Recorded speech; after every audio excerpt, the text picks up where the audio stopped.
Chapter 4 Chinese Specificity Human Factor. The simplest, in Russian unexpected and at the same time obvious answer to the question, why is the Chinese way not suitable for Russia, consists in the fact that there are many Chinese, while there are few Russians, and this difference is one order of magnitude, 10 times. In boundless Russia, there simply is not that number of workers whose intensive labor could, just as in China, increase the national product. Moreover, in China, where there is absolutely no expanse, about 70% of the population is rural, crowded and dense, as in another city, but can live almost self-sufficiently in the almost subsistence farming of the yard, and in Russia, the same 70% of the population is concentrated in cities where self-sufficiency is impossible,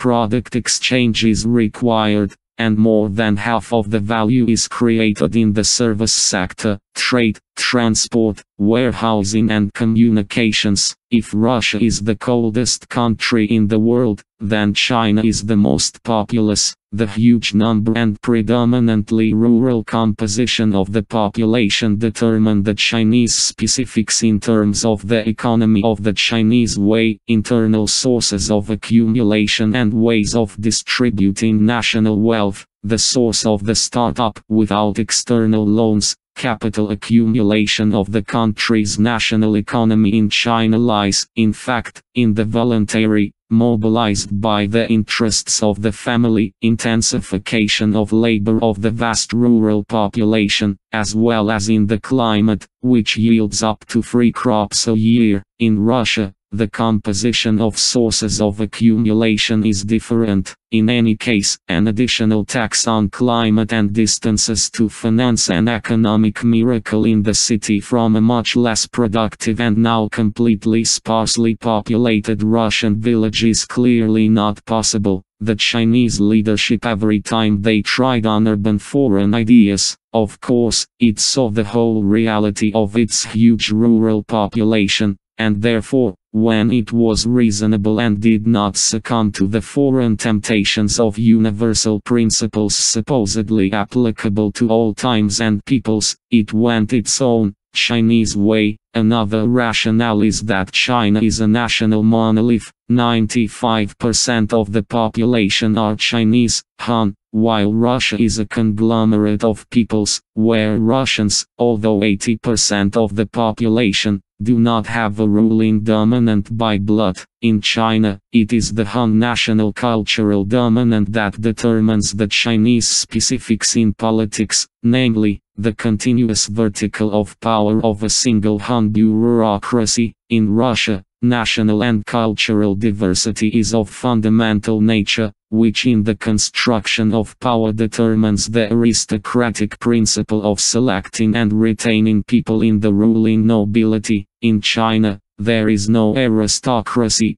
and the bureaucracy always remains a bureaucracy, climbing the straight ladder of ranks and positions, serving the state with discipline, arbitrarily pushing the execution of orders in the forehead, and even a bribe pushes the process towards the goal set by the higher authorities. In Russia, however, state progress is made, as a rule, by detours by ascetic aristocrats, relying on the inner circle of brother-in-laws and henchmen, and from the command vertical of bureaucrats to speed up the common cause there is little sense. Creation is always burdensome, and in the localities, Russian bureaucrats either extinguish the impulse of a good order with articles, clauses, paragraphs of other normative acts, or, envying the successes of the aristocratically personally fit, equalize with them through bribes. Working for themselves, they allow or prohibit everything that deviates from the vector given by the order from above, and so they do not so much mobilize and concentrate as disperse, absorb and hinder business activity. Ascetic aristocrats, relying on the inner circle of brother-in-law and henchmen, by a roundabout maneuver, and from the command vertical of bureaucrats to speed up the common cause there is little sense. Creation is always burdensome, and in the localities, Russian bureaucrats either extinguish the impulse of a good order with articles, clauses, paragraphs of other normative acts, or, envying the successes of the aristocratically personally fit, equalize with them through bribes. Working for themselves, they allow or prohibit everything that deviates from the vector given by the order from above, and so they do not so much mobilize and concentrate as disperse, absorb and hinder business activity. Ascetic aristocrats, relying on the inner circle of brother-in-law and henchmen, by a roundabout maneuver, and from the command vertical of bureaucrats to speed up the common cause there is little sense. Creation is always burdensome, and in the localities, Russian bureaucrats either extinguish the impulse of a good order with articles, clauses, paragraphs of other normative acts, or, envying the successes of the aristocratically personally fit, equalize with them through bribes. Working for themselves, they allow or prohibit everything that deviates from the vector given by the order from above, and so they do not so much mobilize and concentrate as disperse, absorb and hinder business activity. And in the localities, Russian bureaucrats either extinguish the impulse of a good order with articles, clauses, paragraphs of other normative acts,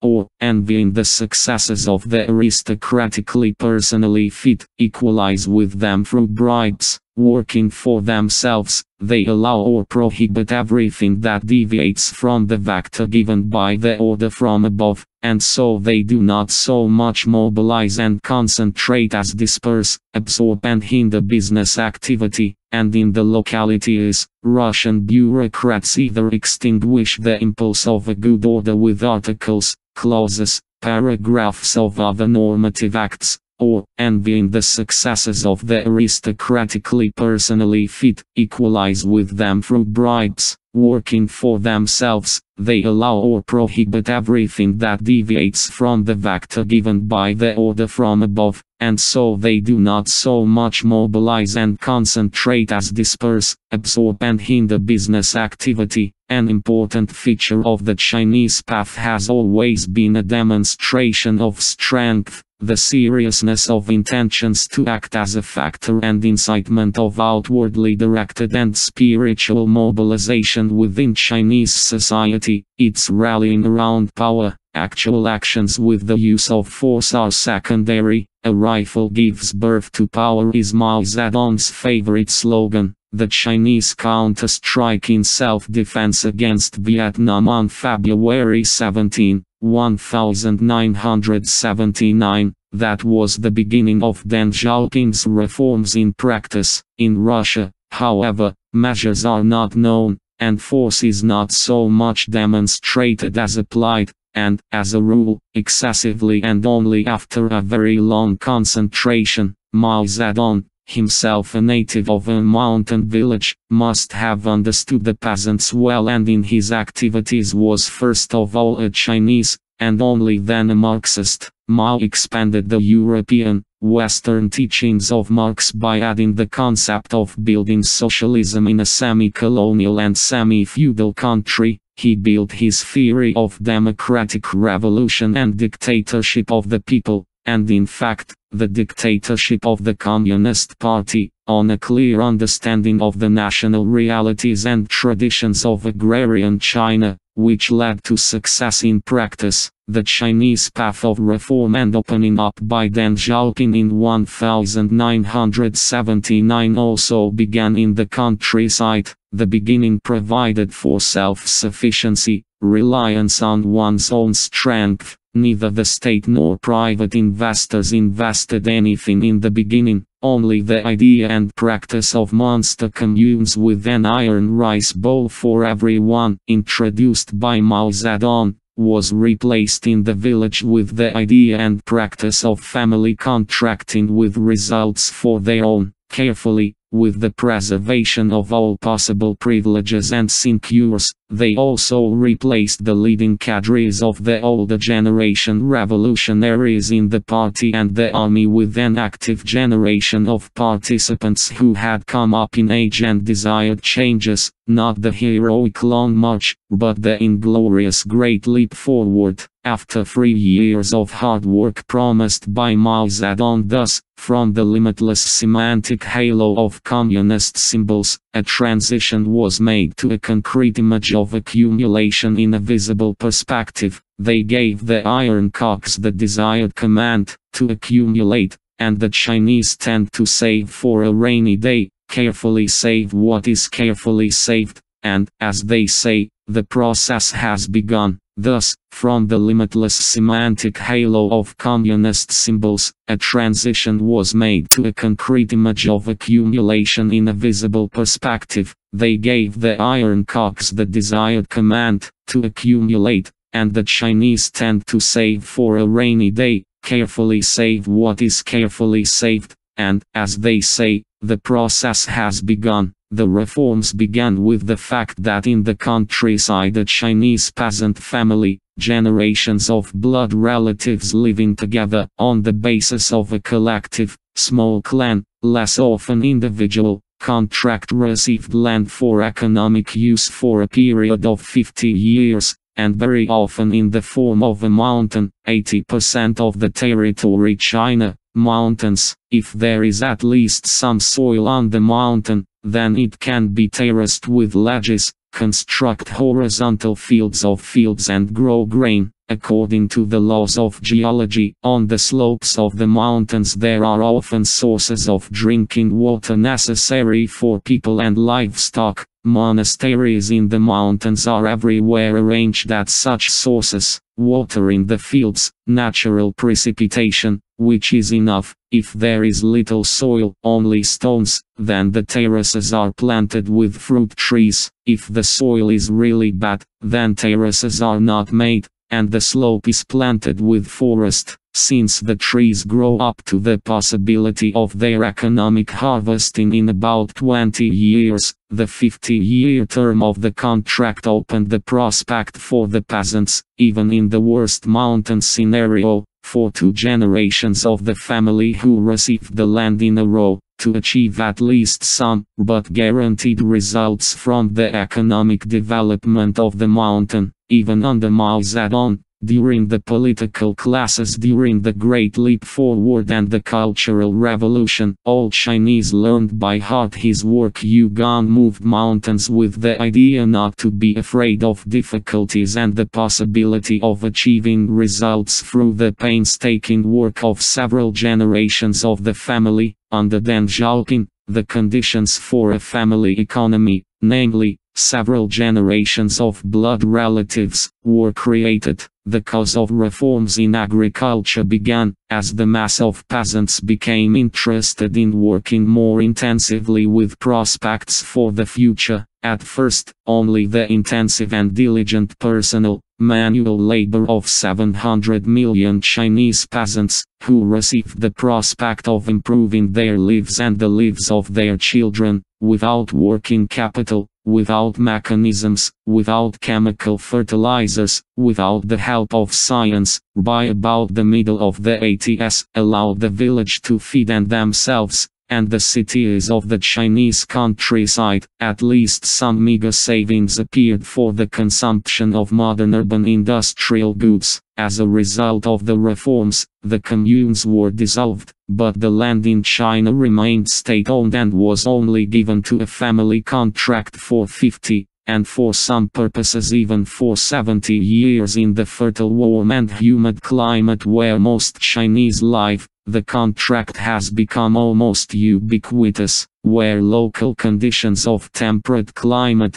poor soils, and low population density required extensive collective efforts for commodity production. Large production teams were retained, and in the cold, sparsely populated and unproductive steppes of Inner Mongolia and Xinjiang, they retained large state farms with machine processing of fields and the production of grain into state reserves, mobilization reserve in case of natural disasters, unrest, war, etc. In 1997, I participated in negotiations between the Russian plant Rostselmash and the Chinese for the sale of grain harvesters to China. Russian harvesters are designed for vast fields and have a harvester width of 8.5 and even 11 meters. There is almost nowhere to turn around with such a harvester in China, so the Chinese bought them, and even then very little, only for the steppes of Inner Mongolia and Xinjiang, in the fields of northern and central China, squeezed by mountains. At the end of the 90s, in addition to manual labor,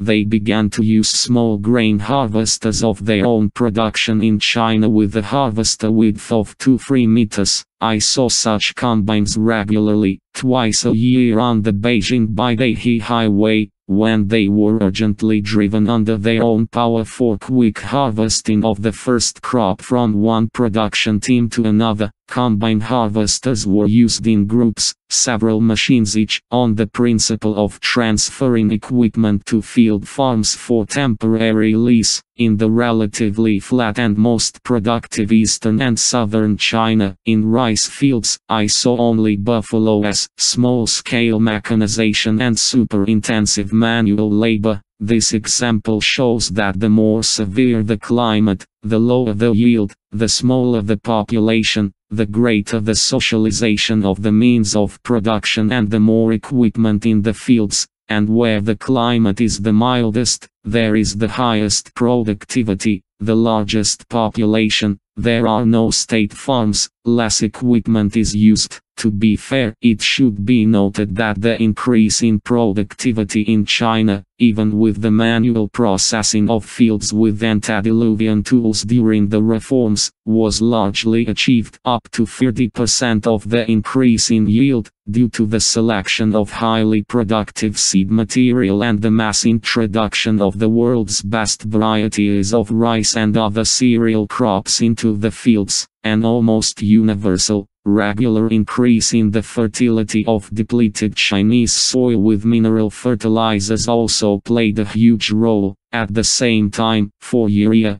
China managed to create sufficient capacities of its own production on foreign equipment in 20 years and by 1998 almost completely curtail imports, and for potassium chloride, carry out geological exploration and discover modest reserves on its territory, allowing us to talk about some degree of independence from Russian and other foreign imports in the future. Thus, not only and not so much the intensive work exposed by the authorities in the conditions of the family organization of agriculture, as adequate with the tradition of the post-reform type of meaningful employment of the vast majority of the nation, but the highly productive seed material left in the information shadow on well-fertilized soils became the fundamental basis of the Chinese miracle. The abundance of grain achieved by China is the most important factor of stability for a society with almost 1.5 billion eaters and a cult of food.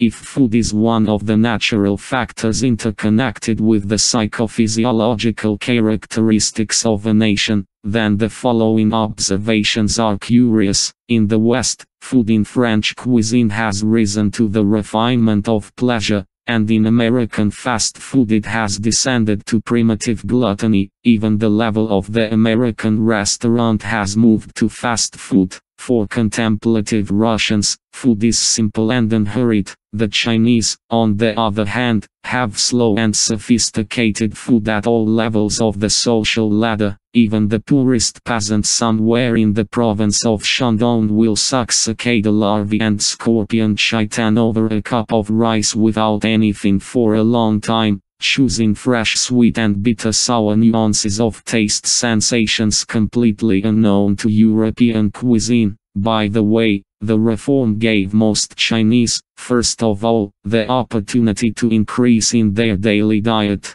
I clearly remember a conversation with a young Chinese peasant in the summer of 1978. Then, far from being in the mountains, but on the plain with irrigated agriculture near Peking, where two crops are harvested and even such a heat-loving crop as cotton grows, cash income in a suburban agricultural commune was 8 Fen per workday, or less than 2.5 yuan per month. Tomatoes at that time in Beijing cost 5 Fen per jin, half a kilo, socks cost about yuan, and a set of simple winter clothes cost about 40 yuan. The profitability of productive agriculture was close to zero, and poverty in the Chinese countryside was staggering for a European. During the years of reforms, the village in the suburbs, where sales are nearby, and on the plain, where it is warm,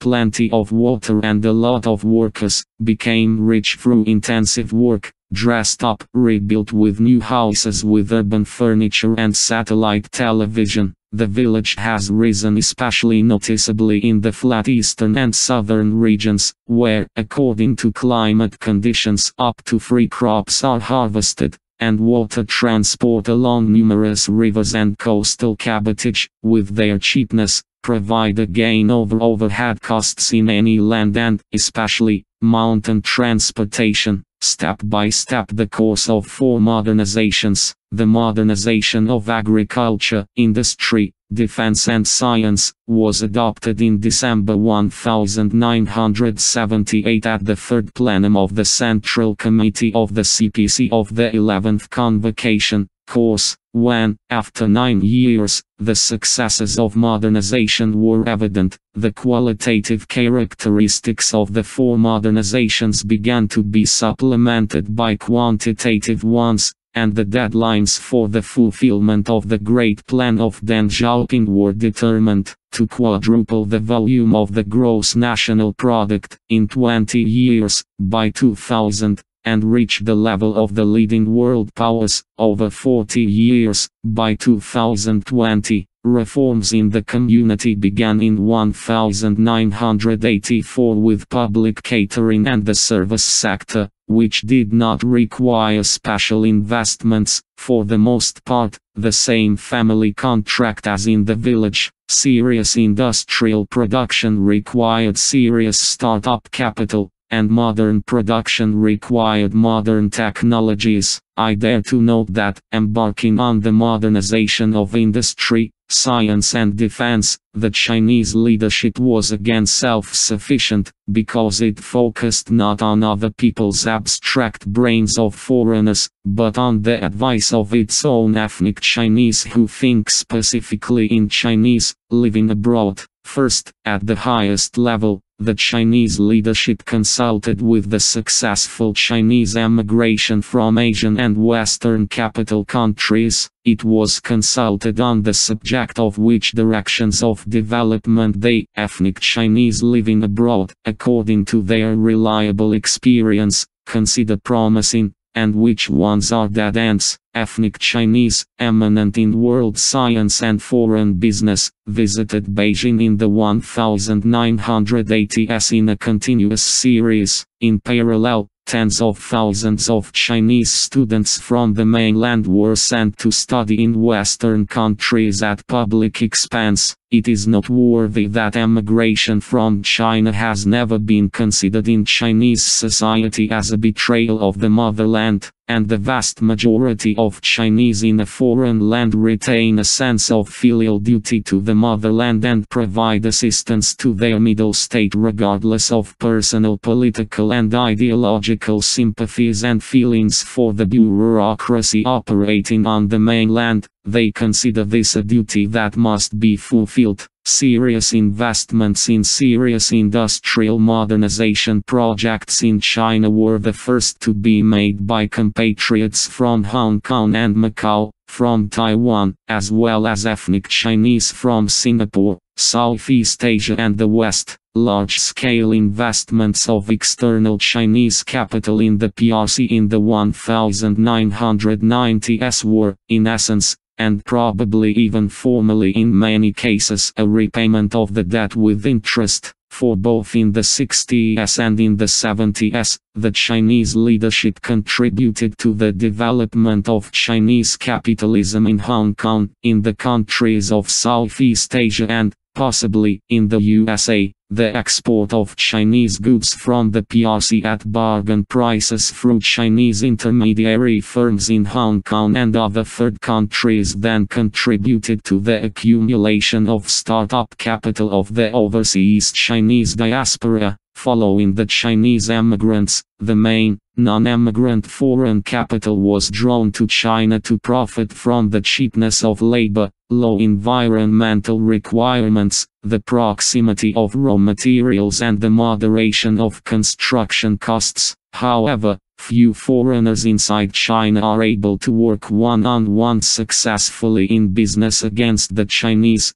and all serious foreign missions in China have citizens of Chinese origin in their staff. The stage of capital investment in China is going with a ban. Difficulties for foreigners arise at the stage of attempts to independently and directly implement Western schemes for the return of capital and the export of profits, unless, of course, before going to China, foreigners did not initially envisage a good business adventure. By this I want to say that the Chinese did the modernization of industry for foreign money, but, speaking about the reforms in the city, one should also mention the specifics of Chinese crime. Traditionally, the Chinese resolve shady issues among themselves, without drawing foreigners into the showdown. The reason for this, perhaps, is the unshakable belief in the spiritual inferiority and mental inferiority of whites and, especially, blacks, in the inability of foreigners to perceive the entire system of Chinese ritual landmarks, customs, vectors of will, blackmailing a foreigner in the usual Chinese forms of silence and figurative illusion does not reach the goal. A foreigner,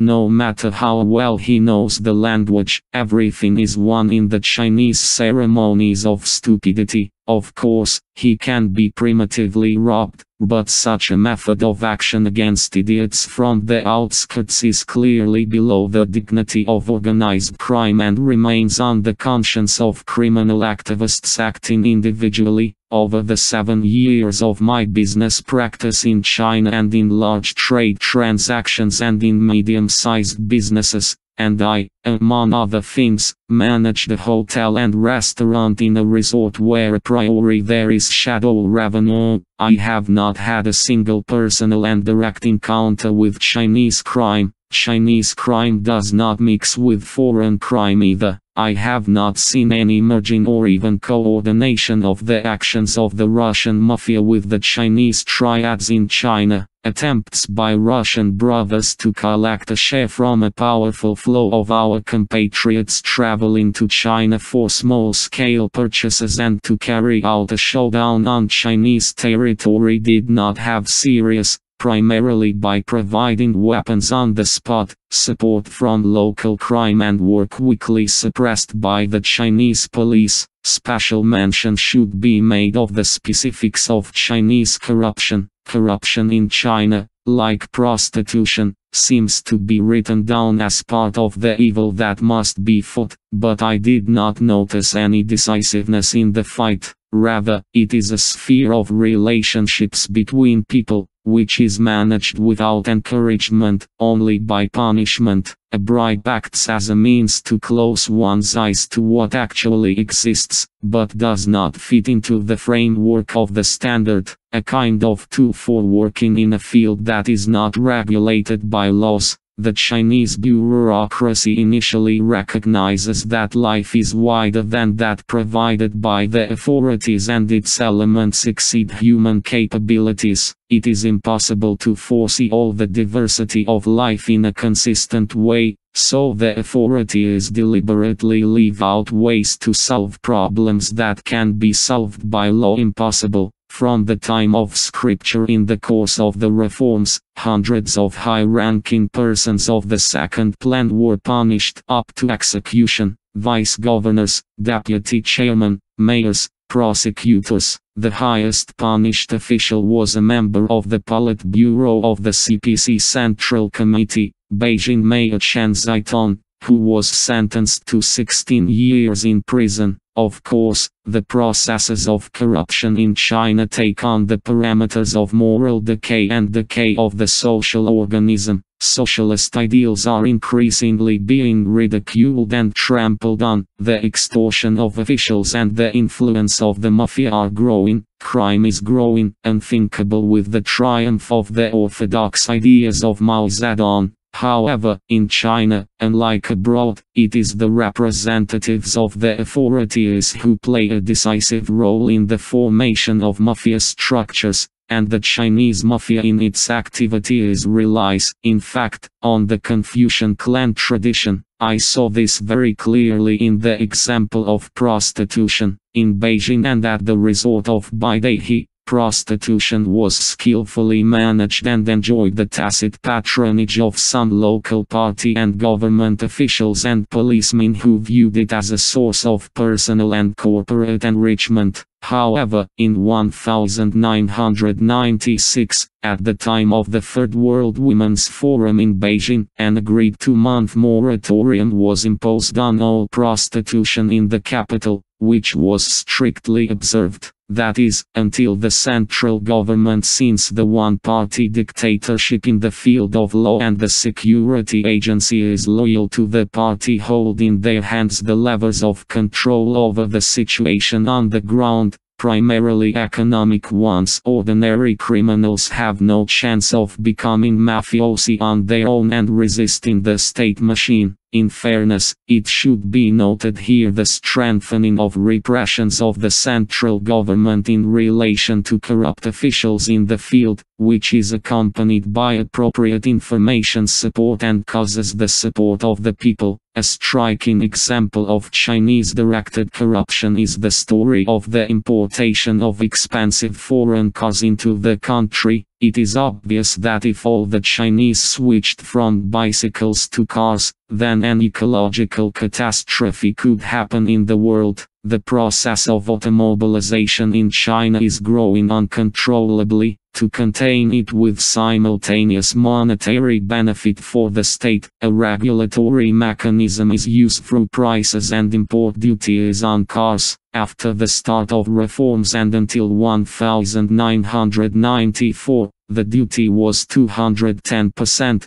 and not to the free price in the purchase contract, but to the fixed cost established by the state in the customs list for cars of one class or another. If an expensive car was imported into China according to these rules, it became super expensive. But the call of the Chinese heart is drawn to luxury, and the government provided a way according to which the law could be circumvented, namely, through the creation of a joint venture with the participation of foreign capital. For the joint venture, the import of cars was duty-free, since a foreign car was imported not by itself, but together with foreign capital. At the same time, of course, it was possible to create a fictitious joint venture with the sole purpose of duty-free importation of expensive cars. But even in the case of a fictitious joint venture, it was still necessary to go through a long procedure,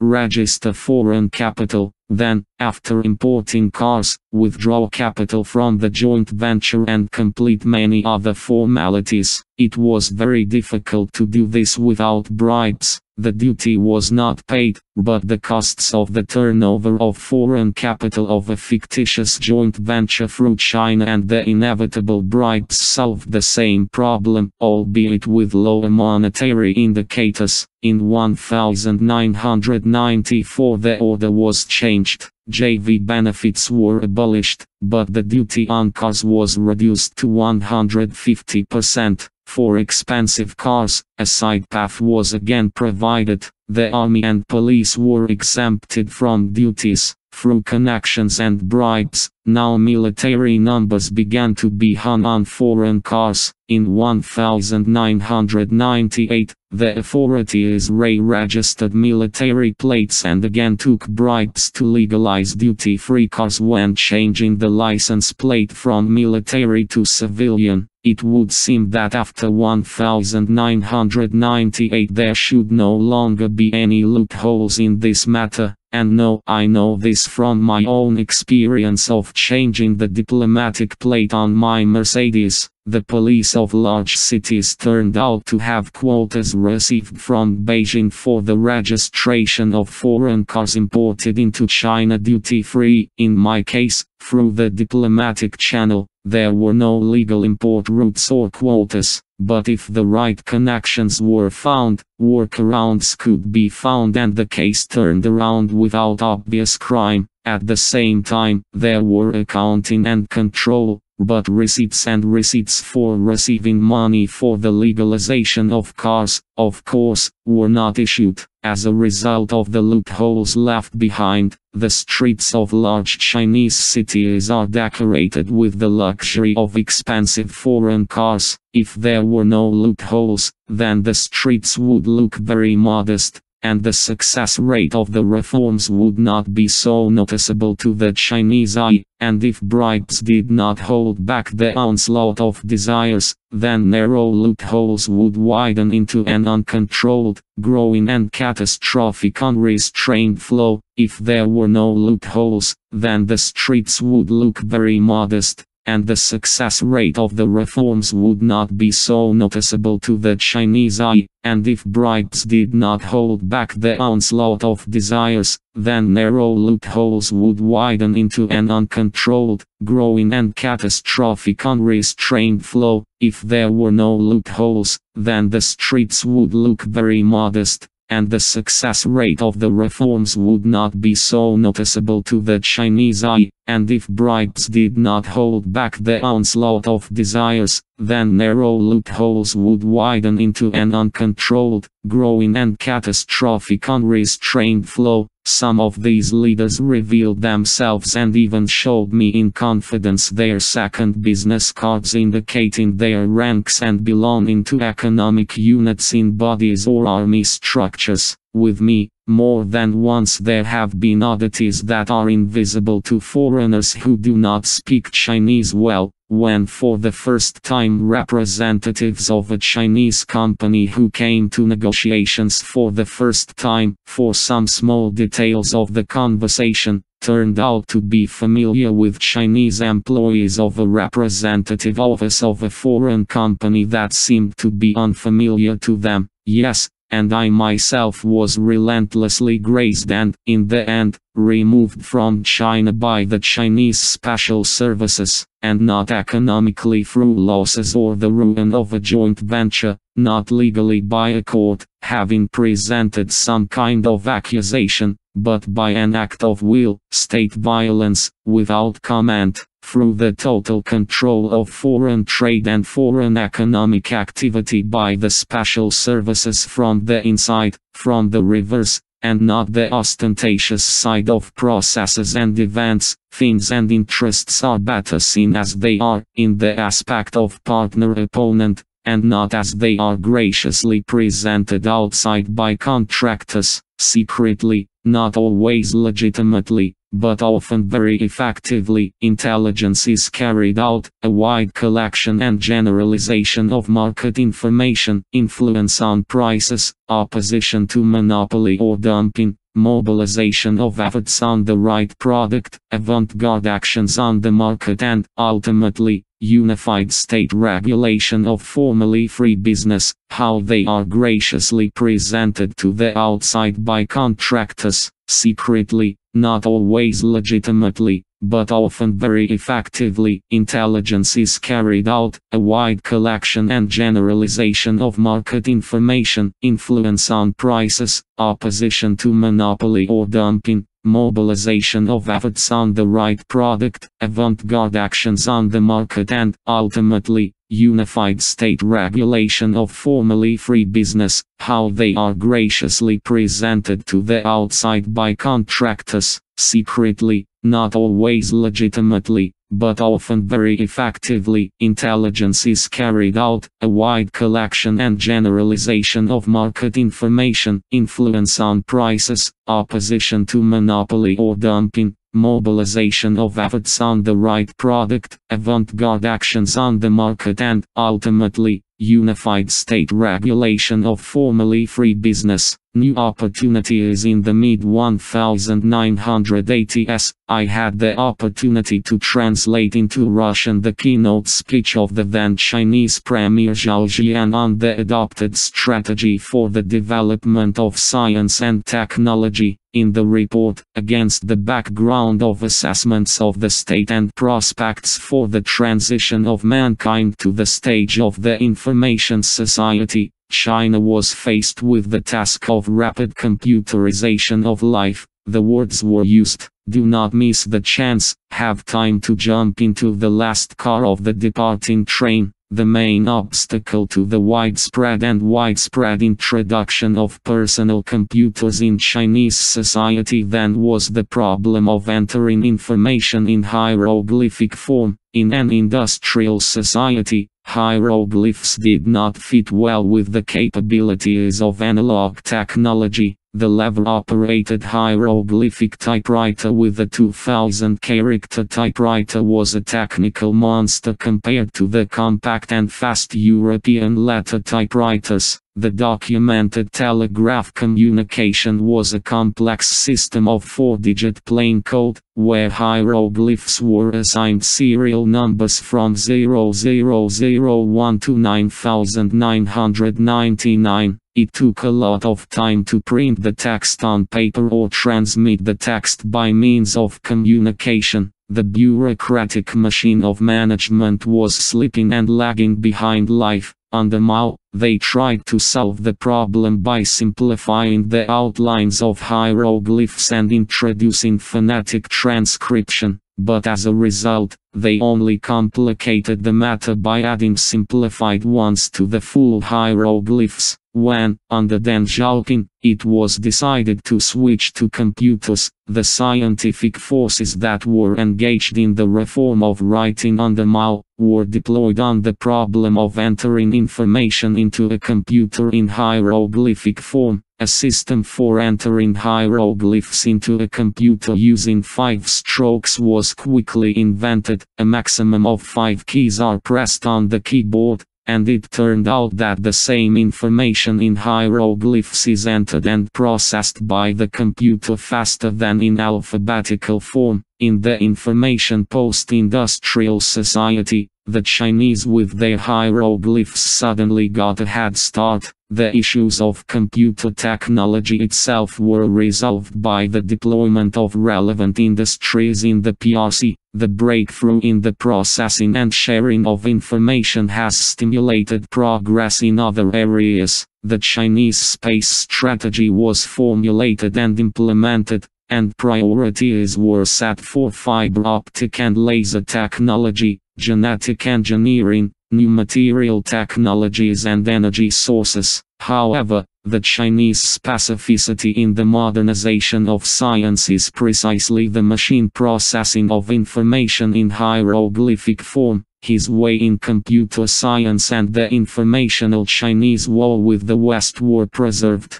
On the most promising channel of the ideological influence of the West, the dispersal of the will and the destruction of the moral priorities of the Chinese, a hieroglyphic filter was provided and placed. With the already widespread use of personal computers in many areas of Chinese life, in 1999 there were only 10 million users of the global internet in China, or 0.8% of the population, and if within the country, as well as with hieroglyphic users around the world, there are no obstacles on the internet from China, than with the English-speaking West. Since 2000, the Chinese state has introduced automated control and restrictions on its servers. The free exchange of information with Russia on the internet very often runs into various unexpected difficulties due to the software incompatibility of hieroglyphics and Cyrillic. Some self-isolation of China on the internet, in my opinion, is the specificity of the intuitive protection of the natural Chinese self from the World Wide Web of the technotronic age. It is noteworthy that at the same time, in the mid-1980s, the Soviet leadership faced the same problem with the circulation of information.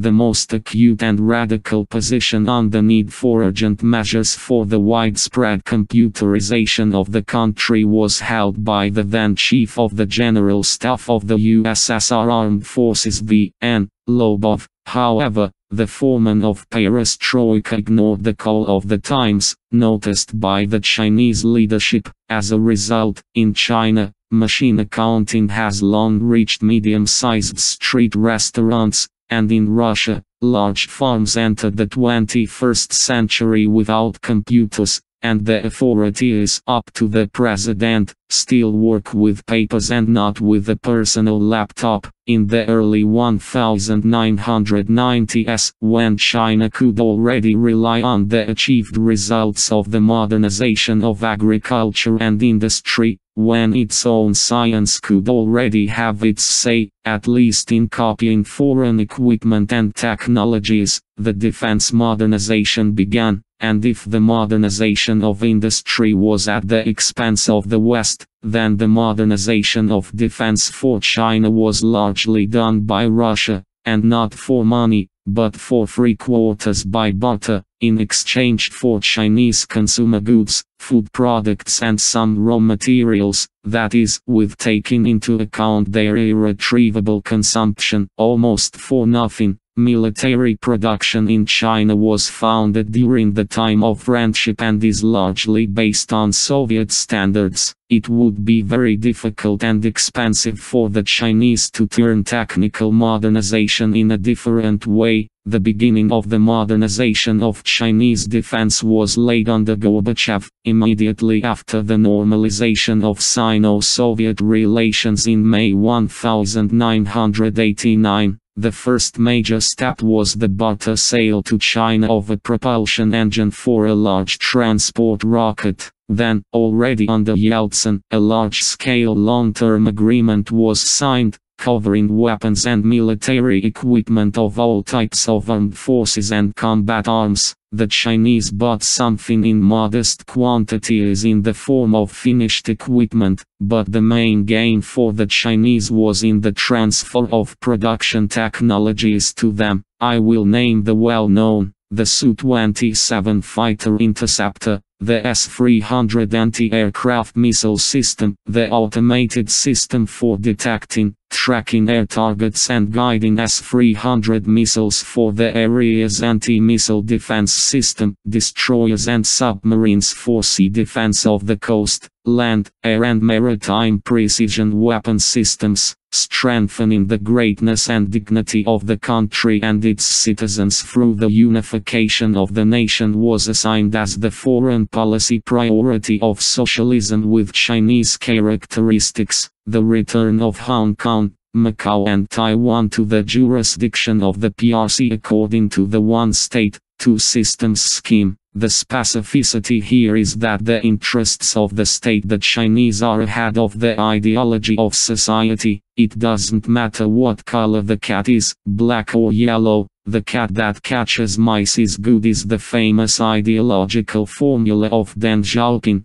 By the end of the 20th century, China's power had grown to be sufficient to demonstrate its strength. Revenge after the humiliation of China by the West in the 19th century and the first half of the 20th century became possible, after the outward diplomatic victory over the British and the jubilant return of Hong Kong in 1997. and the Portuguese Macau in 1999. On the mainland, the internal Chinese problem of Taiwan, militarily relying on US power, became a face issue for the bureaucracy in Beijing. Under the rule of the Kuomintang in Taiwan, the situation was stalemate. Both the Communists of the People's Republic of China on the mainland, and the adherents of the freedoms of the Republic of China on the island, equally claimed all of China for 50 years, always declaring a united China on both sides of the Taiwan Strait. The problem of political decoration, communist or bourgeois liberal, is only an external attribute of the primordial nationalism and pragmatism of the Chinese.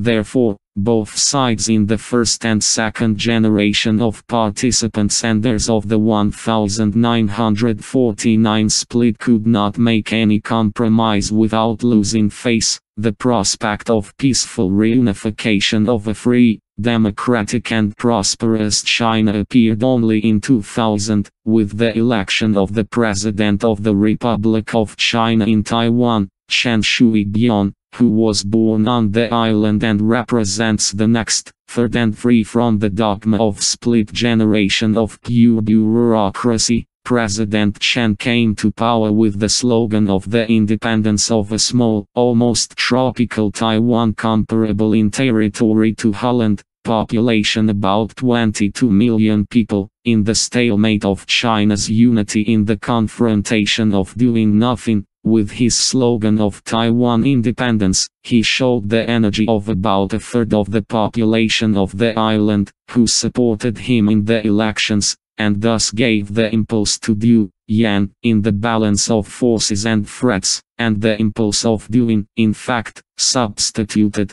gave slack, yin, slabbing, because in the principled opposition to the ambitions of power over the entire vast China, decisiveness and perseverance were shown in declaring independence for only a small part of it. Now this manifested slack will pull two opposing active forces out of the stalemate. Change became possible. The only question is, what result will they lead to? The answer is clear. The PRC is on the rise and will not back down from the One China principle. After all, this will not only be a humiliation, in fact, from the United States, but also a precedent that can give impetus to separatism in other parts of the country, Tibet, Xinjiang, etc. As for the most serious and latest warnings of the leadership of the PRC about the possible use of military force to quickly unify the nation, this is very Chinese. Official Beijing,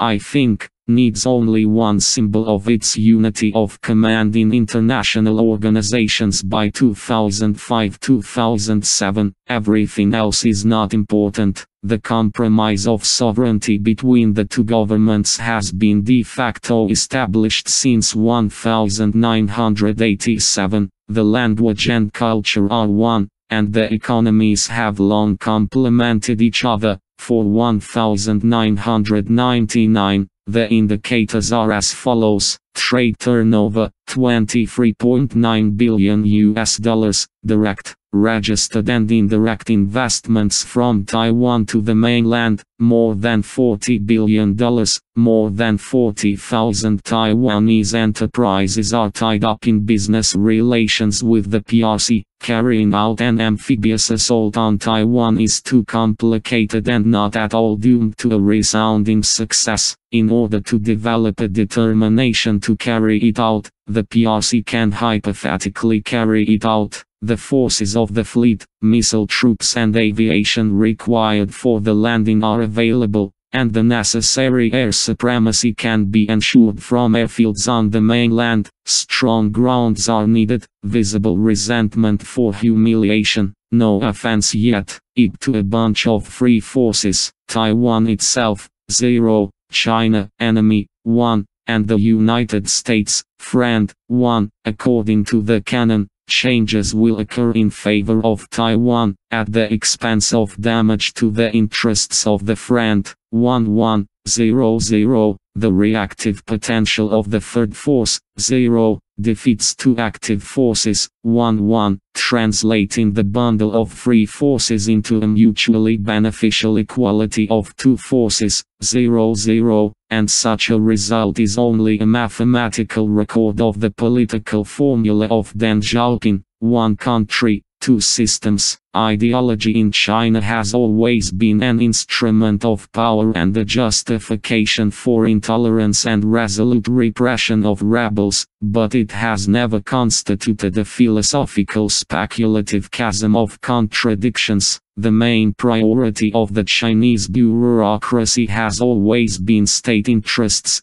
and in society, the cult of food. In 1983, I traveled to Shaanxi province and visited the miracle of architecture there, a hanging temple covered by an overhanging mountain with a negative slope. So, the local monk explained to me why in this temple, preserved from the 9th century, Buddhism, Confucianism and Taoism with all the objects of their cults were under one roof. It turns out that back in the days of the Northern Wei dynasty, one of the emperors pointed out that subjects could believe in anything, as long as there was harmony in the celestial empire, everything was calm and people were not distracted by religious strife. In our time, Stalin behind his back called Mao Zedong a radish on the outside, a red internationalist, and inside, a white nationalist. Then the Chinese called the USSR hegemonism and social imperialism, and the USSR accused China of revisionism. Red China in 1969 under Mao demonstrated armed force to the Soviets on Damansky, and in 1979 under Deng he beat Red Vietnam, where he again taught a lesson in intimidation, inflicting a counter-strike in self-defense. All this squabbling that Red China started with its red neighbors, the Americans caustically called proletarian internationalism in action. In fact, all these facts only illustrate the eternal anti-nationalism of the Chinese. The Chinese policy of openness and reform by Deng Xiaoping is the same nationalism in the form of drawing in foreign money and foreign technologies. Neither of them smell of any noble ideology or morality. China has not been and will not be sincere, for the idea, a friend of either the West with its liberalism, democracy and law,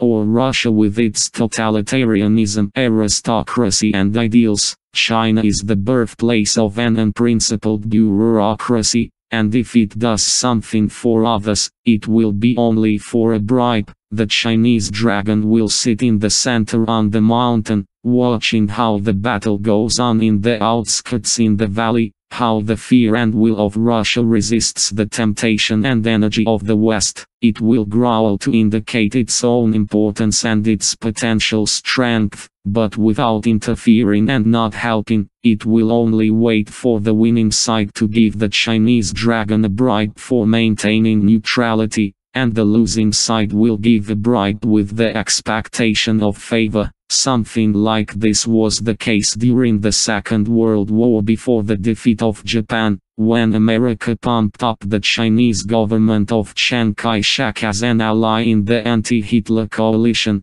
and Soviet Russia pumped up the Red Chinese opposition as its ideological ally. Probably, the first emperor of the new dynasty Mao, who, after a long period of national humiliation of the Chinese in the 19th century from the West and Russia, as well as 30 years of liberal turmoil of the Republic of China, could probably argue, could also reason in this way, revived the spirit of the dragon in China, due to sincere bribes from Soviet Russia, which was then on the rise, crowding the West with the expansion of the socialist camp based on the world communist idea. Emperor Mao returned dignity and nuclear missile roar to the dragon. Approximately so did the successor of the dynasty, Emperor Deng, who fed and dressed the country, exhausted in the Cold War with the West, Russia, for the slogan, and 2 weeks later, hitting Vietnam, then forced him to give a bribe with investments to modernize the industry of agriculture and science.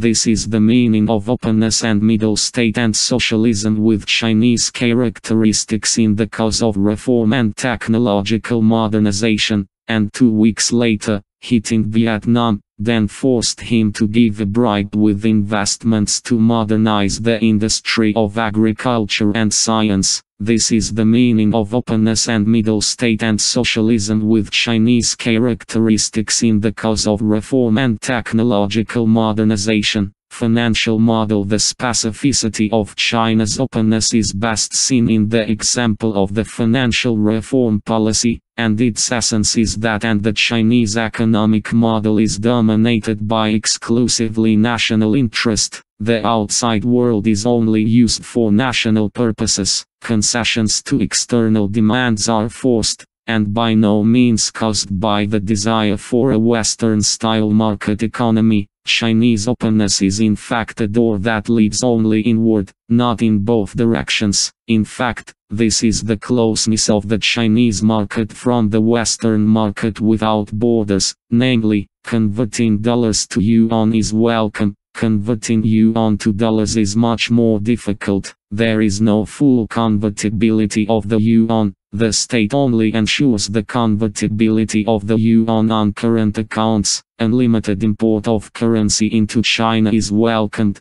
and the export of currency abroad by private individuals and legal entities is hampered by a multi-stage permit procedure and is strictly controlled by banks and customs. Full control over commercial and banking secrecy is maintained in foreign trade. Control is exercised through a quota and licensing structure by the Ministry of Foreign Economic Relations and the Department of Foreign Exchange Regulation. Only scheduled imports and only its payment in foreign currency are allowed. Chinese foreign trade companies must cover their foreign exchange imports with exports of Chinese goods. Wherever possible, foreigners pay for imports not in currency, but in non-convertible yuan, with which they buy and export Chinese goods at their choice. There is a division of the stock market into two parts, the main part of which foreign investors are not allowed. In terms of capitalization, the ratio between the two stock markets, only for Chinese investors and only for foreign investors, is 9:1. The flight of capital invested in China is excluded.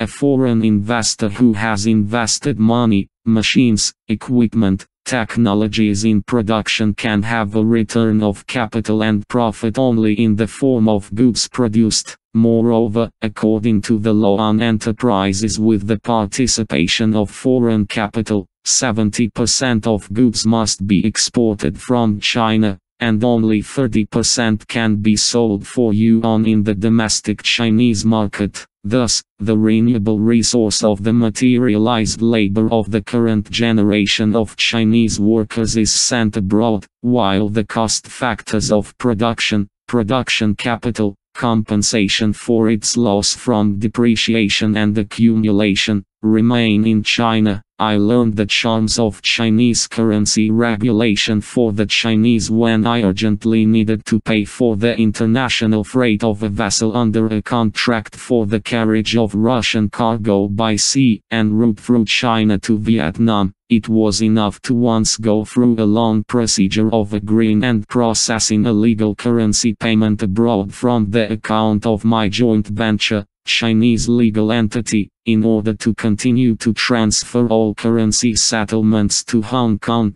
and to enter bank accounts in China, exactly as much currency as needed for upcoming payments within China. Looking at store signs and trademarks of international companies written in English, it may seem that China has a lot of imported foreign goods. Numerous foreign enterprises and banks are functioning. In real life, in China, the vast majority of goods are made locally by the Chinese. In Chinese enterprises with or without foreign capital, shamelessly copying foreign models and often pirating foreign brands, and foreign banks have only their representative offices in China to speed up and track payments for international trade and foreign economic relations. Nevertheless, settlements and payments in China are carried out only in Chinese yuan, people's money. Unlike those Chinese yuan that go to Taiwan, legal entities and individuals in the PRC are served only by Chinese banks, while 70% of China's banking system is controlled by 4 state-owned banks,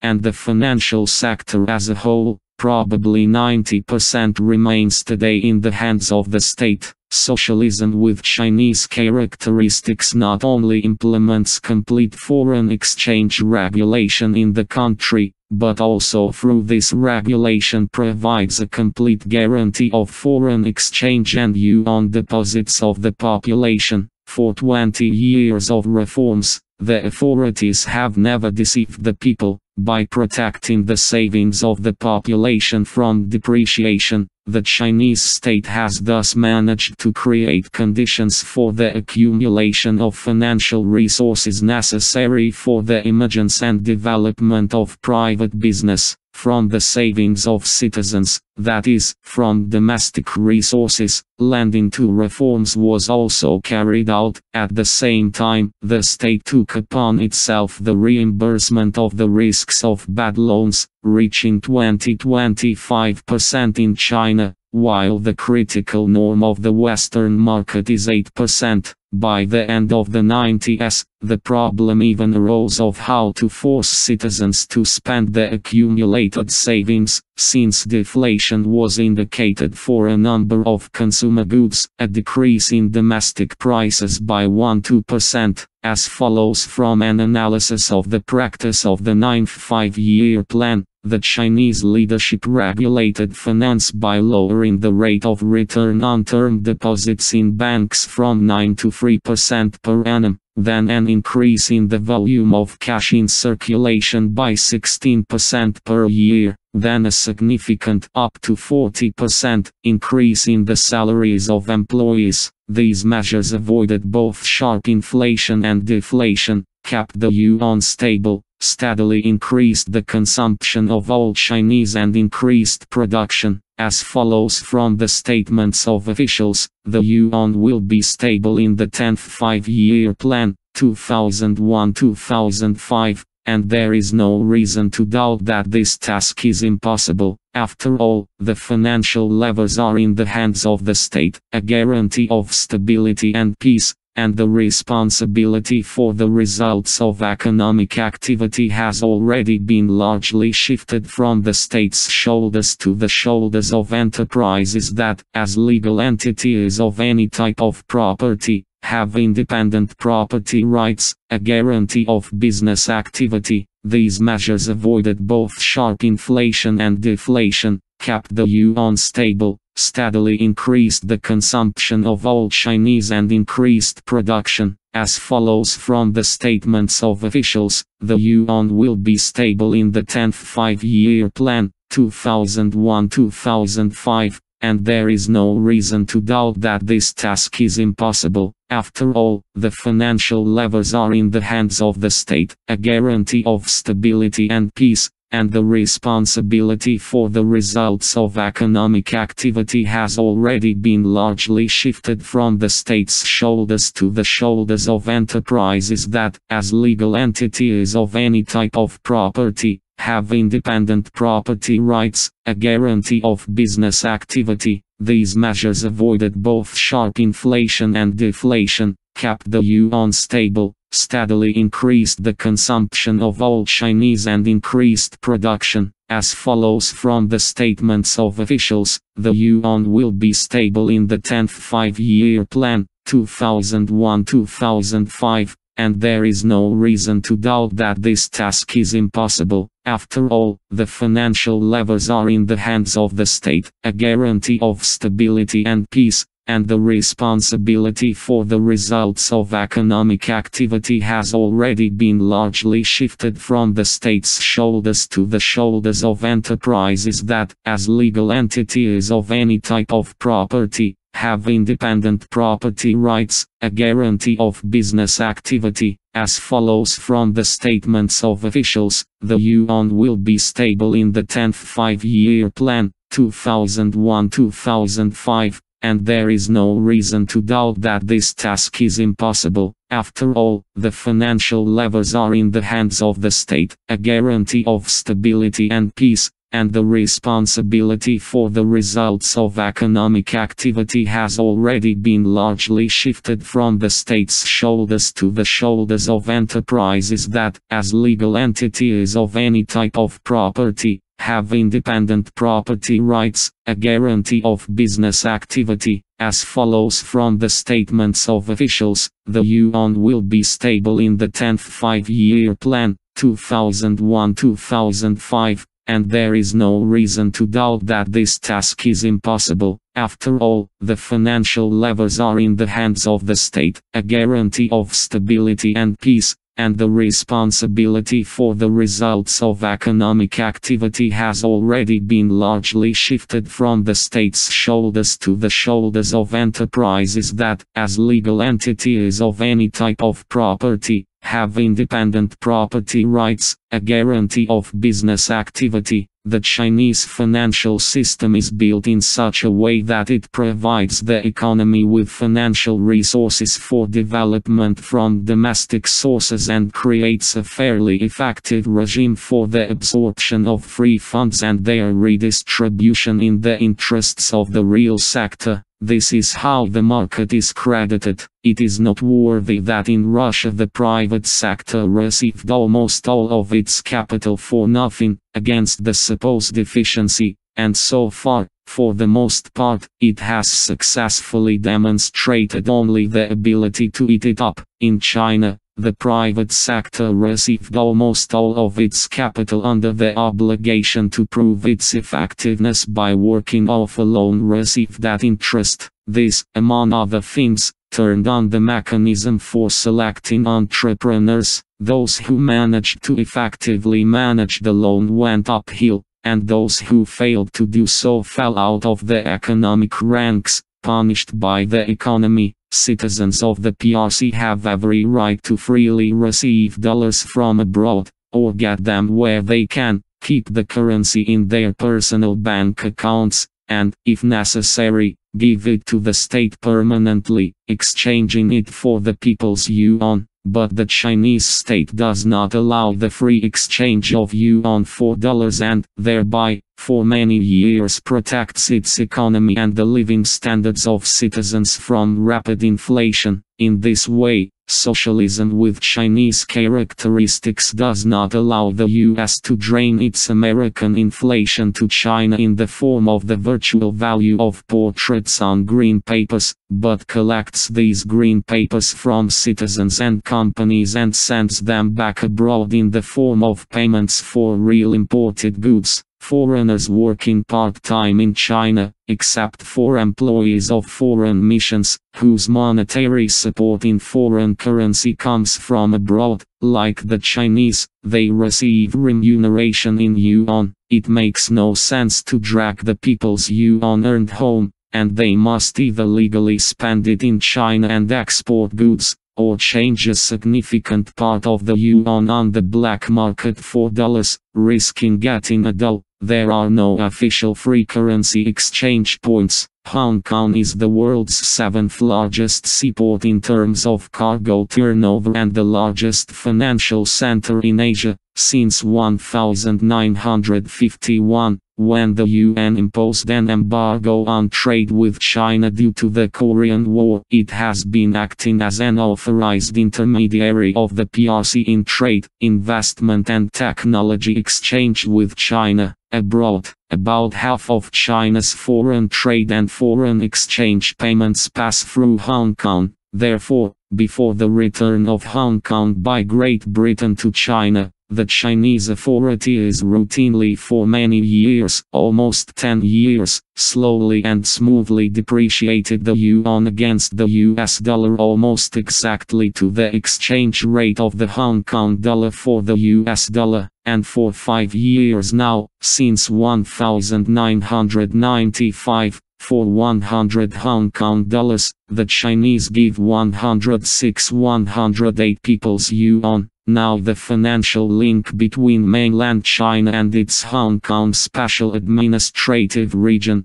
due to national patriotic, rather than opportunistic market, support of each other, communicating, but not mixing, successfully and stably maintains almost the same level of quotation and a huge non-convertible mass of the national yuan and a very limited mass of a fully convertible Hong Kong dollar under the most severe blows of the world market financial speculators and behind the scenes, for the internal, non-convertible yuan, in which the value of the entire huge mass of real Chinese export goods passing through Hong Kong, is based on the monolith of the entire property of the People's Republic, and the Hong Kong dollar, which serves the city-state, is unshakably afloat in the world monetary system, as it is rigidly pegged to the US dollar, on which it is based and in which the huge assets of world banks are calculated. Living in Hong Kong, in 2000, Hong Kong's foreign exchange reserves amounted to about 100 billion US dollars, and no matter how inflated in the conditions of constant inflation in the PRC and the growing bubble of virtual assets of world banks in Hong Kong, in fact, these quotes may be, it is very difficult to bring them down from the outside,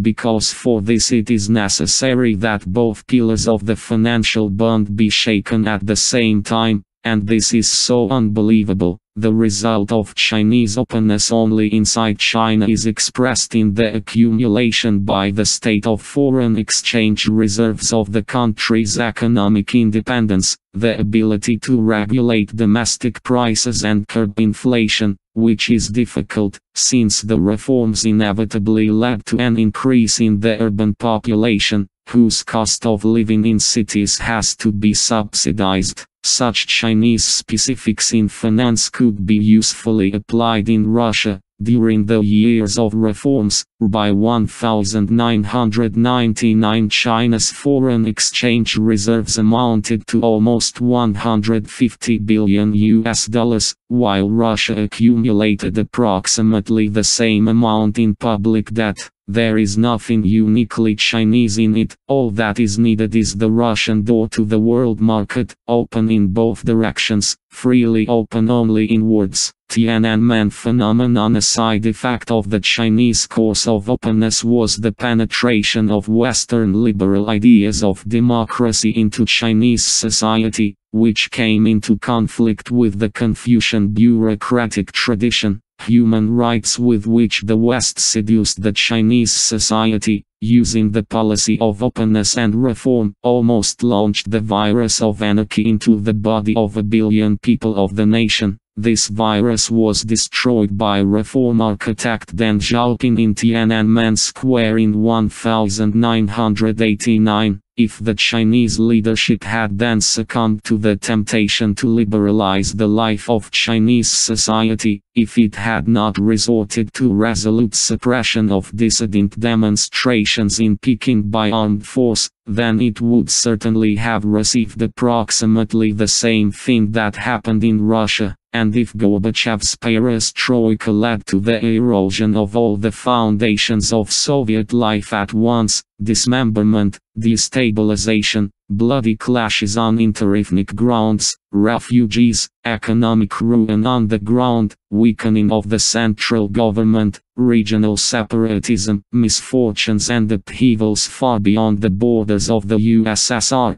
then from destabilization billionth China would have trembled the entire world order. There is no limit to admiration for the sovereign wisdom of Deng Xiaoping, who convinced the cleansing power that democratic actions would sweep away the entire leadership and the CCP in general, and decisively crushed the attempt of a liberal civil rebellion by force of arms. When there was a rollback and surrender of socialist positions on the fronts of the Cold War, he managed to rise above the moves of a number of metropolitan Chinese politicians who were carried away by the defeatist whirlwind of liberal Soviet perestroika, the destruction of the partyocracy system and the retreat from the Stalinist lines in Germany and Eastern Europe, to rise above the cult of victims imposed by the West and the petty humanitarian opinion of the international community that does not accept harsh violence. Deng Xiaoping enlisted support in the periphery from the commanders of the military regions. Then he replaced the propagated parts of the capital's garrison in Beijing with fresh troops and allowed the troops on the move, when entering the city on the night of June 4, 1989, to use weapons without restriction against any civil disobedience. Order was restored by him and the army leader Yang Shenkong quickly and with little blood.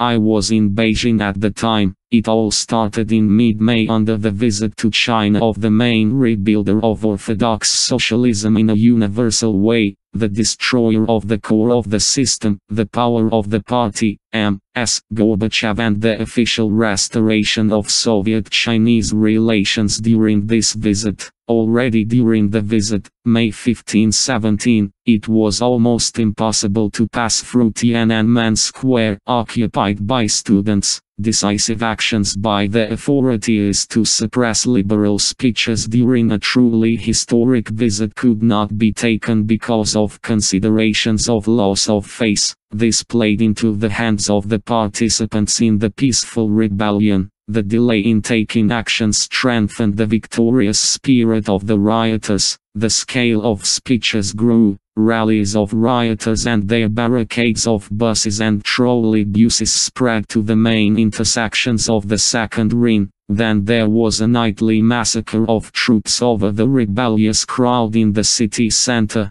Then, for 2 or 3 days, I saw either the burnt corpses of soldiers tied by rebels to the railings of bridges for passers-by to see, or burned army vehicles burned by students. I felt the weary indifference and external alienation of the majority of the population of Beijing from what was happening. The Chinese are generally cruel, and the sight of blood and suffering can even make the audience laugh. The number of people on the streets was greatly reduced, but institutions and enterprises, shops and restaurants, public transport and markets continued to work. I felt the weary indifference and external alienation of the majority of the population of Beijing from what was happening. The Chinese are generally cruel, and the sight of blood and suffering can even make the audience laugh. The number of people on the streets was greatly reduced, but institutions and enterprises, shops and restaurants,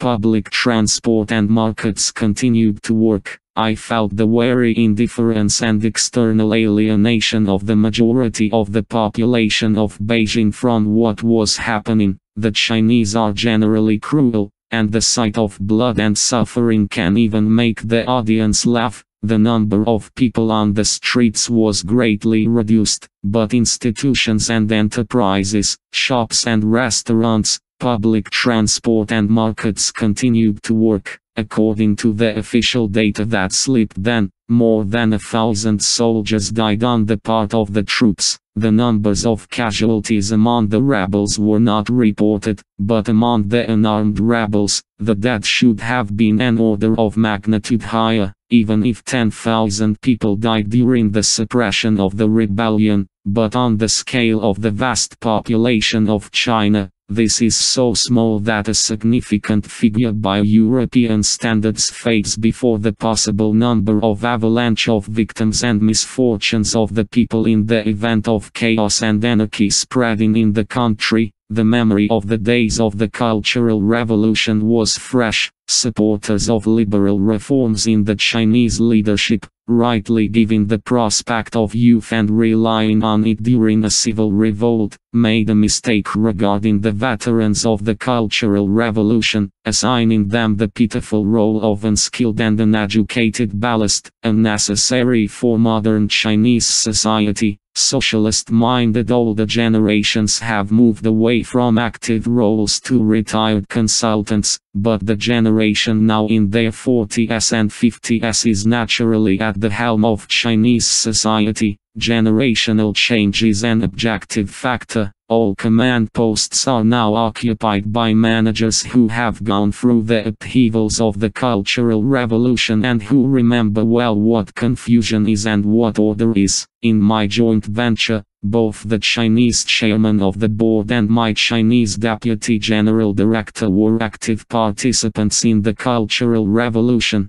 Therefore, based on personal experience, I dare to assert that it is their generation that will keep China from the Western temptations of democracy, human rights, boundless consumption, and preserve the state core of the bureaucracy, which unites the population into a people. It will preserve the priorities not of the individual, but of the family and clan, as well as moderation and restrictions based on public interests. Probably, precisely because of the obvious unintelligence of the Cultural Revolution generation, China did not touch the inferiority complex of the socialist system, psychologically imposed by the West through human rights. Probably, even the generation now at the levels of power in Russia, which matured on the theory and practice of Khrushchev's revisionism and Brezhnev's stagnation, which has now assumed mafia nomenclature forms, will not allow the liberal Democrats to break the aristocratic, electoral and with the preservation of privileges, the core of the Russian authorities. Looking at such evils of China's westernization as the growth of unemployment, crime and property stratification, over time, an increasing number of people in the PRC will understand that the main thing for them is not abstract rights and freedoms, but social stability,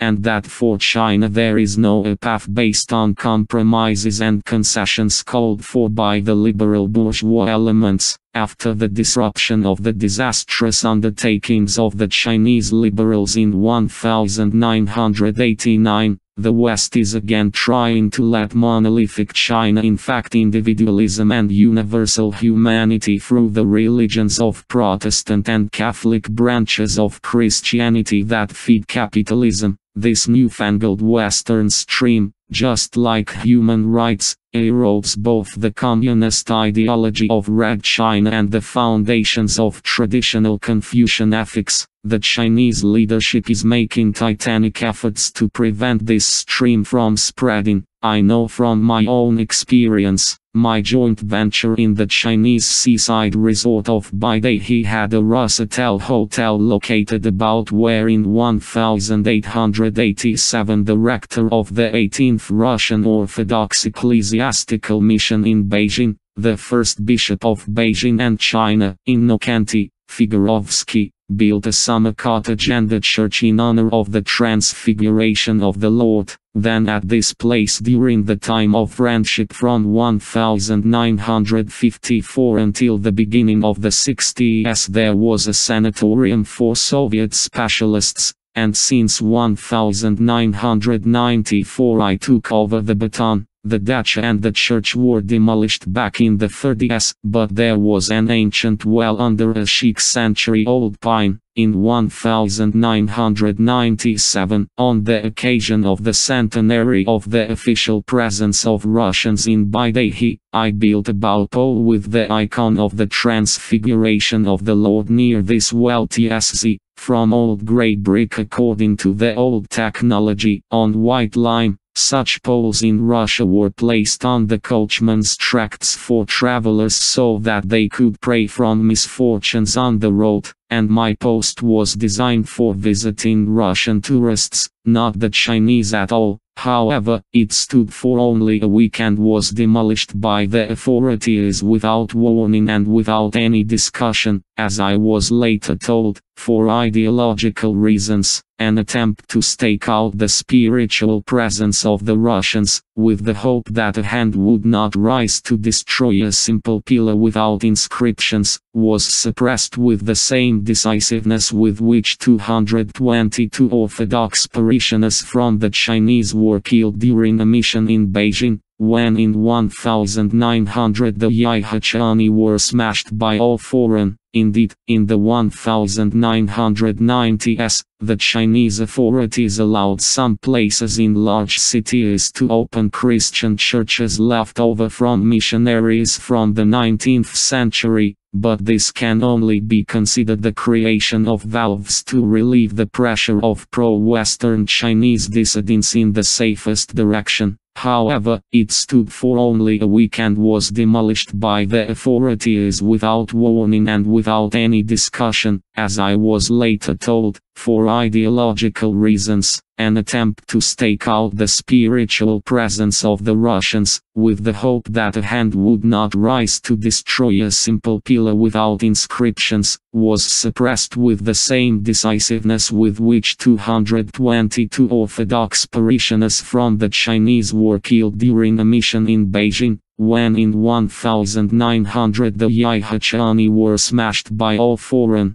Indeed, in the 1990s, the Chinese authorities allowed some places in large cities to open Christian churches left over from missionaries from the 19th century, but this can only be considered the creation of valves to relieve the pressure of pro-Western Chinese dissidents in the safest direction. However, it stood for only a week and was demolished by the authorities without warning and without any discussion, as I was later told, for ideological reasons, an attempt to stake out the spiritual presence of the Russians, with the hope that a hand would not rise to destroy a simple pillar without inscriptions, was suppressed with the same decisiveness with which 222 Orthodox parishioners from the Chinese were killed during a mission in Beijing, when in 1900 the Yaichani were smashed by all foreign. Indeed, in the 1990s, the Chinese authorities allowed some places in large cities to open Christian churches left over from missionaries from the 19th century, but this can only be considered the creation of valves to relieve the pressure of pro-Western Chinese dissidents in the safest direction, an attempt to stake out the spiritual presence of the Russians, with the hope that a hand would not rise to destroy a simple pillar without inscriptions, was suppressed with the same decisiveness with which 222 Orthodox parishioners from the Chinese were killed during a mission in Beijing, when in 1900 the Yaichani were smashed by all foreign. Indeed, in the 1990s, the Chinese authorities allowed some places in large cities to open Christian churches left over from missionaries from the 19th century,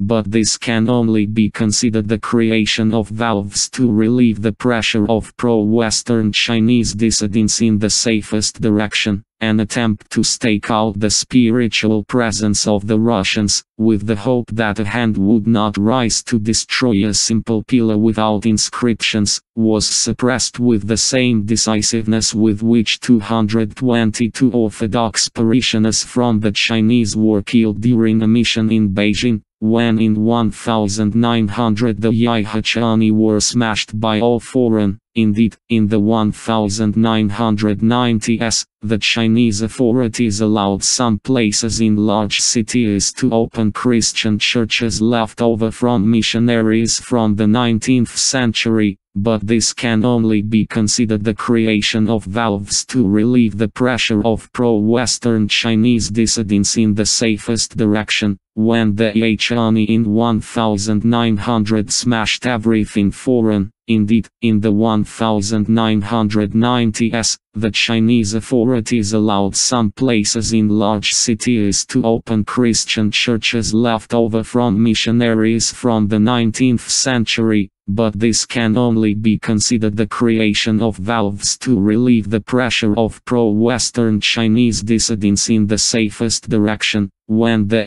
Army in 1900 smashed everything foreign, indeed, in the 1990s, the Chinese authorities allowed some places in large cities to open Christian churches left over from missionaries from the 19th century, but this can only be considered the creation of valves to relieve the pressure of pro-Western Chinese dissidents in the safest direction. Moreover, simultaneously with the objective process of trampling on socialist ideals and spiritual values both in the world and in the PRC, the Beijing authorities lifted restrictions on the process of reviving Confucian traditions and rituals. Confucians worship ancestors. At present, the tradition of honoring ancestors and patriarchal customs in China is being restored. Under Mao, the ancestral cult and many other things were included in the category of feudal remnants. After the CCP came to power, ancestral temples were closed and ancestor worship ceremonies were banned. From the end of the 80s, the situation began to change. Solemn ceremonies were allowed to be held in the temples of ancestors. All temple buildings that had previously been used for other purposes were returned to their former owners, and family trees of clans began to be restored.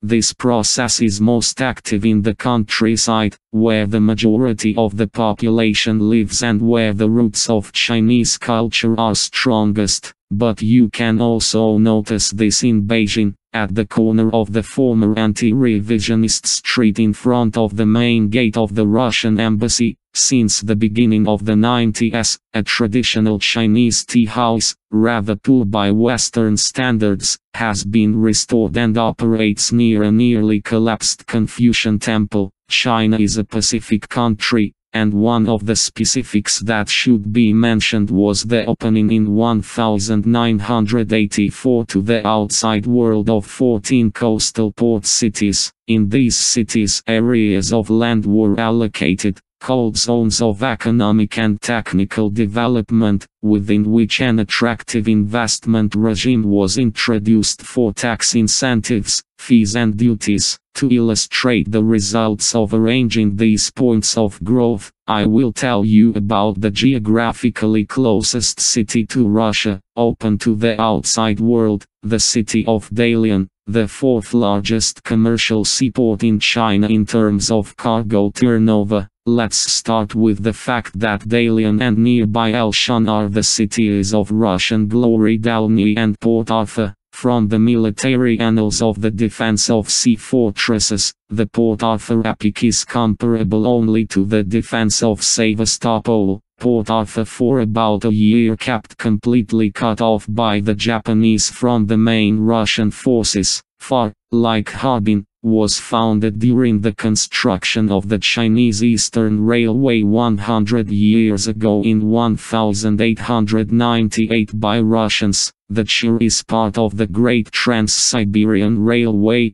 connecting Chita with Vladivostok. The branch of the road from Harbin to Port Arthur and Dalny was called the South Manchurian Railway. In the far east of Russia, as in the Kingdom of Poland and the Caucasus, there was a governorship, and the residence of the Viceroy of the Russian Tsar for many years was not in Vladivostok, but in Far. Dalny was the last outpost of the Russian and Soviet empires in the Pacific Ocean. Railway, naval base and commercial port in Dalny only in 1950–52, were handed over to the Chinese by Stalin. the departure of the Russians from Dalny with the transfer to the Chinese of all real estate, equipment and Soviet industrial technologies was a symbol of trust and disinterested help from an older brother to a socialist younger brother. And it is no coincidence that the central square of the city until 1994 bore the name of Stalin, and until 1998 there was still a monument to the Soviet soldiers who liberated Dalian from the Japanese occupation. Since the beginning of the reforms, the Chinese authorities have consistently ousted from Dalian both the good memory of the Russians, the teaching of the Russian language to school children and students,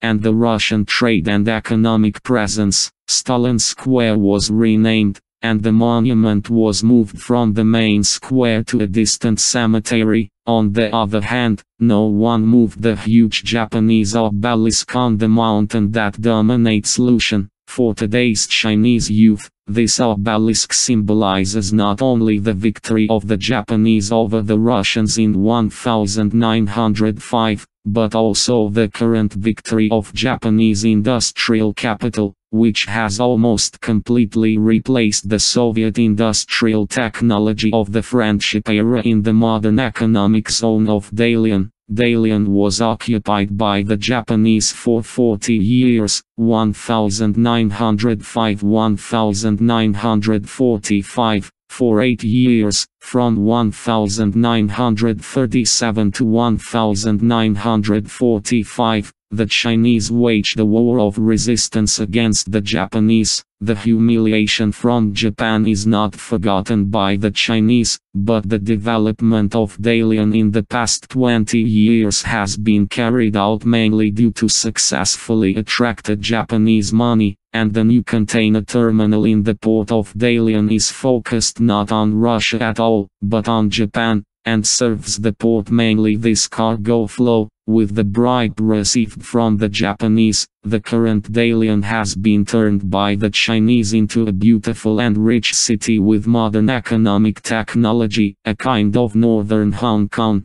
I cite the history of renaming and monuments here to illustrate the current geopolitical reality. The fact that in 1898 Harbin and Dalny were founded by the Russians. In 2000, few people remember. Japanese electronics and cars are so familiar today that the ordinary Russian who has visited China does not even notice them as some features of the foreign presence. Hong Kong and Singapore. If you ask yourself what socialism with Chinese characteristics will look like when the goals of the reforms are achieved, then for me the answer is obvious. The Chinese society on the mainland in the cities will be similar to the current Hong Kong and Singapore. Hong Kong and Singapore can be seen as a model for the development of China, which has a huge Pacific coast and all the economic benefits of a maritime power. Landmarks of well-being with the priority of wealth are the same here and there.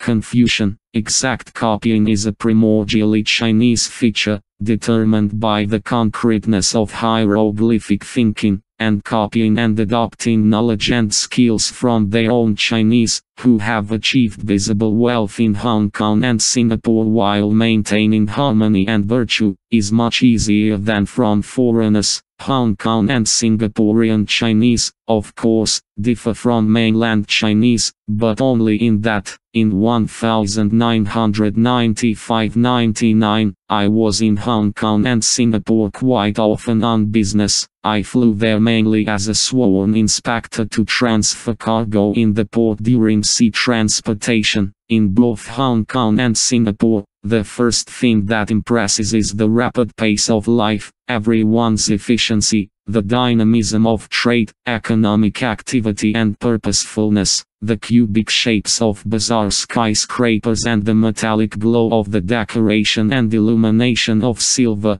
gold, steel, bluish and even greenish hulks of business buildings of banks, companies and luxury hotels delight with the mystical grandeur of business scope. stone jungle residential quarters of high-rise buildings, in some places with hanging lianas of sewer and water pipes laid along the walls outside, intricate pedestrian walkways, crossings and road junctions at different levels are suppressed by the narrowness of space, but especially when viewed from the sea. The abundance of ships in the road and the immensity of container terminals are striking. The movement of ships in the straits is so intense that an analogy with a busy city avenue comes to mind. Long hulks of tankers, multi-tiered container ships, dry cargo ships of various sizes, sometimes luxurious liners and formidable warships, black, red,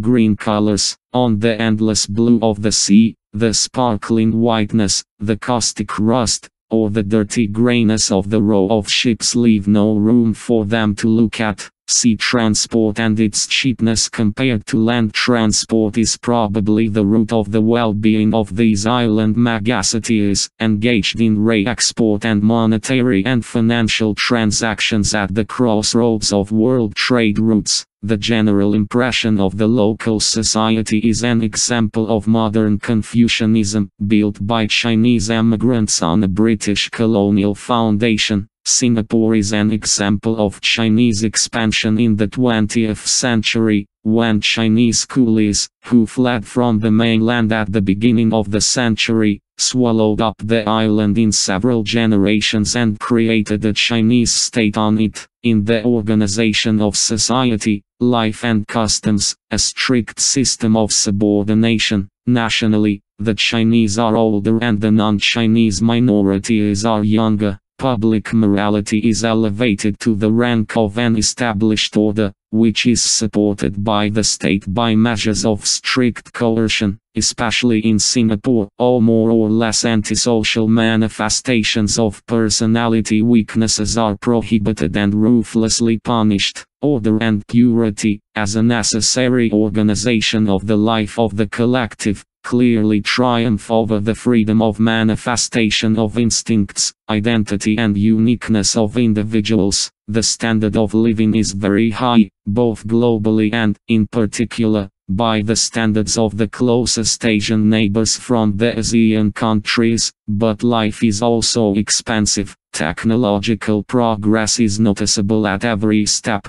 The goal and criterion of Asian success in life, luxury, is simply striking. Observations allow us to think that expensive cars, Mercedes, Porsche, Ferrari and others make up the majority of the car park. Even luxurious Bentleys and Rolls-Royces are not uncommon on the road. Speed is the norm, and taxis use 3-liter Toyotas, which, by engine size, are considered executive cars elsewhere. The residence is rich, spacious, air-conditioned, shining with polished marble and granite, sparkling with metal. High-rise buildings suffocating from the heat and humidity with dim neon lights, multi-tiered bunks and washed linen on the ropes, which is not uncommon in Hong Kong, probably also exist in Singapore, but they are no longer striking. Leisure is aimed at entertainment, but not at development. Huge shopping centers are the main place of entertainment for the masses. Residents with entire families with children, crowds, loitering around the floors, and it seems that on weekends they stare at goods all day long,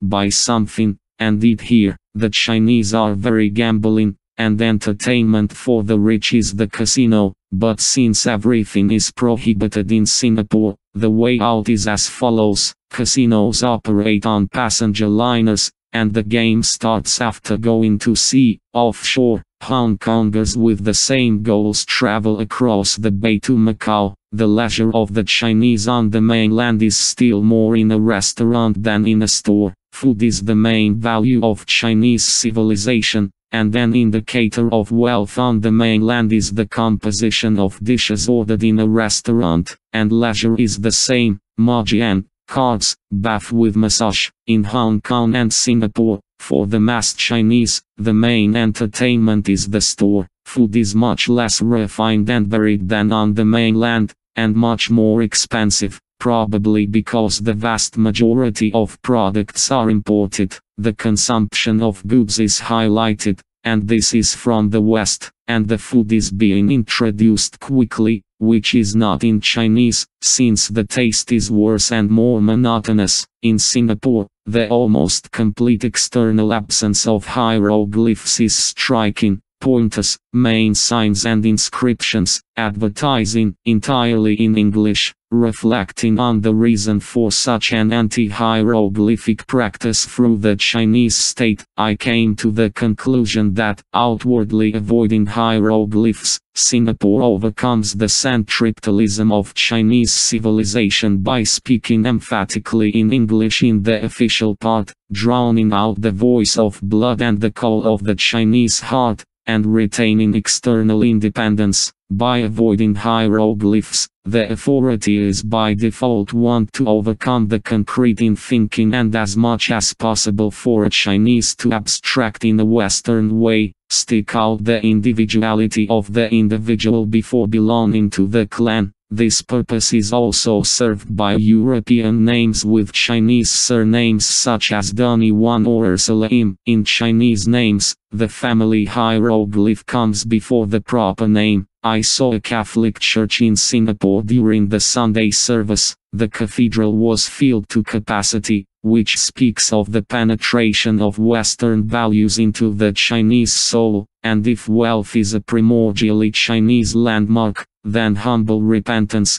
cleansing of conscience. The current difference between Hong Kong and Singapore is that Confucian norms of behavior, values and lifestyle are more deeply rooted in Singapore, while liberal values, pluralism and freedoms are still maintained in Hong Kong. The point is probably that in Singapore, since 1959, 2 generations of the local Chinese have had Chinese power headed by the Chinese, Lee Kuan Yew, an outstanding Chinese sovereign, the father of modern Singapore, who believed that the country's greatest capital is its population, ruled for 31 years and created a society of discipline, order and long-term planning based on a powerful parliament-controlled economy. In Hong Kong, 5 generations of Chinese lived under British colonial rule until 1997, and while there is little bureaucracy dear to the Chinese heart, there are no special prohibitions, the workforce is mobile, and companies live from deal to deal. However, from the very beginning, Hong Kong was driven by the Chinese thirst for wealth and had only one Western purpose in life, to make money. In this he undoubtedly succeeded in the absence of any significant natural resources. The wealth of Hong Kong, like the wealth of Singapore, was achieved thanks to its only asset, a pragmatic, to reality and deeply aware of the inequality of social relations of the Chinese population. The last time I was in Hong Kong was in 1999. By this time, the Chinese authorities in Hong Kong managed to close the old museum with the British version of the history, culture and prosperity of the colony, and Hong Kong school children began to be taken to the new museum of the superiority of the ancient Chinese civilization over the foreign one without fail. Museum of the history of the struggle of the Chinese with the British, Dragon with the Tiger, in the Opium Wars, and so on, until the victorious return of Hong Kong to the bosom of the motherland. Yellow Peril China has been carrying out its reforms for more than 20 years and, in my opinion, entered the 21st century at the end of the course adopted in December 1978. Undoubted and even unprecedented economic progress has been achieved. Further market reforms threaten to disrupt the stability of Chinese society, namely, stability and the measured pace of modernization and expansion were the main criteria for the success of Deng Xiaoping's reforms. Ahead is the next phase of the cycle, with the strengthening of the regulatory role of the state. The fact that it will be exactly like this can be judged by the policy of localizing the pressure of the surplus rural population not into the private sector, but into state programs for the construction of infrastructure facilities, high-speed roads, airfields, ports and urban facilities. The Chinese way of building up the basis of the economy, the capacity of the electric power industry, is also noteworthy. China is lucky to have a supply of environmentally friendly and inexhaustible water resources. One non-freezing Yangtze exceeds the Ob and Yenisei combined in terms of height difference and water flow, and the grandiose construction of a cascade of power plants on the mountainous section of the Three Gorges is a state program. The construction of thermal and nuclear power plants where there are no hydro resources is also a state program. During the reforms, the Chinese leadership pursued national interests, and in general, the picture of socialism with Chinese characteristics now looks like this. China, without losing its Asian national image and cultural uniqueness, overcame backwardness and gained strength, and people began to live better. This, in my opinion, is a slice of the unofficial history of modern Confucians. I will not dwell on the petty exaggerations of Chinese cheapness that are common in Russia and the delusions of the widespread abundance of goods, but about China in the new millennium, I would like to make general guesses, namely, the creation of a mobile, modern, civil society with the potential to threaten Russia due to an excess population with limited resources is not a correct assessment of the essence of Chinese specificity. I believe that the vector Chinese leadership's intuition is that in order to be able to preserve as much as possible a stable traditional society in the country during technical modernization, Zhaokan, prosperity and tranquility, is the Confucian symbol chosen by Deng Xiaoping himself for the 21st century for market socialism with Chinese characteristics. This implies that the next, in the 22nd century, will be the highest in the hierarchy of well-being of virtue, the Confucian symbol. On great unity, let me remind you, the previous 5 generations of Chinese, from the middle of the 19th century, lived in a period that Confucians call the era of establishment of chaos. This implies that the next, in the 22nd century, will be the highest in the hierarchy of well-being of virtue, the Confucian symbol. On great unity, let me remind you, the previous 5 generations of Chinese, from the middle of the 19th century, lived in a period that Confucians call the era of establishment of chaos. This implies that the next, in the 22nd century, will be the highest in the hierarchy of well-being of virtue, the Confucian symbol.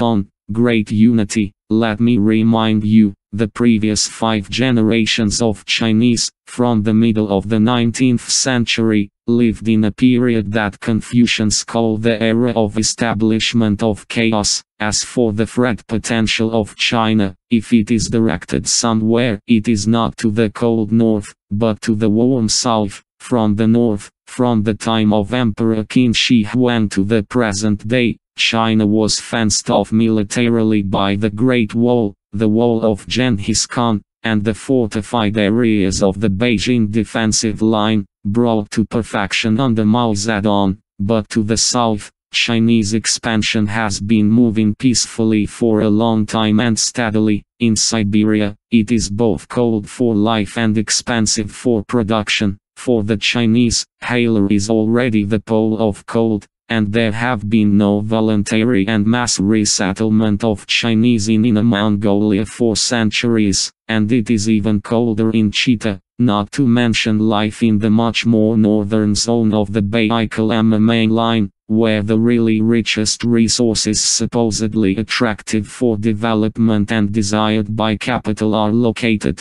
Known to me from attempts to find an investor, the explored and tested copper deposit in the Novachara area under BAM during the years of reforms in Russia, due to huge initial costs and colossal mining costs, did not find anyone who would want to invest in it. Mining does not pay for itself, and this despite the exceptionally high content of metals in the ore, about 14%, surpassing even the excellent ore of the Mongolian Erdnet, about 12% of metals. After the denationalization of the planned process of developing Siberia, neither domestic, nor Western, nor Chinese capital came to the BAM and does not want to go. With Siberian frosts and distances, even robbing there is more expensive for yourself, and no conquerors need the local population there. Even as slaves, our northern mines and our working hands there are still needed only by ourselves. In Malaysia, the role of local Chinese capital in the extraction of raw materials has long been exceptionally large, more than a third, and this country is already 25% populated by the Chinese. Singapore is already a Confucian state of Chinese emigrants who ousted almost the entire other population from the island. Indonesia, after the Chinese ethnic unrest of the mid-60s, until recently banned even the celebration of the Chinese New Year, due to Vietnam's attempts to expel some of the Chinese emigrants to their homeland. China in 1979 taught its neighbor by military force not to do this again, and the current massive Chinese emigration to Australia will give the local Anglo-Saxons in the future the next generations about the same problems with yellow that American whites in the USA have from blacks and Hispanics. Significantly that the parallel mass emigration of whites, Boers, from South Africa goes not to Australia, but to New Zealand, without mixing with the Chinese, and this is also an obvious Chinese specificity. If I manage to lucidly comment on the meaning of socialism with Chinese characteristics, as I understood it, then the reader should end up with the opinion that this is, and the national idea equally understood by the people with a clear goal to complete the modernization of society by 2019, a goal that mobilizes the will of the people, and a clear economic strategy of the authorities with the tasks of the bureaucracy outlined in terms of directions, terms and volumes, and the military doctrine of the state adequate to them, the essence of which is the consolidation and substantive demonstration by the army of a living sense of national dignity. The triune essence of these constructions of Chinese thought and will is the prosperous peace of the middle. Chapter 5, Lessons for Russia. The question of socialism since the period of history in which the new Russia lives is already firmly referred to as the ugly word post-Soviet. For us a simple, at first glance, question is of fundamental importance: why socialism lives and flourishes in China, did not take root in the West, but in Russia collapsed. In order to achieve a clarification of the general, it makes sense to simplify as much as possible all the intricately mixed diversity of real life, to omit the singular and stick out only the special. In life, it's like this: you write a general rule, and the most characteristic is an exception, like grammar, but there is still a rule. I'll start with an attempt to clarify the reasons for the rollback and collapse of socialism in Russia. In my opinion, the main one is that the traditional form of power structure for Russia is the aristocracy. Society is divided according to the criterion, no people. The basic social instinct is to share in fame. Relationships are subject to expediency. Community psychology rests on people's trust in each other. Justice is understood as equality. China is dominated by bureaucracy. The society is built in coordinates senior-junior horizontally, and bosses subordinates vertically. The vector of aspirations is the ascent to power. There is a ritual in the relationship. In psychology, the main thing is the family, the hierarchy of the building. The West, on the other hand, is oriented towards democracy,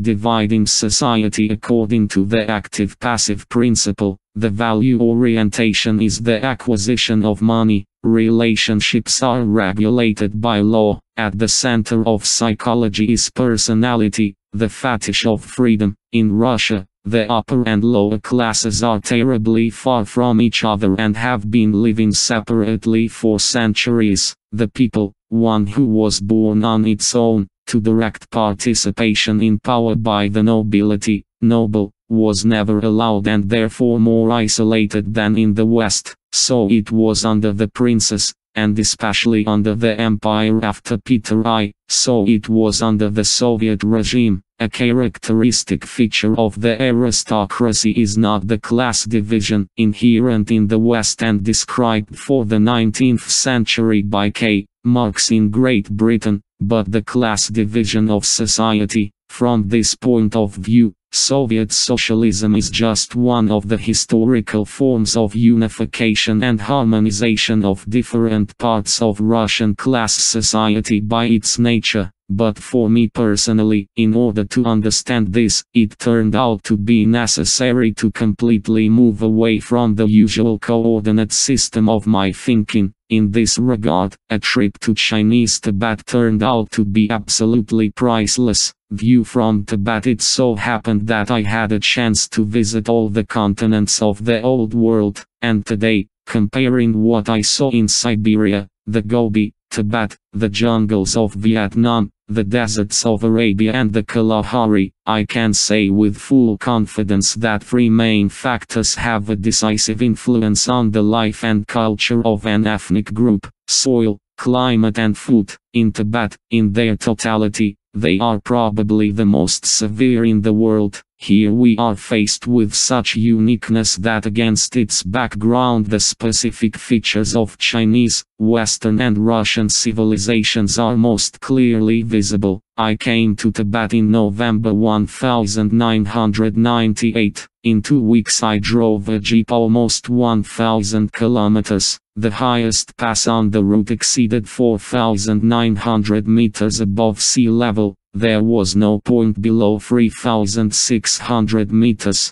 given that the height of Mont Blanc is 4,810 meters. All ours European civilization seemed to be something far below, snow-capped peaks and glaciers and streams sparkling in the sun, pale, yellow-gray stone desert, sometimes to gray-green or black-green on one slope, and here bright yellow sand dunes on the other. Avaricious vegetation in the river valleys and green grass along the shores of blue lakes, bright, hard sun, warm during the day and terribly cold at night, rare yaks on the slopes and fields of barley in the valleys, villages of grey stone tower houses and white and red and gold monasteries. In a word, it seems to be hyper-exotic, a tourist paradise, but theoretically limitless tourist opportunities are severely limited in practice, and not even by the lack of good roads or comfortable hotels, but by oxygen starvation and low atmospheric pressure of the highlands. Any, even very hardy, person from the plain feels physically very bad in Tibet. It requires a long acclimatization. I repeat,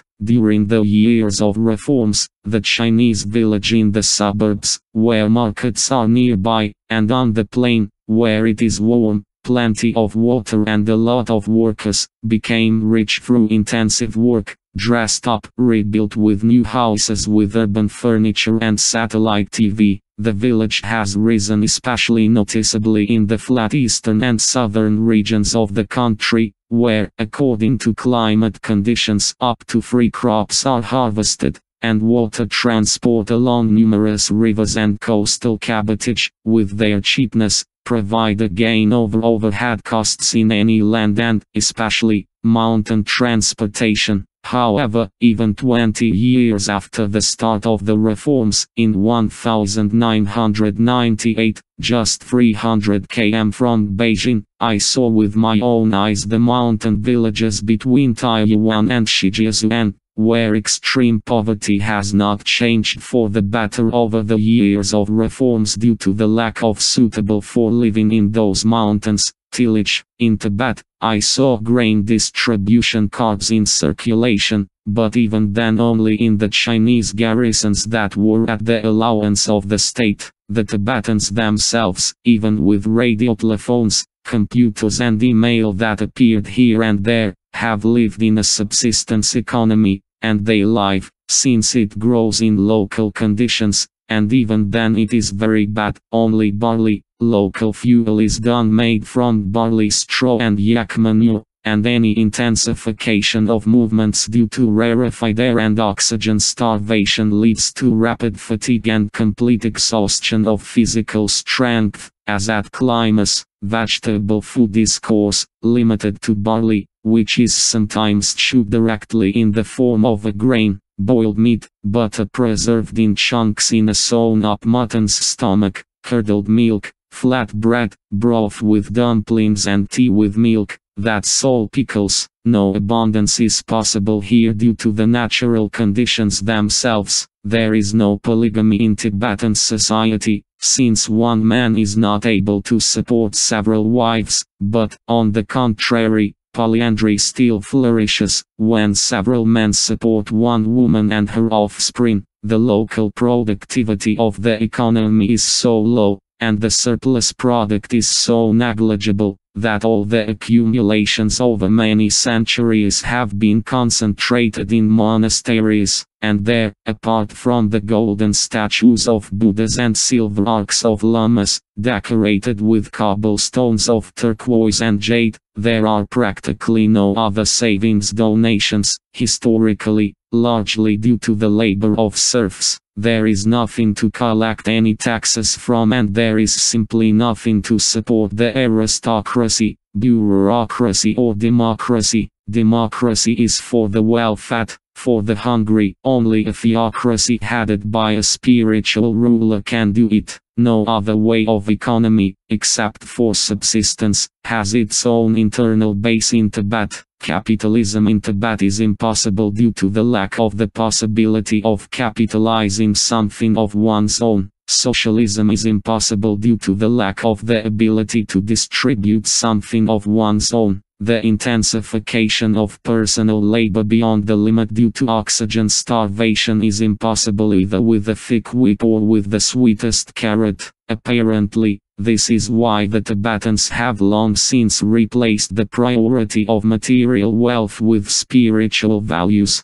Wealth is not the goal. Spiritual enlightenment, freedom from attachments and balance, is the meaning of this life. And if the inhabitants of Western liberal civilization, hurrying to life, consume and enjoy, turn to astrology for predictions in this life, then the inhabitants of Tibet resort to astrology to calculate the ways of the reincarnation of the spirit of the deceased. In European astrology, the forecast is made from the place of the day and hour of a person's bodily birth for this life. My constant and pleasure-seeking ego is where the interest of the European is. For Tibetans, in the symbol of the Buddhist faith, there is no permanent, definite, and only for this reason beloved I does not exist. I is only the current, conditional designation of the sequence of interconnected reincarnations wandering from world to world. Earlier and now the astrological forecast in Tibet is made from the day and hour of death to where the spirit moved and into whom it was reborn. A certain and only because of this, the beloved I does not exist. I is only the current, conditional designation of the sequence of interconnected reincarnations wandering from world to world. Earlier and now the astrological forecast in Tibet is made from the day and hour of death to where the spirit moved and into whom it was reborn. A certain and only because of this, the beloved I does not exist. I is only the current,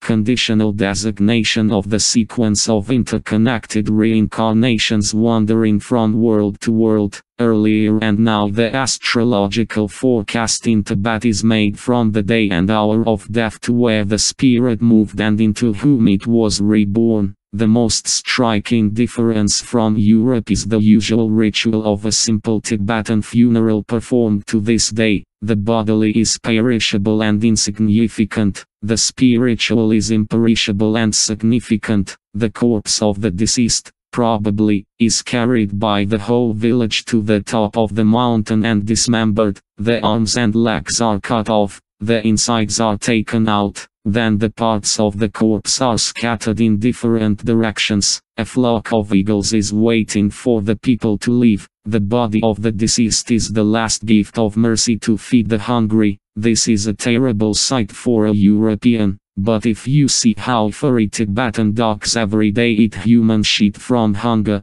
and eagles eat human remains, then the significance of the spiritual in a person becomes clear and very understandable. The centers of spiritual life and repositories of knowledge about cosmic energy, medicine, astrology, metaphysics and other secrets are monasteries. In the monastery you can get a traditional education. Tibetan University can start at the age of 5-6 and continue through spiritual training all this life. The Lamaist philosophical outlook is available only to the elite. The minimum term of a full-fledged education is 30 years. It is impossible to acquire special knowledge faster, and most importantly, the technique of their application. These treasuries of knowledge and skills, closed for a period of knowledge in one generation, are the essence of the spiritual specificity of Tibet. Unlike European Christianity, Lamaist monks are given complete spiritual freedom and the same material independence. In the monastic brethren, as well as in society, there is no community. Everyone lives on their own means. There is also no cult of food.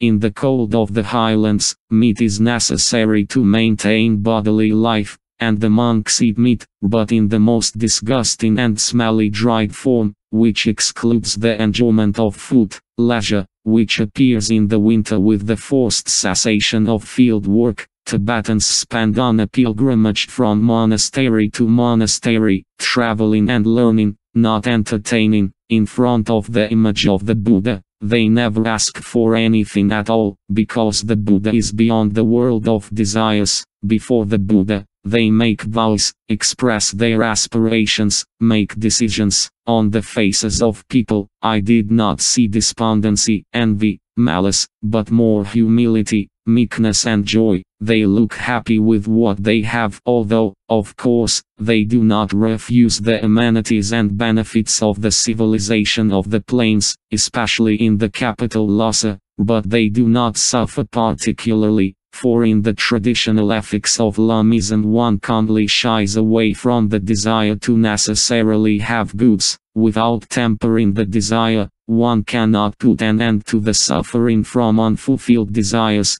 and therefore one cannot break out of the chains of reincarnations. One cannot find peace. An example of the indisputable specifics of subsistence farming, the Lamaist mentality and spiritual authority in harsh and sparsely populated Tibet underscores its opposition to the specifics of the socialist market, the Confucian tradition and the bureaucratic ritual of blessed Han China. In crowded crowds, the life path of the Chinese ends differently. Due to the lack of free land in China, most Chinese are not buried in the ground during the funeral. The corpse is usually burned, the ashes are stored in an urn at home on the ancestral altar or scattered. Mao Zedong was buried as an earthly emperor, with the brilliance of an external demonstration of power, in a majestic tomb located on the main square of the capital, as if in the center of the middle of the earth. Deng Xiaoping,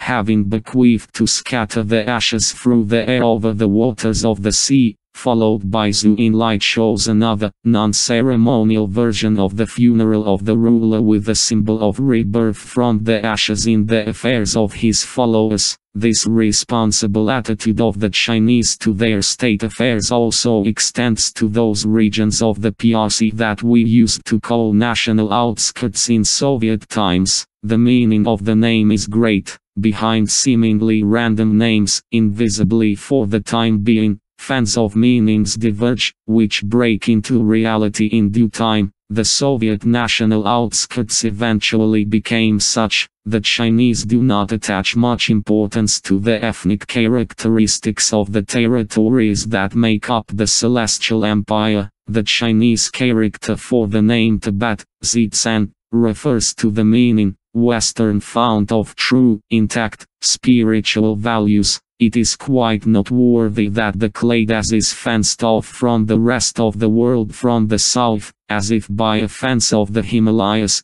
and from the north, by a kind of alienation zone of deserts. This is especially evident from the aircraft, and if, when flying over the plain after climbing, all interest in looking out the window disappears, then when flying over Tibet, you can't take your eyes off the window. At the maximum flight altitude, the snow-covered Tibetan plateau with heights of 5–6 thousand meters floats right under the wing, and the 7,000th peaks of the Himalayas with the 8,000th Chomolungma, visible fans, outline the limits of this roof of the world. 100 years ago, clade was reliably protected from external influences by natural barriers. Now you can fly to Tibet, but getting by land is still difficult. Two highways from north and east of China, one road east to Xinjiang and one south to Nepal. That's all the main ways of communication, and when the goods of life are imported, transport costs are enormous,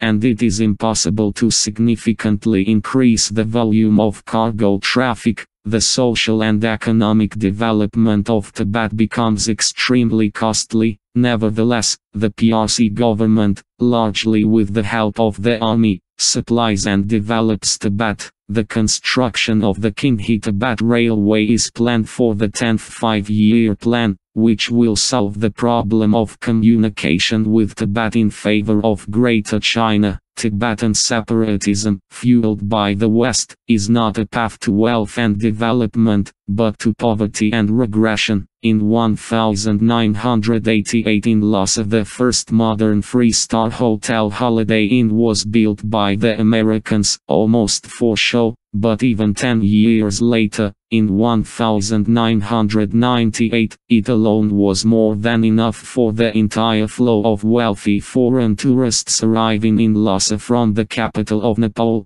Kathmandu, 80%, or from the center of Sichuan, Chengdu, 20%. The commissioning of the second certified international class hotel would be unprofitable. In fact, decent hotels have appeared in Lhasa. Development of the territory, and, above all, infrastructure, the construction of roads, bridges, electric power facilities, communication systems, can be carried out and is carried out only at the expense of subsidies from outside. Tibet lives on almost everything imported. Beijing finds the state will and funds for the obvious losses of such subsidies and imports, and the economy of socialism with Chinese characteristics is capable of bearing the burden of planned losses in the name of, if not abundant satisfaction of the interests of life, but still the entire population of its exotic autonomous region, and he who has eyes sees it.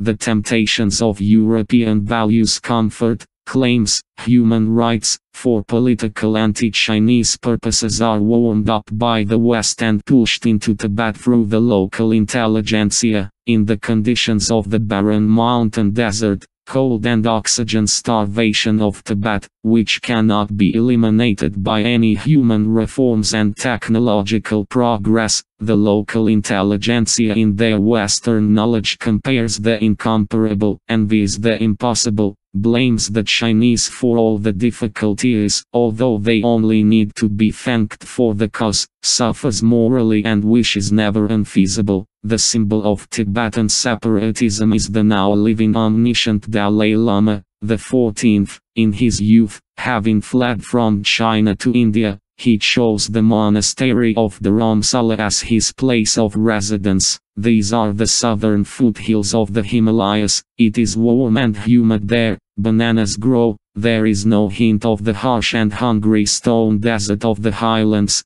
and there is no terrible cold at night. It is comfortable and satisfying there, but these living conditions, chosen by the Dalai Lama, have nothing to do with the real life of modern Tibet. Following Tibet in terms of the severity of daily and seasonal fluctuations in temperature is not at all high altitude, but very cold, especially in the center and north of the Gobi Desert, Mongolia, at the latitude of Yalta and Paris in Mongolia. In places, especially in the basins, permafrost is widespread, which penetrates here closer to the equator than anywhere else on the globe. I have visited Inner and Outer Mongolia many times in different years and in different places. I remember the boundless, slightly wavy expanse of the horizon, the soft green expanse, peace, transparency and serenity of the autumn steppe, soothing my heart. Some almost flat grey stone,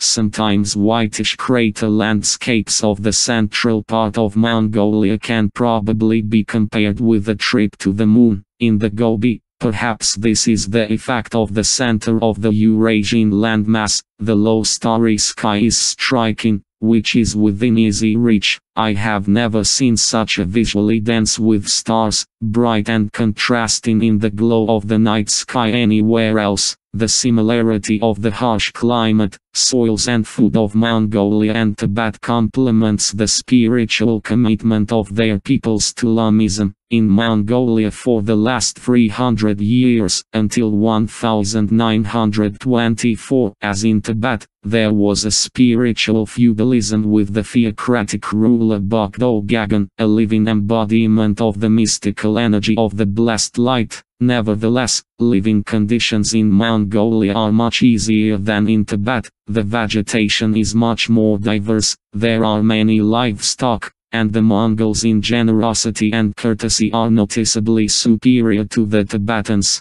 Softer and traditional rite of simple Mongolian funeral. The body of the deceased is no longer dismembered, but wrapped in a shroud, placed on a wagon, and the horse is allowed to gallop wherever their eyes look. Where the body spontaneously falls out of the wagon, the third honorable place in terms of the severity of living conditions is occupied by Russia, of course, on average, not to mention the tundra in the absolutely harsh norths. 53% of the territory of Russia is permafrost. In the less severe climate of Russia, where there are forests or grass around the waist, the structure of power in society is different. It is no longer a spiritual ruler, but the aristocracy, through the acceptance or non-acceptance of some ideas by the majority of the population, imposes on the people a single will and by will holds together a heterogeneous society. The threat of famine in Russia is less urgent. The fight against the cold in Russia is a constant concern,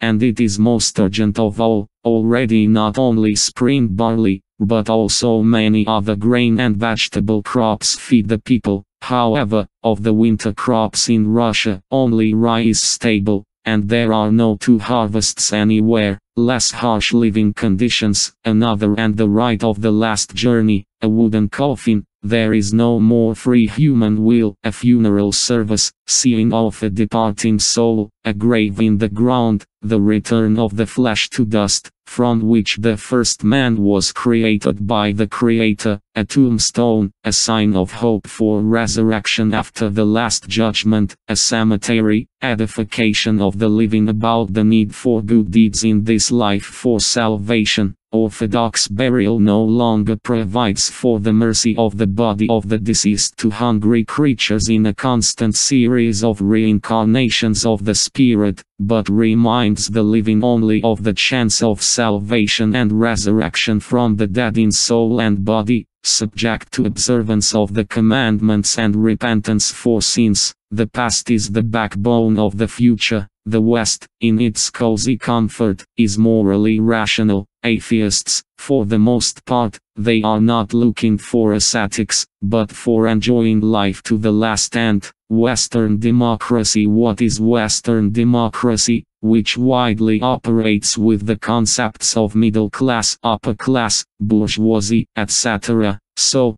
there the border to the upper class is really open, but only for a minority of the population. This is the natural birth rate, 10% active individuals to 90% passive in any society. Leaders always make up only about 5% of the total number of any stable group. The same figure, according to the observations of biologists, is also characteristic of animal species living in a flock. The dominant minority in chimpanzees and wolves is always 5%. Among the active, young, about half are born strong-willed, quick-witted, hard-working, businesslike, thrifty, sociable and cheeky. A quick-witted, tight-fisted, risk-taking and inflexible native of the working masses, as a rule, can achieve the accumulation and accumulation of capital, opens his own business, becomes the owner and rises to the top.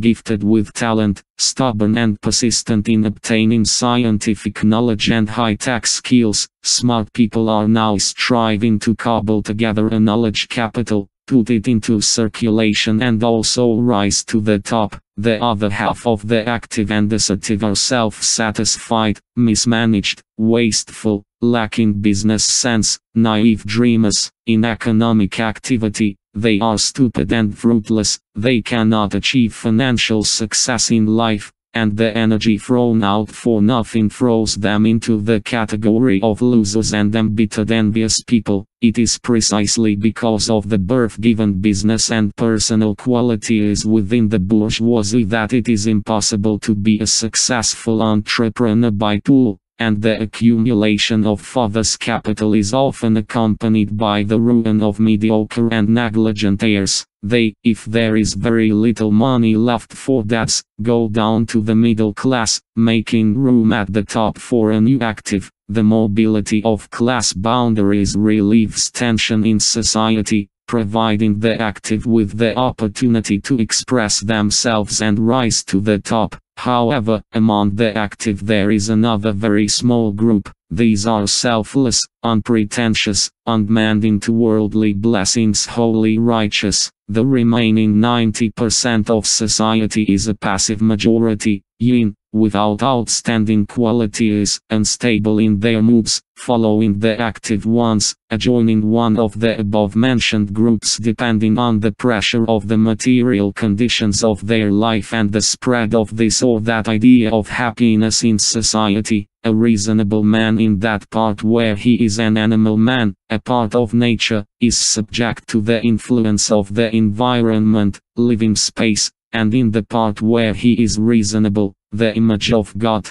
to the influence of ideas. The conscious history of mankind is the history of the struggle of ideas, great, small, and completely insignificant. In our time, the idea that no ideas are needed has triumphed in the West. The new ideal is fat happiness, a waking dream with the mental process of the passive masses, occupied with immeasurable production consumption, lightened to the limit. The active leaders of the West from the master group seek to convince the whole world that ideals are dangerous delusions that generally interfere with happiness, and this is the satisfaction of needs alone. The level of satisfaction of needs is directly related to the amount of money, and the power of money, when the needs of individuals collide, in society is regulated by law. Written law is the only criterion for the correct behavior of individuals in society. It should be noted here that Western society has been very lucky with its habitat. There are no winter colds, barren deserts and harsh highlands. In terms of ideas, the activists from the Holy Righteous at one time gave the society of the West the notorious Protestant ethic that motivated individualism,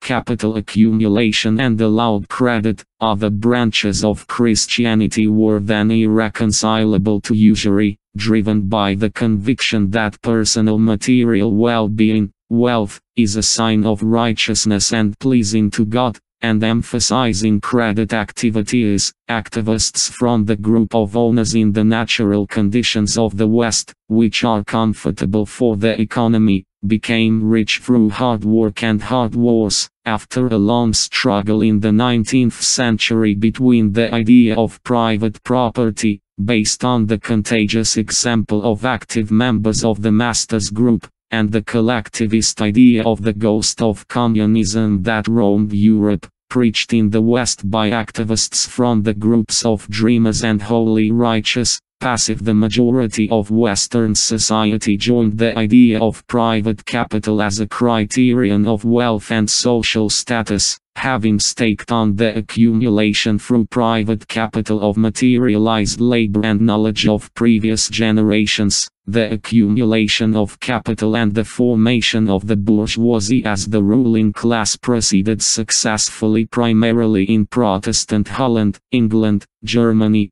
and Switzerland. Switzerland is the birthplace of banks. In Catholic France, the demolition of the aristocracy was difficult. Through the Great Revolution, and the rooting of bourgeois relations in society passed the test of the Paris Commune. Class society has grown in the West into a class civil society. The most civil class of society is the bourgeoisie. Compared to other classes, it is more educated and organized. It operates with ideas and mechanisms of their suggestion to the masses. I note that capital is not only and not so much money, circulating or free, but equipment, raw materials, technologies and intangible assets, qualifications, knowledge and skills, of personnel, copyrights, business connections, reputation, and capitalism is an activity, first of all, to preserve productive capital, compensate for its loss from profit, then to increase its turnover,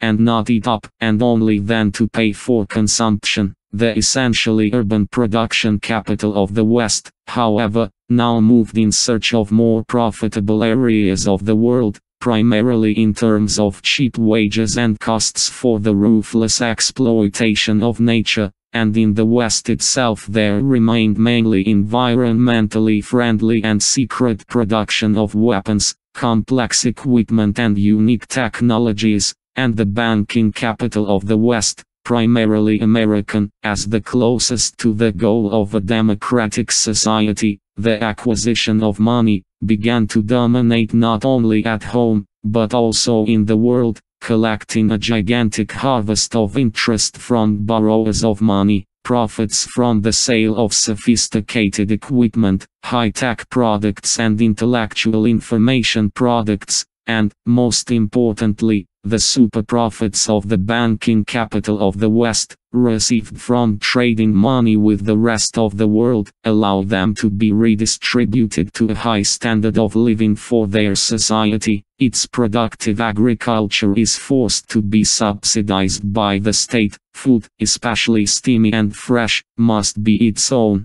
In a consumer society, the sale of services is booming. They must be local. They cannot be imported, began to dominate not only at home, but also in the world, collecting a gigantic harvest of interest from borrowers, profits from the sale of sophisticated equipment, high-tech products and intellectual information products, and, most importantly, the super profits of the banking capital of the West, received from trading money with the rest of the world, allow them to be redistributed to a high standard of living for their society. Its productive agriculture is forced to be subsidized by the state. Food, especially steamy and fresh, must be its own. In a consumer society, the sale of services is booming. They must be local. They cannot be imported, began to dominate not only at home, but also in the world,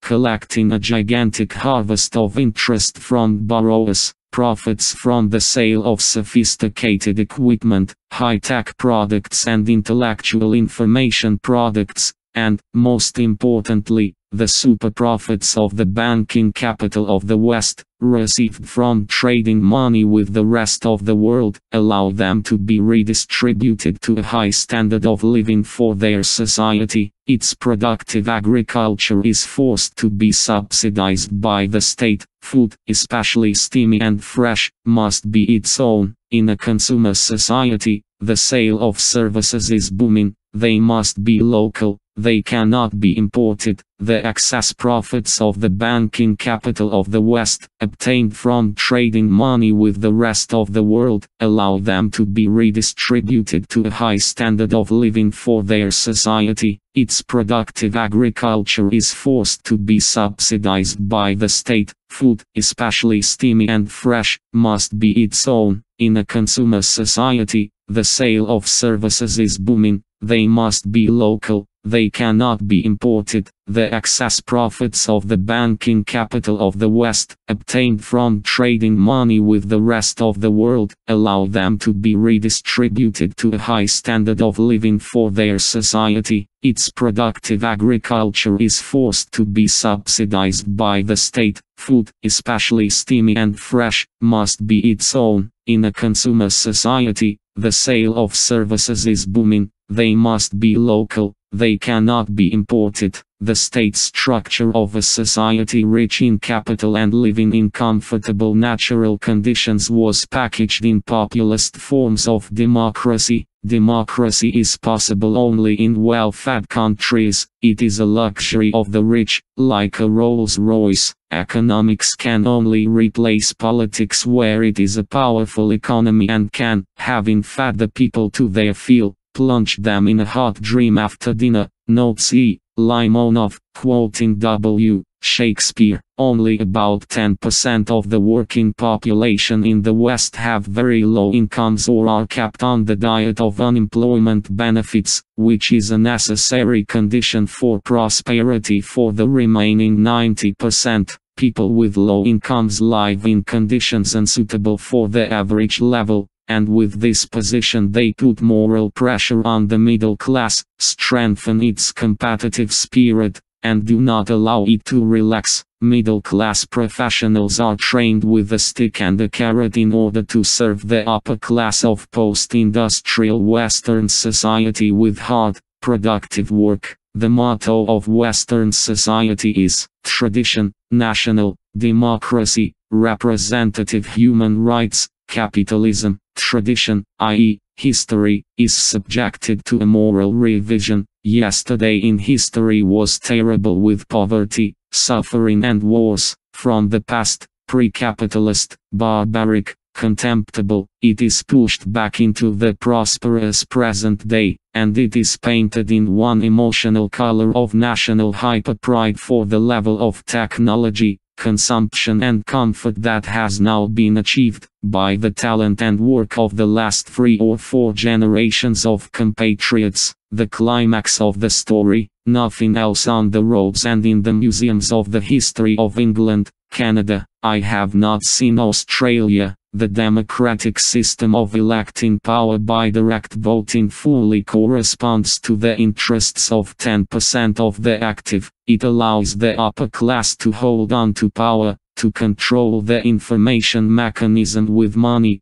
and to inspire ready-made opinions and seductive ideas to the masses of passive voters. It allows activists from the middle class and even from the very bottom to show their free will and, due to their personal qualities, break out to the top. Renewal of elective power in a democracy occurs every 4-8 years. This stimulates progress and does not stimulate stagnation, since it allows you to notice and correct the decline trends several times within the active life of one. In our time, about 25 years, generation, if history is measured by generations, namely, this is how the Bible measures it, and consider the beginning of a generation coming to power in the West from major upheavals and, accordingly, a change of ideas, then in the 20th century there were 3 noticeable changes. 1929-33,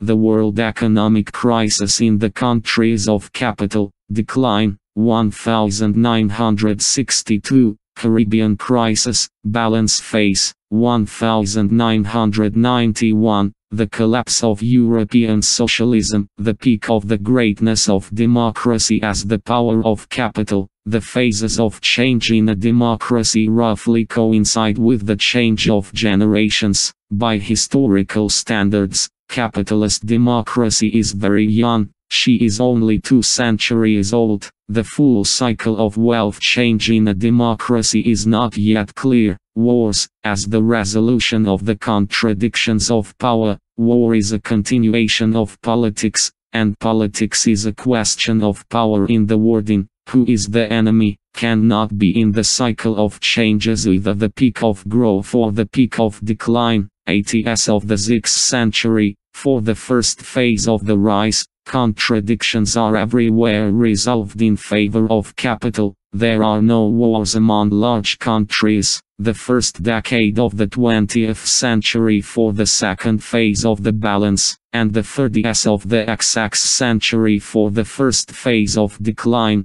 global crisis. Then, see above, it is still possible to trace a cycle, which, probably, is equal to 4 generations. The main lever for controlling the passive masses in a democracy has become seduction, an instrument of proud liberalism. The control of power over a person through the encouragement of his weaknesses provokes cowardice, cynicism, envy, hypocrisy, pride, greed, expands the boundaries of permissible, consciencelessness, debauchery, sodomy, extreme emotions of delight or despair in the cozy conditions of a comfortably arranged life of the masses are rare. The official emotional climate is boredom. Nothing extraordinary is happening. The emotions of obligatory pop music and the mathematical symbols of percentages and statistics are opposed to conceptual thinking. The cult of the victim,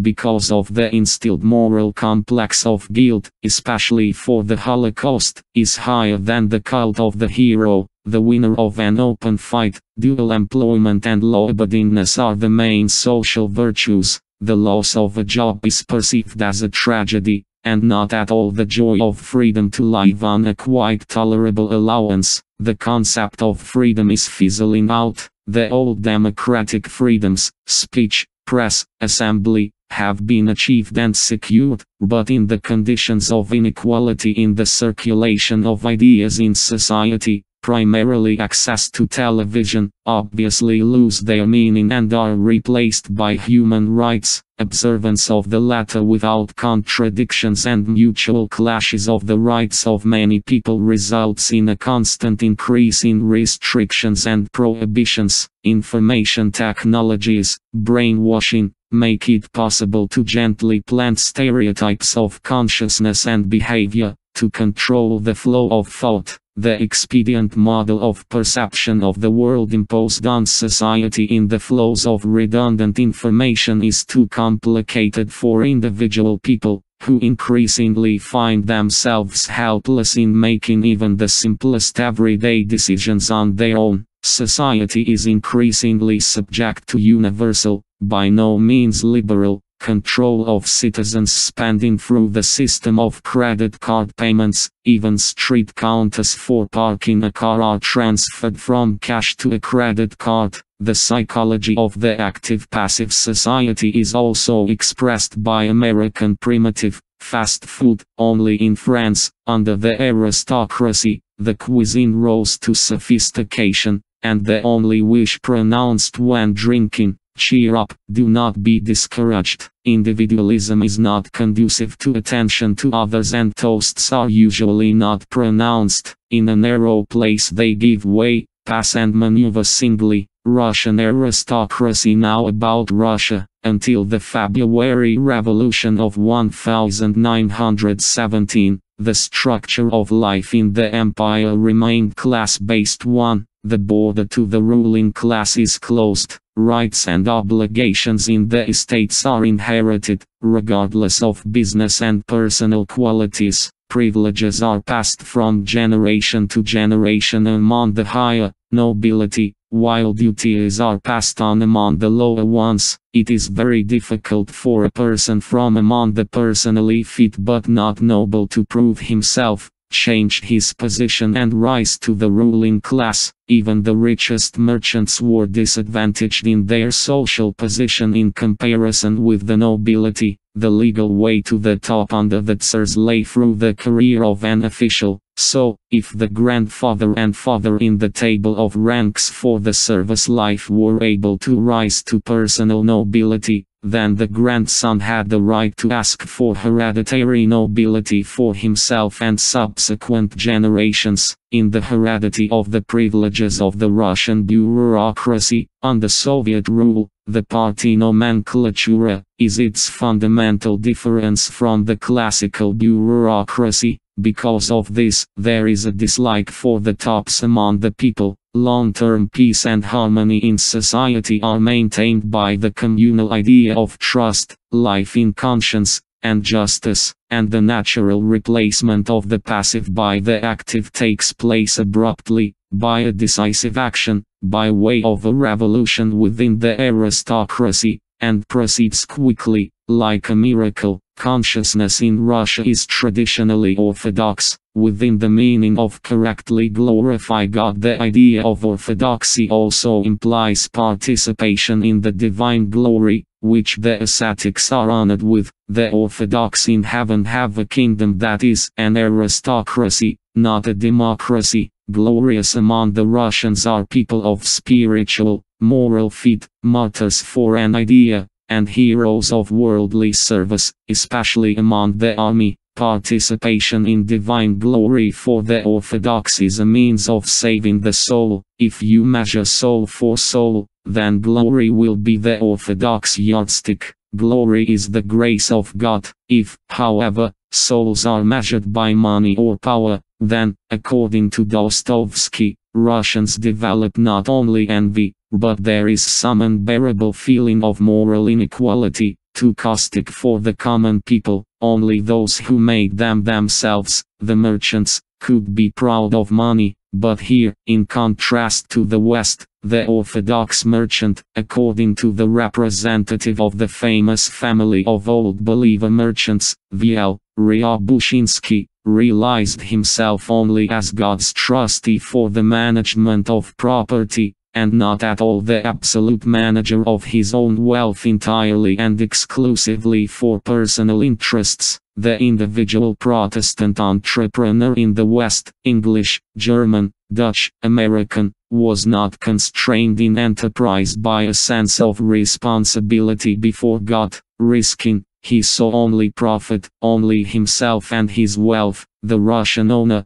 thinking about money, looked back at the glory of God and could not make much fuss. No wonder the Russian merchants were titled degree. V.L. Ryabushinsky testifies from his own experience. An Englishman is always a player at heart, even if he is a serious business person, and ours are not players at all, but are very cautious and slow. The decision is not taken immediately, but by waiting. But once it is made, they bend the line stubbornly and discuss, despite the failures. Also, from childhood we were taught, business, there was something more than profit. It was said in the way that I later heard as a soldier, His Majesty's service, and on it are ranks, and orders, and benefits, but they are not the essence for a person with a conscience and understanding. As later as a soldier I heard, the service of His Majesty, and on it are ranks,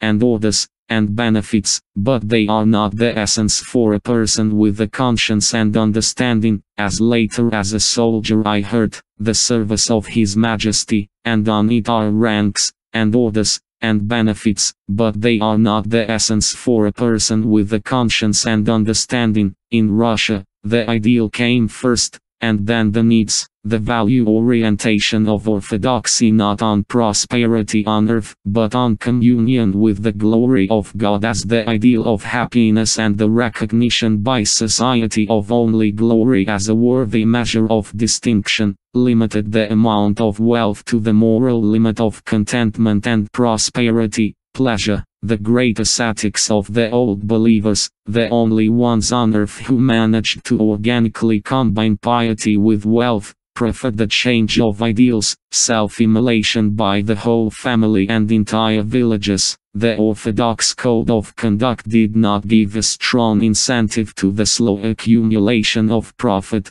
to its preservation and increase, and reduced the sense of personal responsibility to people. God is another matter, the ideal, the creed, tempered needs through conscience, and without the orthodox faith a Russian person is simply rubbish. Here I rely on the authority of F. M. Dostoevsky. In a class society serving a common cause, where there is an ideal, relations are regulated not by law, but by expediency. The law that draws, but mercy can also suspend the cruelty of the law. As for the living space, the Russian people are very unlucky with the climate. Russia is the coldest country in the world. Severe winters, large temperature fluctuations, freezing of waterways and vast land distances make the costs of any production in Russia obviously higher than in the West and other areas of the world. A.P. Pashev writes about this in detail. For the effective functioning of the country's economy as a whole, so that costs are covered by income, in such natural conditions, state regulation of all aspects of the use and movement of capital is required. With free movement of capital and uniform world prices, capital always tends to go where production costs are lower, and then the escaped capital is replaced by imports of goods. Similar goods on the world market have always been cheaper than ours. From the ruin of its non-competitive economy in terms of climate and land distances, protectionism is needed. State protection of the domestic market from the aggression of the world market. The totalitarian closeness of society is preferable here to liberal openness. With free trade, the vector of aspirations of capital has always been directed centrifugally, from Russia to abroad. Free convertibility of the ruble was introduced in Russia twice. At the end of the 19th century, with the gold ruble, a huge gold reserve flowed from Russia to the West. With the free convertibility of the ruble into the dollar at the end of the 20th century, mobilization reserves of strategic raw materials first flowed from Russia to the West. I know for sure about uranium, titanium, mercury,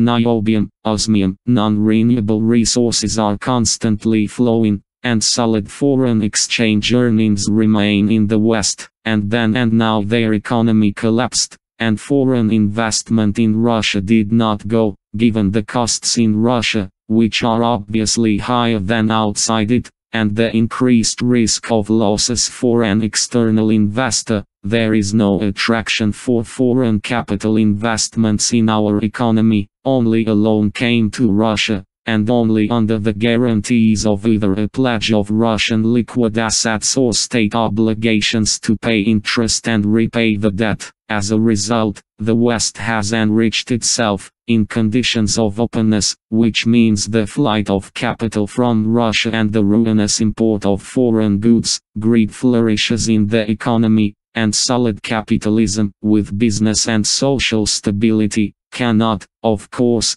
be strengthened. The example of grabbers, slickers, live-eaters, boors, burnouts, malicious bankrupts and other dishonestly rich active dealers, in many respects forcedly unrighteous in relation to the passive mass, was negative from the point of view of benefit to society. The capitalist division into classes was rejected by Russian society both at the beginning and at the end of the 20th century, limiting itself to the temporary demolition of estate partitions. 2. The main lever of control over all classes of society, packed in state forms of aristocracy, is fear, an instrument of humble totalitarianism. Glory, as a traditional moral priority in society, stimulates the exploits of generosity, loyalty, sacrifice, compassion, selflessness. In Russia, the Orthodox have preserved feats of piety, personal almsgiving and fasting. In the West, Protestants do not fast at all, while Catholics have fasting only for 2 days before Easter. The psychology of Russian society, living in cold harsh conditions, is expressed by simple and unhurried food and a greater than in the West, a penchant for drinks that warm the soul. Toasts, as a rule, are pronounced and always contain a wish of health to all those present. In a narrow place, the Russians themselves organize themselves in a queue. In a traditionally state-based totalitarian society, the inherited nature of privileges corrupts the upper classes, both noble officials and industrial merchants, leads them to infamy and spiritual degradation. In a prosperous time, the third, according to Parkinson's law, generation of heirs to the privileges of the once glorious ancestors is getting fat, losing business activity and ideals of a common cause with the people, which leads them to decline. There are no competitors, and the amount of wealth among the nobility turns into apathy, boredom and sweetness. The degradation of the nobility is no longer just hostility among the people, but a deaf, steady disgust and also a loss of enthusiasm. In response, the nobility pays the people with hatred. Inevitably there comes a stagnation in development. The reins of fear are weakening. Ideas of liberalization will prevail in society, which are pushed by active groups of naive dreamers and wholly righteous, revolutionaries, dissidents. The nobility is looking for a way out, but being already incapable of a personal fit for the sake of an idea, it is inclined towards reforms in favor of liberalism. Passive working classes join the liberal ideas of an alliance of envious people and losers. There is an instant demolition characteristic of Russians in a sharp form that no one foresaw. Class boundaries are crumbling, active prospects open. There is a regrouping at the top. Dreamers when normal business conditions are established are eliminated, and masters rise and move development forward. The people, the guardian of the age-old collectivist tradition and communal spirit, in their mass does not crumble into individuals, emotionally resists the violence of westernization. F.M. Dostoevsky considered war to be a medicine for a class society, a medicine pleasant for the people of instant action, raising the spirit of the people and their consciousness of their own dignity. War equalizes everyone during a battle and reconciles master and slave in the highest manifestation of human dignity, in the sacrifice of life for a common cause, for everyone, for the fatherland. Both patriotic wars were undoubtedly such a cure. Liberal reform ideas took over the minds of a totalitarian Orthodox society during periods of decline with the frequency of 3 generations. This is determined by a natural property, called in dialectics negation of negation. In short periods of demolition of class barriers and regrouping of those active within society, the founders of clans, especially merchants, were initially promoted due to their outstanding qualities according to the aristocratic principle of personal suitability. After 50-75 years, most of the clans, represented by the grandchildren of the ancestors who no longer shine with personal qualities, leave the stage, and others rise. The average period of prosperity of the clan is 3, maximum 4 generations, that is, 75, at most 100 years. The simultaneity of the rise and degradation of the aristocracy lays down a cycle of cardinal regrouping of the upper classes and liberal reforms of society. changes in harmony, also once every 3 generations, on average, once every 60-90 years. On the graph of fluctuations in the well-being of harmony in Russia, Fig. No. 3, p. 70, the first decline, 1662, 3, falls exactly on the split of the Russian Orthodox Church, the apotheosis of disharmony in society and the state. The declines and rises of the Russian well-being of harmony follow in the period of 3 generations. So, after the distemper, 76 years after the founding of the dynasty in 1613, in 1689, the reign of the third of the Romanovs began. The reformer Tsar Peter I the Great,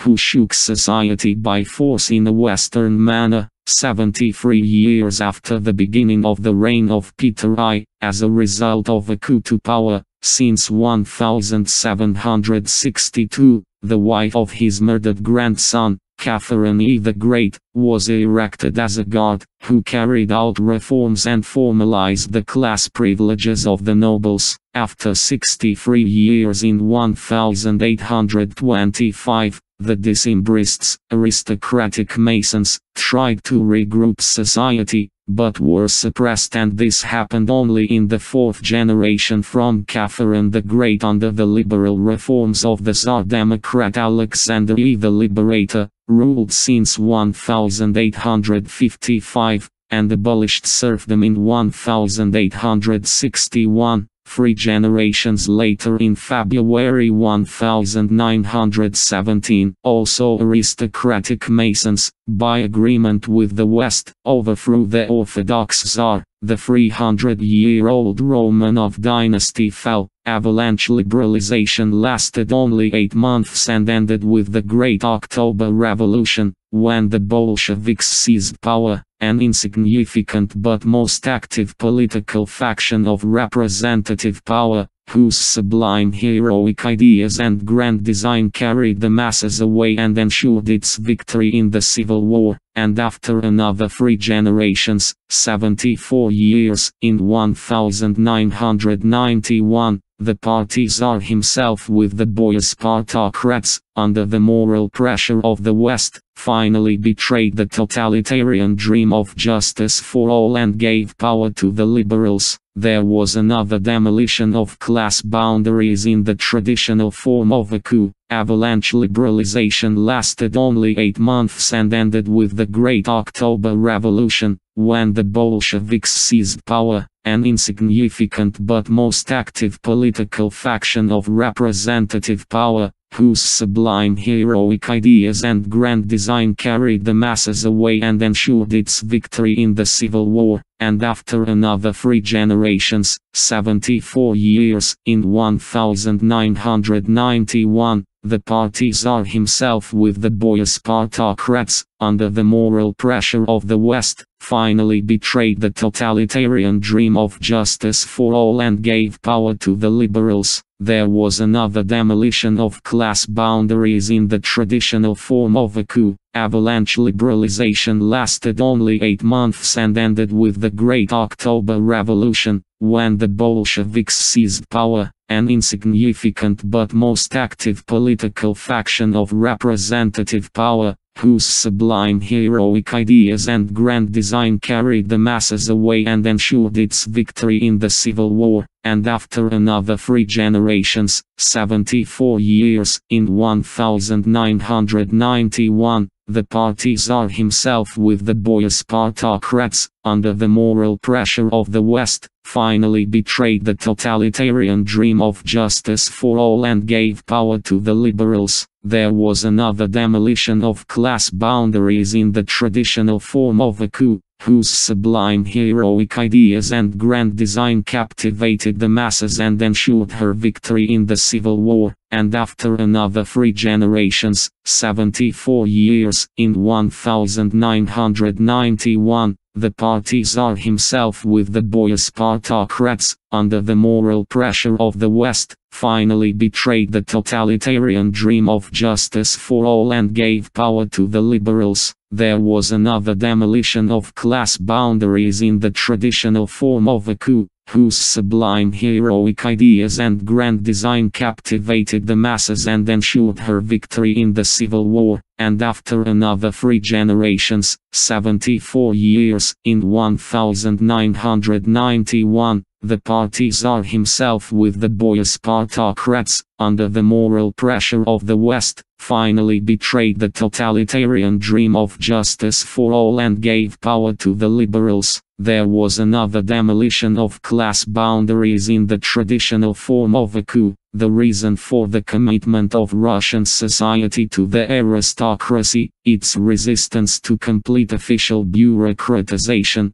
and continuous electoral democratization, in my opinion, is that cold Russia is also a unique conglomeration of peoples, where Russians do not constitute the dominant of blood. Russian civilization accepted everyone who mastered the Russian language. There are now 120 or more such tribes and peoples in Russia. The numerous peoples and ethnic groups inhabiting it are united in national islands and archipelagos among the sea of Russians and participate in state power according to the aristocratic principle. As for the sea of Russians, among them, thanks to the harsh Russian conditions, distances and open spaces, an aristocracy is also reproduced on the ground, the personally fit, and there is not much sense from the bureaucratic vertical of power in Russia. An official, out of an inherent feeling of envy for aristocratically personally fit, evades personal sacrificial deeds in the name of a lofty goal and extinguishes a good impulse of others. The Russian apparatchik will not take a single step for the sake of an idea, and even more so he will not defend it, risking his own life. Another thing is the aristocrats of the spirit,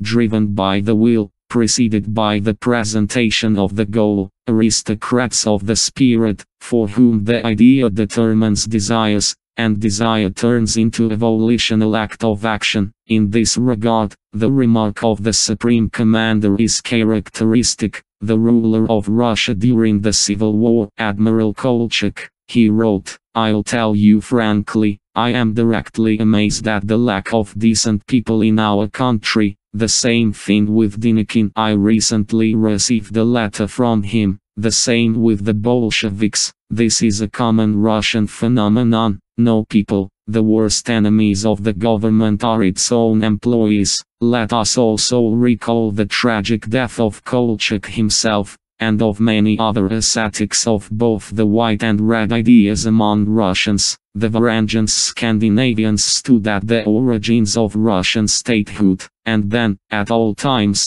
the ruling nobility in Russia was in many ways not Russian. In the 17th century, after the Mongol Tatar yoke and the Polish-Lithuanian invasion, the Russian aristocracy consisted of 156 families of Tatar origin, 168 families of Rurikovich, 30%, and 223 families of Polish-Lithuanian origin. After the broad Germanization of the upper classes during the empire, the percentage of Russian births in the Russian aristocracy became even smaller. In Europe, Russians and Germans are the two most numerous, strong and biologically healthy nations that can complement each other by national characters. Under the Tsars, the Pale of Settlement was observed, and the path to the aristocracy was closed to the Jews. After 1917, this obstacle was removed, and the tribes of Israel powerfully entered the Russian ruling elite. In 1917 and 1991, in the conditions of leaps in the development of technology, industrial and informational, respectively, the aristocratic structure of power in Russia, which fettered the breakthrough of technical progress, collapsed to the ground. Complete collapse of the old ideology, change of ideals, and had the character of a revolution. In 1917, the Great Socialist Revolution opened hope for the manifestation of abilities and a better just life for everyone, and in 1991, the liberal counter-revolution, only for 10% of the active, Stalin, on top of the formally elected and legitimate Soviet power, created an aristocratic party nomenclature system and, by fear, kept both it and the people in a state of vigor and freshness in the struggle for the ideal. After his death, the partocracy, damned caste, lost its revolutionary spirit and in its class consciousness separated the urgent needs of its prosperity from the distant goals of the welfare of the entire people. A conflict arose between the consciousness of the ruling class and the official ideology of the state. The communist ideology, imposing moral restrictions on the appetites of the upper classes, recalling their duties to the people, irritated the nomenclature, which in words continued to preach ideals for everyone, but in reality was mired in their needs and unceremonious careerism. In the third generation after the Great Revolution, the people accumulated despair of the historical expectation of communist justice, understood primarily as equality, an example of the well-being achieved by the wealthy West with freedom of private initiative against the backdrop of a flawed monopolism and the very modest prosperity of the Soviet economy, where there were no criteria for success and, no matter what they did, everything was portrayed as excellent, put pressure on both the nobility and the Soviet people with a certain inferiority complex of their own system. The obvious usefulness of society in science and technology, space, nuclear, aviation, nuclear underwater, electric power, sports, culture turned a blind eye. On the other hand, we are making rockets, blocking the NSA, and even in the field of ballet we are ahead of the rest. Galixan, but the backwardness in civilian technologies and the lack of good consumer goods stood out like a log in the eye. The root cause of the heterogeneity of the results of management lay and lies not in the differences in political systems, but in the obvious differences in the conditions of the environment, living space, cold and distance, gross envy of the comfortable conditions of the West. The desire to live like they have there is not justified by nature. However, the party nobility in the third generation, behind grandfather Lenin, was the father of all times and people's comrade Stalin, and behind him, consequently, grandchildren, has already rotted in the privileges and dogmas inherited from the heroic past. It was incapable of a fit for the ideal, of a totalitarian goal-setting of reforms inward, upon itself. The partocracy began to look for a way out, not in the removal of barriers to the initiative of the active within its society, which is dangerous for its power, but in a liberal restructuring controlled by it with goal-setting outside, human values, freedom of trade, open society, human rights. When perestroika, fueled by the West, began to get out of control of the party nomenclature and acquired the character of a liberal revolution, it completely crushed the will of the party princes to retain power. The rotten partocracy has split. Some regrouped into new demo structures of power and converted power into property. The most active Komsomol part of the nomenclature saddled the privatization of state property, and the wholly righteous and dreamers again went into opposition. She completely crushed the will of the party princes to retain power. The rotten partocracy has split. Some regrouped into new demo structures of power and converted power into property. The most active Komsomol part of the nomenclature saddled the privatization of state property, and the wholly righteous and dreamers again went into opposition. She completely crushed the will of the party princes to retain power. The rotten partocracy has split. some regrouped into new demo structures of power and converted power into property. The most active Komsomol part of the nomenclature saddled the privatization of state property, and the wholly righteous and dreamers again went into opposition. The discrepancy between the self-assessment of the dignity of the capital of knowledge, on the one hand, and the insignificance of the money received and the place in power, on the other, made the Soviet intelligentsia the main driving force of the liberal counter-revolution. The furious rebellion of the Soviet intelligentsia, in the terminology of E. Limonov, the new bourgeoisie of knowledge, against the nomenclature system was, in the best Russian traditions, senseless and merciless. In retaliation for the very great and long power of the nomenclature, the glorious communist ideals in society were broken, the fetters of the priority of national and public interests fell, and the intelligentsia for the most part, with the onset of the ruin of the economy in Russia, could not break through to personal money and power with knowledge alone. Only a handful of professors and heads of laboratories occupied the top of the new government, and just good brains, knowledge capital flowed from Russia to the same place where strategic reserves and ordinary capital went, to the West. The disillusioned people turned away from the communist ideal of justice for all, discredited by the nobility, and succumbed to the temptation of false prospects of enrichment for themselves in an open society. Russia is not based on the law, it is based on faith, the faith of the people in the ideal and state power. The emotional contact of trust in the authority is out of love. Russia cannot be understood with the mind, one can only believe in Russia. F.I. Devyatov remarked brilliantly. In short, faith is the desire and expectation of a miracle, the rapid construction of a communist miracle, where to each according to his needs, did not take place in the early 1990s. Liberal propaganda imposed on the people the idea of life in the West as communism already embodied. It's just that the word communism was replaced with civilized world with the same content. Socialism as a real self-sufficient system of pure satisfaction of the needs of the whole society in Russia collapsed. The harsh climatic conditions of the Russian living space, which make it impossible to achieve the same cost efficiency as the West, have remained. Liberal reforms, having reached the results of economic management in the conditions of the yoke of freedom for international trade and the movement of capital imposed on Russia, failed.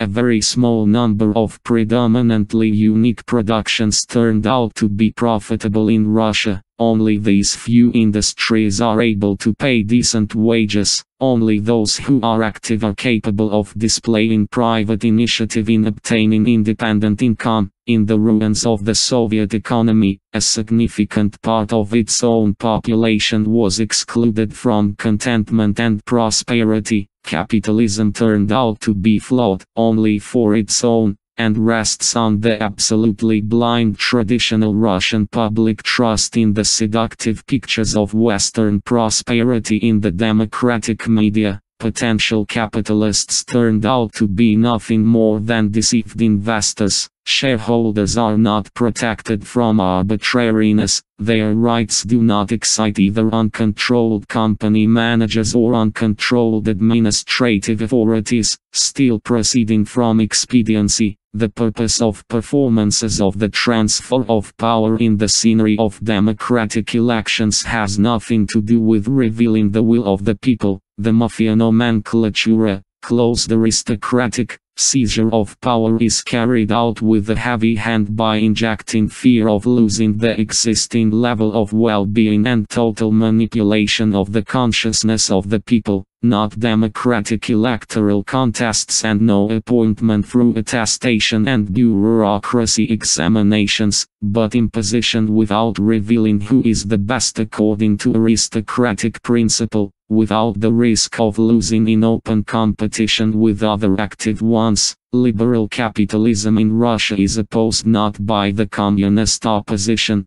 but by loyal officials. Indeed, in the plan of liberal reforms, the main thing was to transfer all the values of life to monetary calculation. All socio-economic systems containing elements of socialism, social or national justice, social security, had to be replaced by market. However, the officials themselves retained all the privileges and benefits, for housing, transport, treatment, health resorts, etc., and intend to transfer their privileges to children. In the mafia nomenclature system of today's Russia, both the mafia oligarchy and the nomenclature are a new aristocracy with non-judicial property immunity, for which no law is written. In a humiliated people, morality is falling, confusion, apathy and hostility to any authority are growing. De jure, the conditions for the initiative of people seem to be there, but there is no sense. In order for the process to start in Russia, it was not enough to create conditions for the development of private property, liberal democracy, and give orders to officials, bureaucracy. Without the feet of the elite, aristocracy, the matter came to a standstill. Past the test of contract killings and crime are few wants and expects a miracle, the arrival of a pious leader who will not rule for himself, but, having proclaimed a noble goal, will serve the fatherland, restore order, unite society with his plan and quickly make the life of the people well-fed, and calm, and cultural, and free. The people wants and expects to regain their pride, moral equality with the leaders, lost during the liberal reforms and their former confidence in the future, but at the same time preserve a sense of freedom. This suggests the conclusion that after the liberal counter-revolution of grandfather Yeltsin, the emerging class society in Russia will apparently return to a new circle of the Russian motto: orthodoxy, autocracy, nationality, her own path of orthodoxy in ethics, totalitarian aristocracy in the construction of power, and Russian socialism. Chinese bureaucracy. Chinese society is not tendentious, not liberal and not totalitarian. The top is formed by superiors and elders, and the bottom by subordinates and juniors. The Chinese habitat is neither harsh, it is warm and humid on the Chinese plain, nor comfortable. 80% of the territory is mountains. There have been a lot of Chinese for a long time, and because of the conditions of their living space, they live very crowded, squeezed by mountains on a plain. When in the West small tribes still walked in animal skins, and in the Eurasian expanses of the future Russia there was still no question of concentrating people into society. China already had a monolithic 100 million population organized into a state from the middle of the second millennium BC. The large number and overcrowding of the people in a climate that brings either drought or flood required constant maintenance of order in society and regulation of the efforts of the masses during periods of opposition to the elements, which, apparently,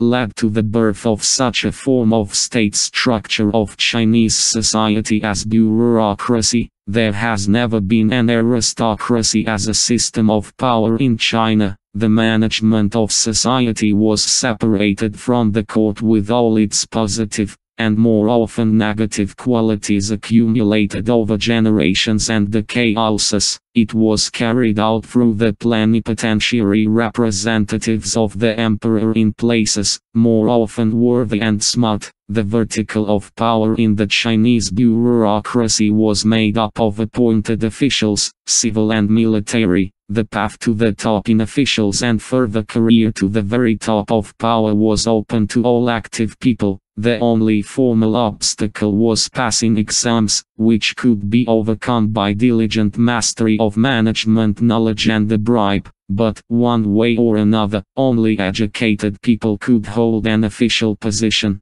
The system of examinations for the selection of talented in the state apparatus has existed in China for more than 2000 years. During the last Qing dynasty, 6 centuries AD, 70,000 bureaucratic positions were filled every 3 years through examinations. The final round of the competition was conducted personally by the emperor. The official was always assigned to a province other than where he was from, and every 5 years he was always transferred to a new province. In many respects, this order has been preserved to this day. Officials do not have inherited privileges, but they do not depend on the choice of the people. All they have is better or worse knowledge and management skills, career prospects for appointees and guarantees of lifelong feeding from their positions. The official is slow, indecisive, acts slowly, with an eye on his superiors. The authority of the post and rank acts on its own,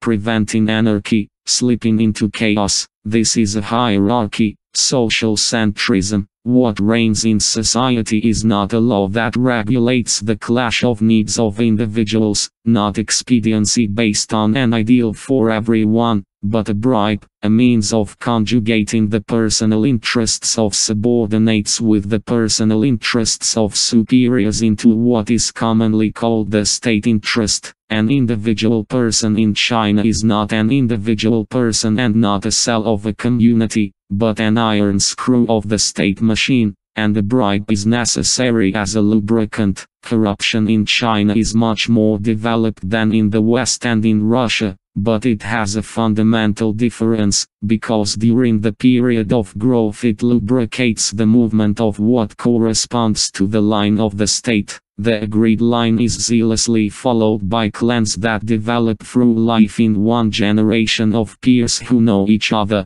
starting from joint studies. Clans are formed by relatives and in-laws. A serious deviation of an official from this elaborated state line is punished not by disgrace, but by prison or death. You can't pay off with money, and the shield of glory doesn't help either. In a period of decline, everything is stolen, since the privileges of officials are not inherited and the renewal of power by active occurs constantly. When the arbitrariness of the bosses reigns on the ground, the law can be circumvented with a bribe. There are no ideals, and the phase of the life cycle is predetermined. The established ritual acts as the framework of behavior in society. There is nothing to hope for, and this gives rise to indifference in society, not conscience and justice, as in Russia, and not recognition of the rights of others, as in the West. Influence behavior,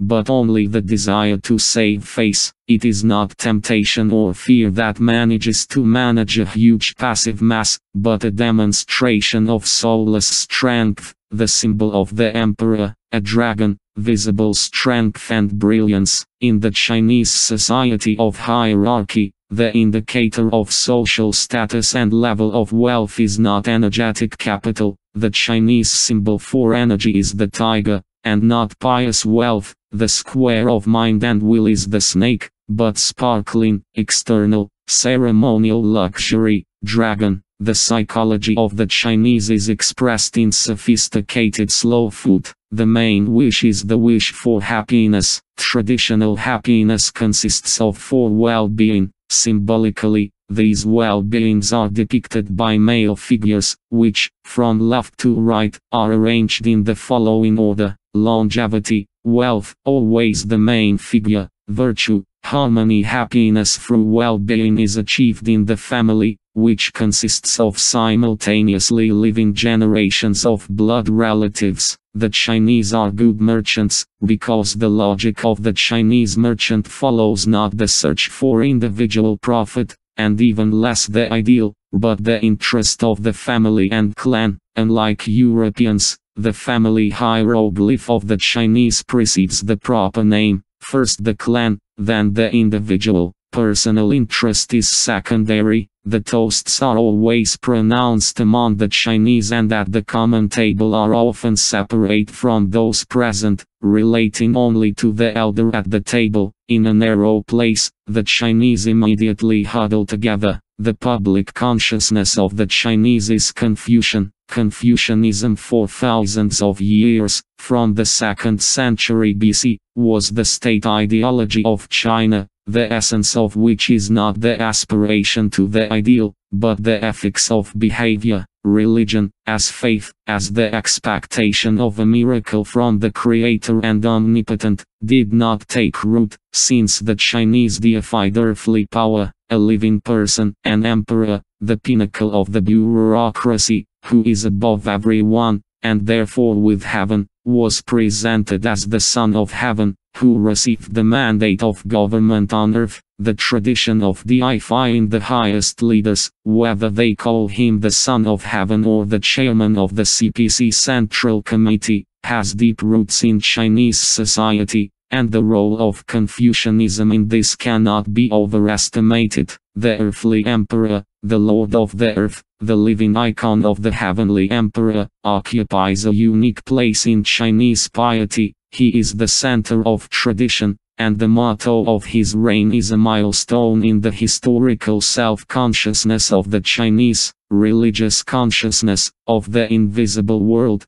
and then for the most part only in relation to death, was borrowed by the Chinese, from the 4th century, in the form of Buddhism, where there is no creator. The Confucian canon includes the Book of Changes, I Ching. It contains a system of graphic symbols of 3 and 6 elemental combinations of bifurcation and unity, interpretations of these symbols, as well as comments on the meanings of alternation and sequential development of all basic life situations expressed by symbols. There are complete changes in life, with the necessary and orderly reversal of polarities, and spontaneous, arbitrary, accidental changes, transformations. The possible number of options for life situations is 64. Changes are natural and preordained, like the daily cycles of sunrise and sunset, the monthly cycles of the 4 phases of the moon, the annual cycles of the 4 seasons, the 12-year and 60-year, 5-phase cycles of the Chinese calendar. The cycle always has 2 poles, beginning, end, top, bottom, peak, decline. Ups and downs in society are the same natural and predetermined states. Studying the history of 3,500 years of Chinese statehood and bureaucracy, experts have identified dynastic cycles of change with an average duration of about 300 years. If a ruler is in doubt as to what should be done on any important issue, he should turn to his heart, to the moral foundations of the individual, consult with the courtiers, listen to the opinion of the people, and ask for the unbiased and impersonal advice of the canon of changes. The state of society largely depends on the personal qualities, heart, of the head of the bureaucratic power, the ruler, and the Confucian canon prescribes what qualities a ruler should have, and what kind of subjects. A wise ruler rules with the help of his virtue, staying in his place motionless, like the North Star, around which all other stars revolve. From this it follows that in the Confucian way of governing the state, the main thing is not law and not violence, but a virtuous example of a ruler for subjects. Governance by example is achieved through cultivating people's devotion to their superiors. The purpose of education is the achievement of philanthropy. The purpose of the state is the welfare of the people. Philanthropy, humanity, is the main Confucian virtue, the moral basis of socially acceptable behavior of people. The foundations of the moral education of people are laid in the family, and the state is not an institution for reconciling opposing interests, but a big family where everyone should know their place. The cultivation of philanthropy begins with the development of filial piety, xiao, for elders, and brotherly love for peers, di, The development of virtue in society is accomplished through the practice of the established order, ritual. Within the framework of the established rules and norms, a person is not individualized, but exists only in connection with other personalities. In the psychology of behavior among the Chinese, either a system or a crowd, the established order, the ritual is the only correct means of perfecting the personality. He who does not know the ritual cannot realize himself, said Confucius. The highest criterion for the correctness of the established order is if the people neglect the pattern established by the ruler and begin to arbitrarily violate the established order. Then the imperial Confucian tradition recommends tightening the criterion of duty justice in the practice of ritual. Then the established order inevitably requires changes, reforms, but the changes should be gradual,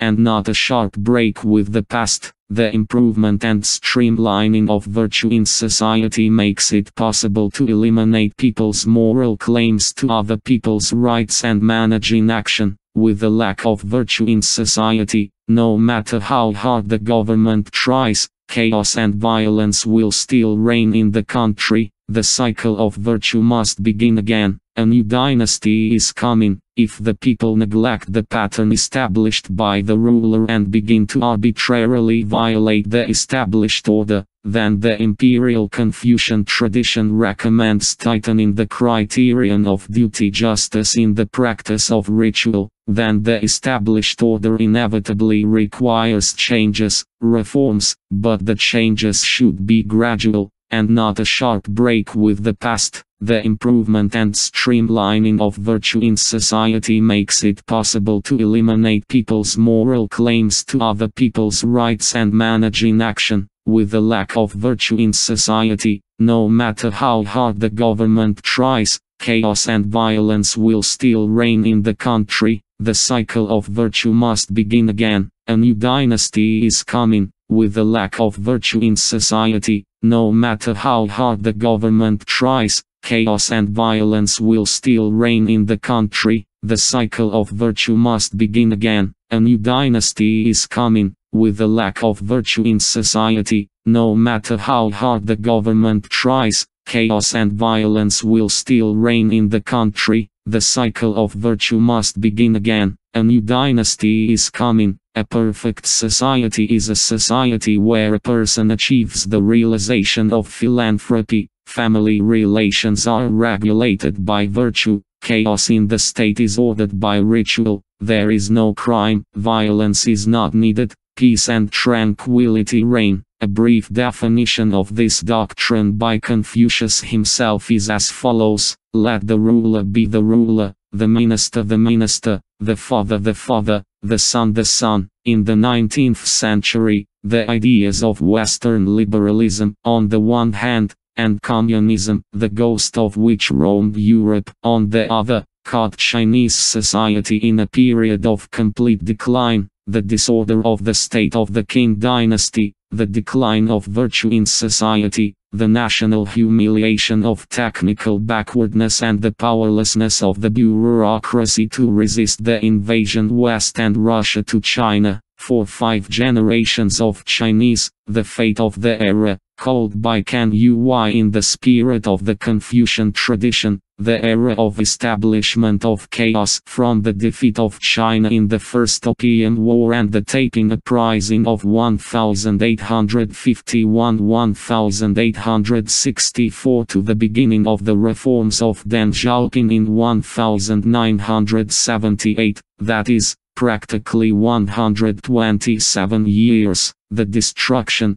primarily by the British, of China's monetary system, built on silver, through its outflow for opium abroad, the subsequent collapse of the economy, unsuccessful attempts to protect sovereignty during the two Opium Wars, 1840–42 and 1856–1860, the Boxer Rebellion and the foreign occupation of Beijing in 1901, undermined the Confucian devotion of subjects to the order of bureaucratic power, acted from among the Chinese officials and intelligentsia, and behind them the half-starved and half-dressed peasants and urban coolies smoked with opium, perceived the abstract ideas of freedom and equality coming from the West, contrary to Confucian ethics, as a theoretical justification for the right to envy wealth and honors. Its justification, they accepted these abstract ideas with Chinese indifference to differences in their bourgeois or communist meaning, of the ideas of the Great French Revolution.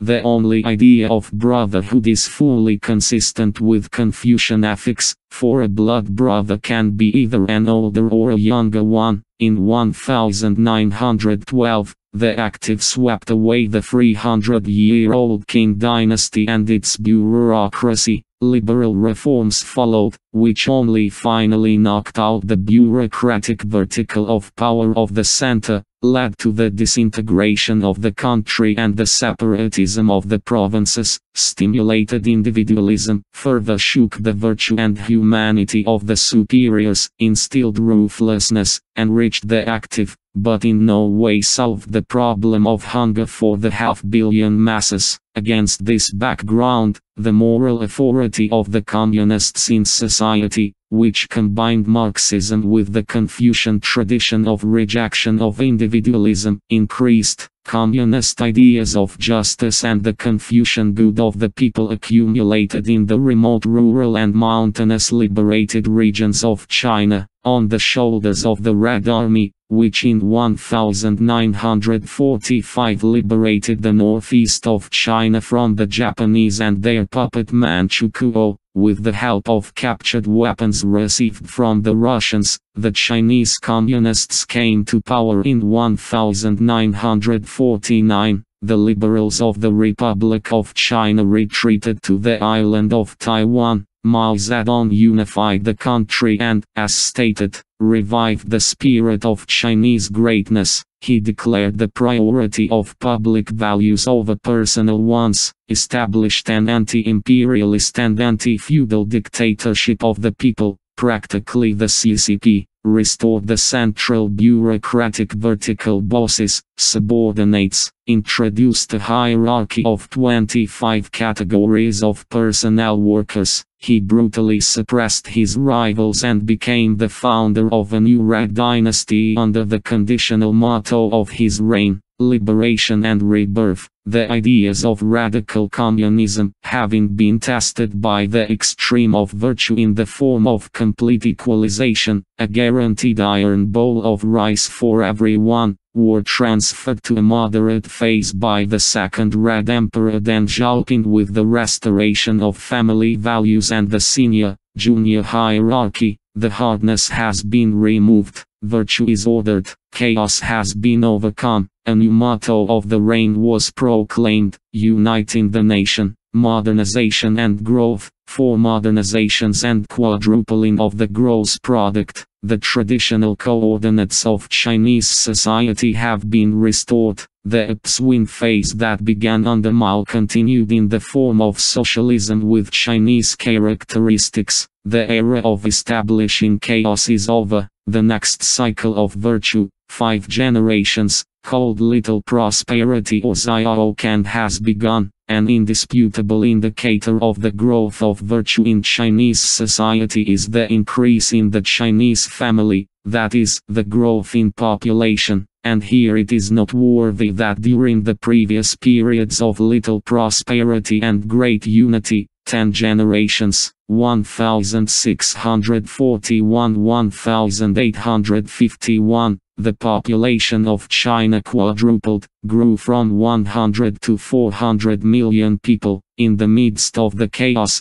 China's population did not grow, and sometimes significantly declined. Sharp reductions in the population of the country occurred at the end of the reigns of the Han, i.e. century, Sui, V century, 10, X century, Song, Z century, Yuan, Ziv century, dynasties. In the current phase of growth, the population of China has doubled in 2 generations, jumping by approximately 1,200 million people. According to the 1953 census, the population of the PRC was 590 million people, and continues to grow. The insular parts of Chinese society, Taiwan and Hong Kong, which are separated from the mainland, are also in the upswing phase. They developed when the ideas of democracy there were combined with the Confucian tradition. The examination Yuan operates in the political structure of Taiwan, which is responsible for enlisting all officials. The reign of Zhang Jingguo was a model of Confucian behavior,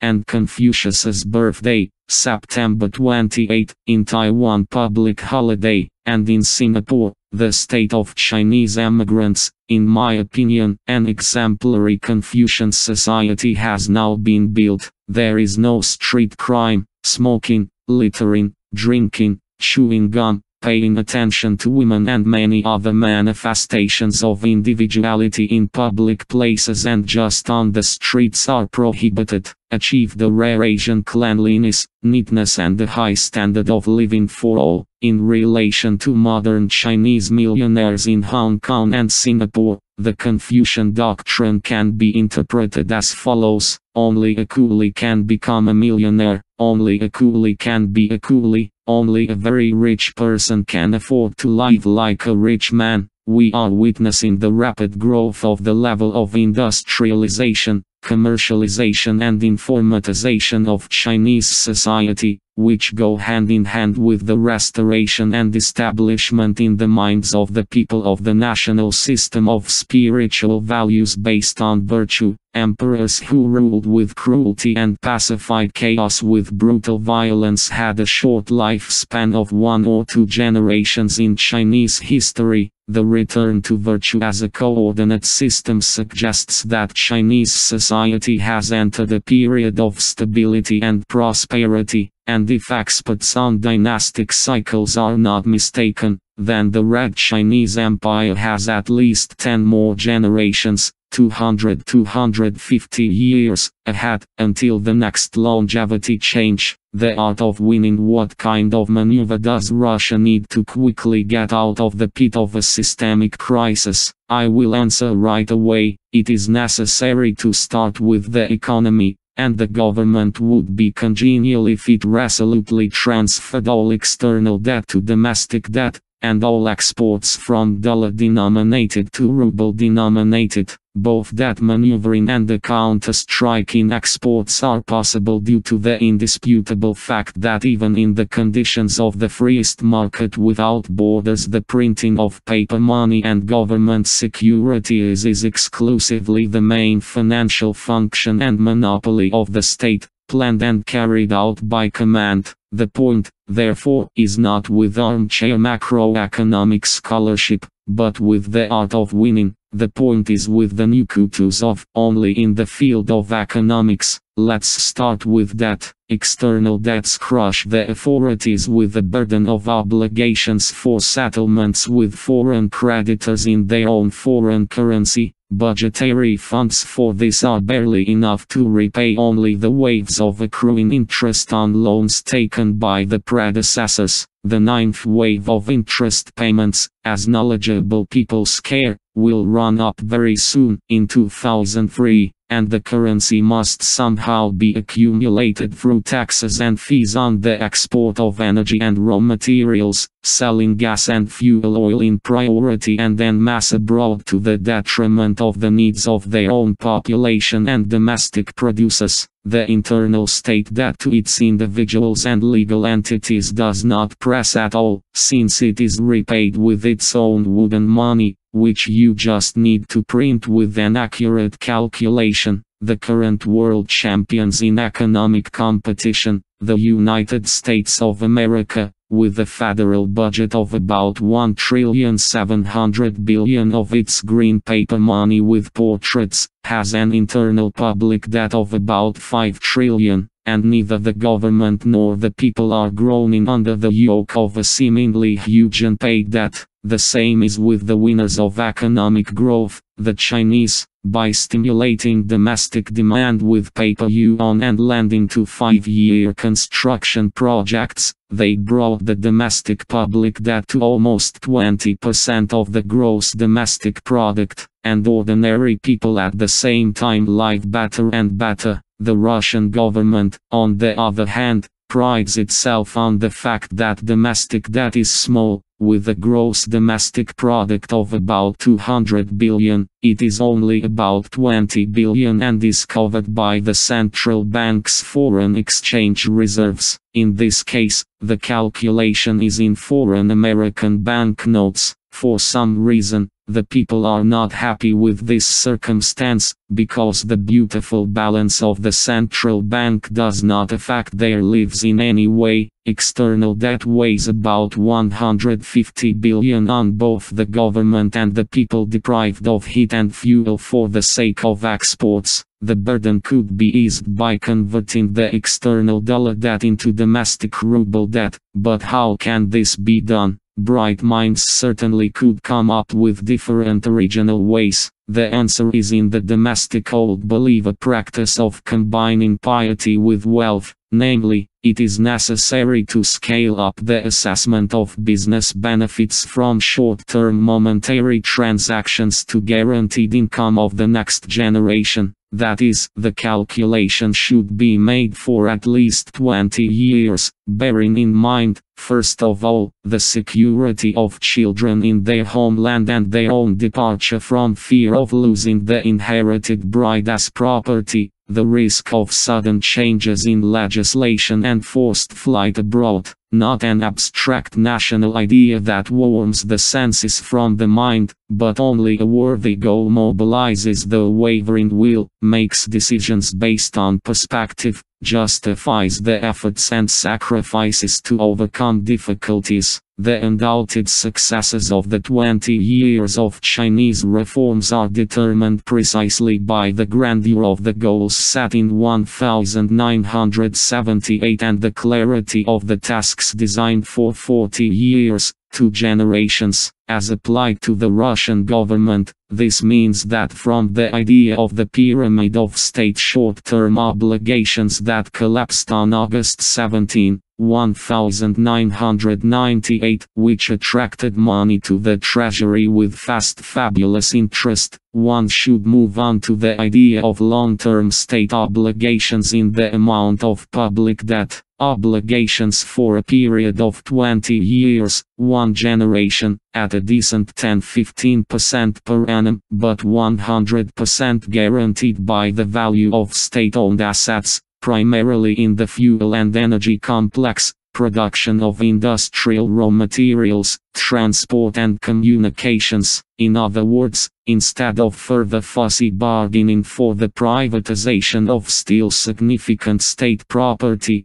the government can print beautiful pieces of paper with a stamp and signature, that is, long-term obligations to pay off the money borrowed from its citizens 100-fold, but then, for these securities, the government would take upon itself, and only before the citizens of Russia, an obligation for 20 years to accurately and every year pay interest in money that it itself prints, but in 20 years to transfer the real value in the form of ownership shares to the owners of these papers in full ownership in enterprises still owned by the state, deriving income from real natural resources, with which nature has not deprived Russia. But will such state long-term obligations be bought and with what funds? Because instant speculation is not visible on them, the return on invested capital is not high, and there is a very big risk that the state, represented by the next changing authorities, will simply refuse the obligations of its predecessors. Here you need to remember the Russian owner. If the state determines that the rights under long-term obligations are only inherited and only after 20 years, and allows the owner who bought long-term obligations from him to manage economic activities with the state property and land that he owns, but from managing which under liberal the market has eliminated itself, then the owner will come, and not only because he is disgusted by mismanagement, that is, if the size of state property, the management of which can be taken over by a potential owner, is determined by the face value of the purchased long-term obligations, and all benefits of state property in taxes, fees, land, and most importantly, status stability for 20 years remain, then the private owner will come exactly for benefits, interest on securities and stability. It is long-term and stability that will be the basis for calculating the benefits, and the benefit will motivate the return of the runaway capitals to their homeland, since the purchase of state long-term obligations will require money from free funds, and wealthy compatriots have free funds, but now they are forced to walk around foreign banks, lending to foreign well-being. Thus, the government will have a bait that can attract money walking abroad to their economy, with this money to pay off the entire foreign currency debt, transferring it through government securities into domestic ruble, and the responsibility for repaying the internal debt at a profit, and not at a loss for 20 years, should be given to the management of those to whom this internal debt needs to be repaid. A citizen of Russia, who undertook to manage with his own money and at his own risk, if you manage with your soul and skillfully, then in addition to the annual interest on securities from the authorities, you can forge yourself a good profit, and in 20 years you can get a well-established profitable business into inherited private property, and if not, then in addition to guaranteed interest on securities, although the broken trove of worn-out and stolen fixed assets of the enterprise, it will still remain for children, and already they, with the bitter grin of a deceived son over a squandered father, will do what they can with such a load of inheritance received from a parent, and at worst they will hand it back to the treasury. This is a Western entrepreneur,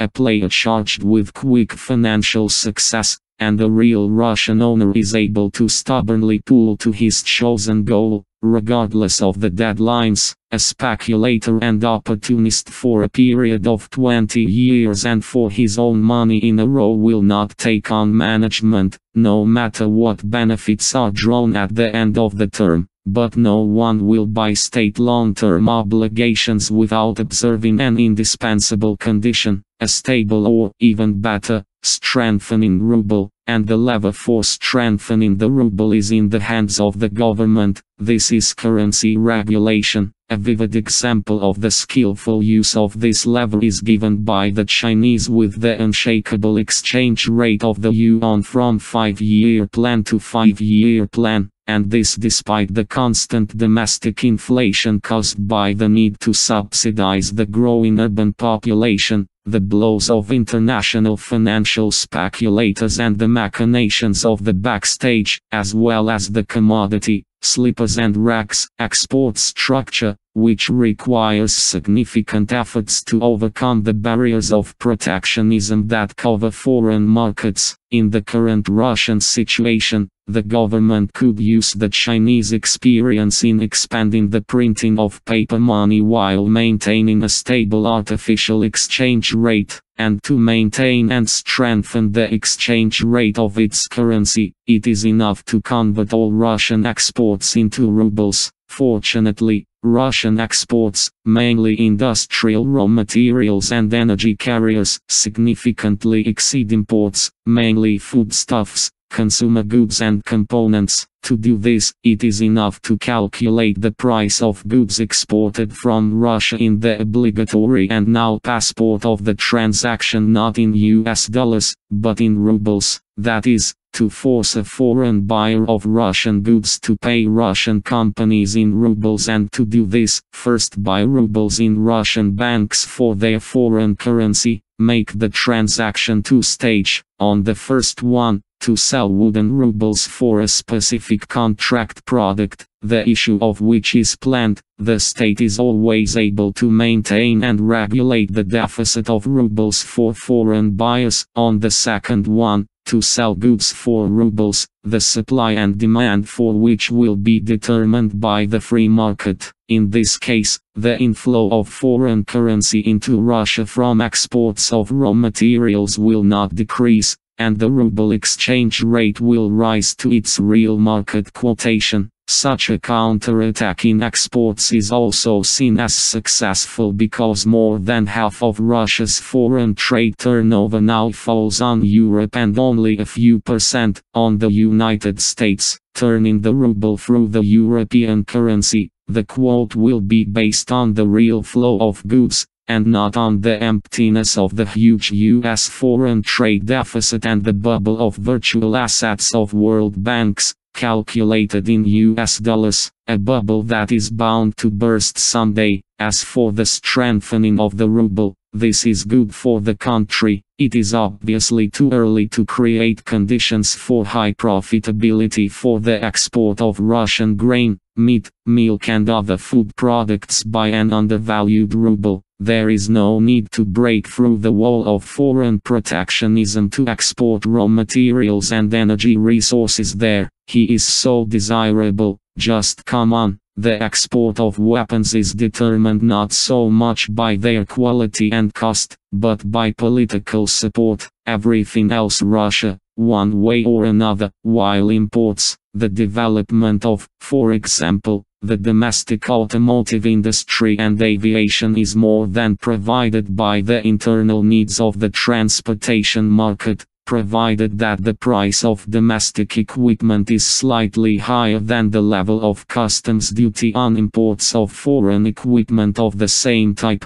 and with the growth of the ruble, the purchasing power of the wages of the working people of Russia, that is, their standard of living, will increase. Capital flight from Russia will become unprofitable, while domestic debt will become profitable. All Russian banks, and not just the central bank, will actively sell and turn over the ruble and accumulate foreign currency. There will be an internal source of credit for the modernization of Russian production. There is another reason for the usefulness of a preemptive maneuver from the dollar to the ruble. This is the looming threat of a collapse in the dollar. The fact that the collapse of the dollar as a reserve currency and the basis of settlements in the world market is brewing and may lead to a global economic crisis has already become a subject of discussion, and not only for specialists. It is impossible to predict exactly when the bubble of virtual values will burst. No one has been able to calculate the date of the earthquake so far, but in order to minimize losses from the coming shock, it is quite possible to take preventive engineering protection measures. The model of the modern functioning of the American economy consists in covering the foreign trade deficit with an influx of capital from all over the world. There are two main regulators of finance, the U.S. Federal Reserve System, printing press,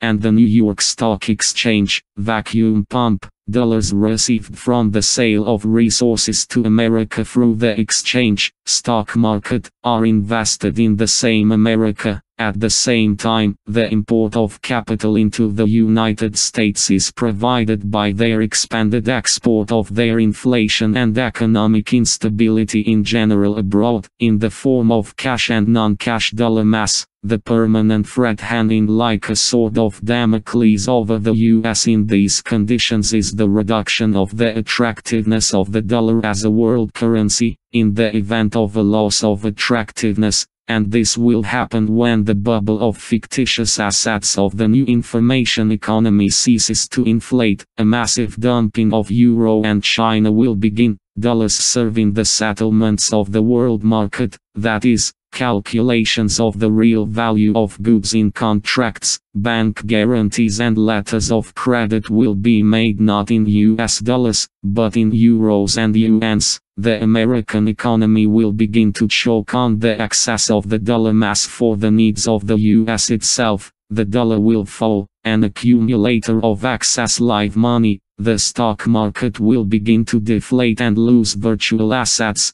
copyrights and other intangible assets of companies like Microsoft began to exceed in their virtual value the fixed assets of such industry giants as General Motors. Capital, in order to preserve itself, will begin to flow from highly profitable speculative financial and information assets to any available reliable and long-term assets, gold, real estate, subsoil concessions, forests, arable land, and also in the real sector of production. First of all, weapons, as a proven accumulator of capital for centuries, and the starter of new technologies. The qualitative technological advantage of the United States will allow them to continue to use crude military technologies instead of financial technologies to maintain their world leadership, the possibilities of which to ensure rapid economic growth with virtually no inflation since the early 1990s are now virtually exhausted. That is, instead of temptations, again demonstrate a threat to the world, demonstrate both in the package of subtle technologies for the formation of consciousness, ABM program, and openly through the use of weapons, Iraq, Yugoslavia, Palestine, and then wherever it is convenient at the right time. The Americans themselves are unlikely to suffer much from the collapse of the dollar, and the bigwigs of the market will probably even earn heavily on the collapse. A simple way out from under the rubble of the paper dollar is obvious for America. Payments of the US population on its territory can be painlessly transferred to a plastic dollar, a credit card. Even now, meters of payment for car parking are widely moving from a metal token to an electronic card, and payphones are rarely left with a slot for coins. All other payments of US citizens are overwhelmingly carried out through a rectangular piece of plastic with a magnetic record, a credit card.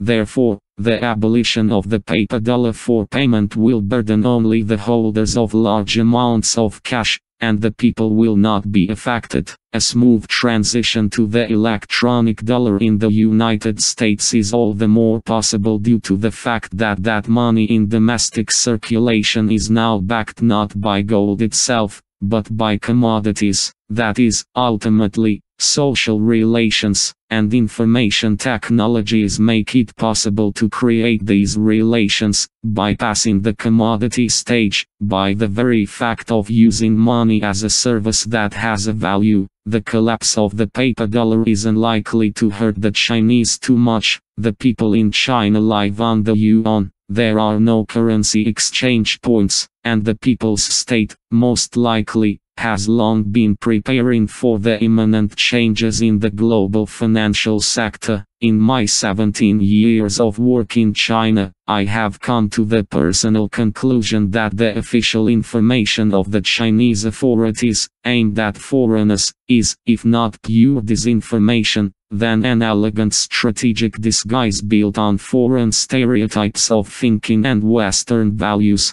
It is enough to look at the Chinese policy of opening up to the outside world, which in fact is a door for capital, which opens freely only in one direction, inside China. I do not rule out that it is the Chinese who, in their national interests, will help the US dollar fall. Instead of waiting for crises and becoming victims of the market, you can organize crises and through them dump your internal problems on others. Strictly speaking, to use a controlled crisis as a means of competitive struggle against both corporations and states. The peoples of Europe feel great without the US dollar and are routinely preparing to make their non-cash euro a cash and ubiquitous means of payment for ordinary citizens. But the peoples of Russia, the CIS countries and the rest of the world outside the Golden Billion, where green tickets with proud portraits of former American presidents go, and in Russia,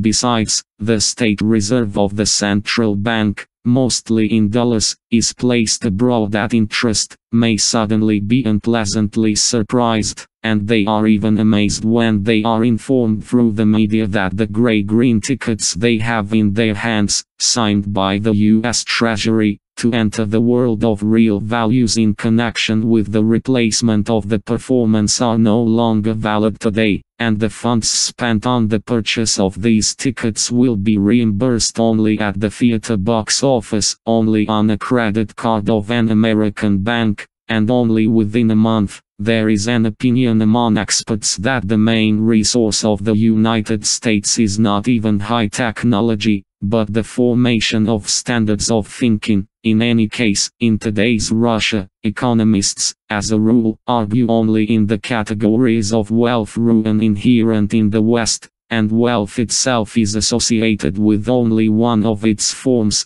capital. The Chinese, on the other hand, live in a different coordinate system, in a system of well-being based on virtue, where it is not the amount of money that matters, but the quality of life, and wealth, like the quality of life, is not in capital for the Chinese, but in luxury. Chinese economists are quite successful in building their economy outside the Western business school thinking and categories of success imposed by the World Bank and the International Monetary Fund. They operate in terms of state family, and the result of the growth in the well-being of the Chinese is obvious. It may seem that the prospects for China are painted here into rosy colors. No, in my opinion, they are by no means cloudless, especially the long-term prospects. China is drawn into the processes of globalization, and the opening of its market may entail consequences similar to those that led to the First Opium War. The monolith of the party-state structure of the PRC is undermined by corruption. Now, as they say,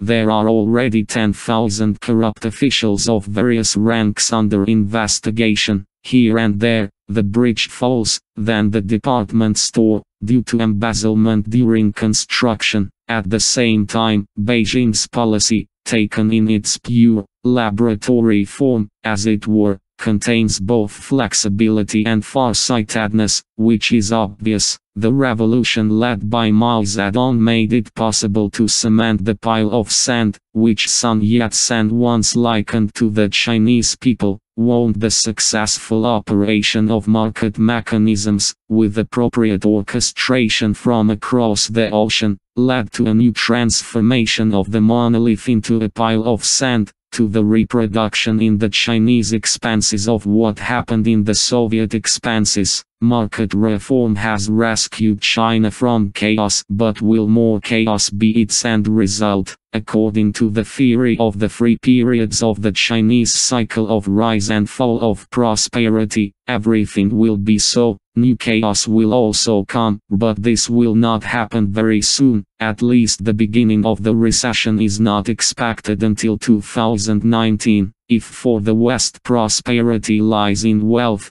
and for the Chinese in the virtue of the state as a large family, then for Russia the Chinese tradition has left the prosperity of harmony, where one who lives in abundance already feels rich. Harmony, as the consistency of unequal parts of the whole, the consistency of wealth and virtue, liberalism and conservatism, Westernism and the Russian way, the European and Asian parts of herself. Indeed, all the upsurges in Russia's prosperity occurred at the time when the authorities established precisely harmony with a certain excess of Westernism over the original Asianism. Yes, we are Scythians, with slanting and greedy eyes in the vein of imperial sovereignty. Peter I the Great, Catherine E the Great, Alexander E Liberator, Soviet Empire, and the false, at times of disharmony, excesses either towards admiration for the reserve,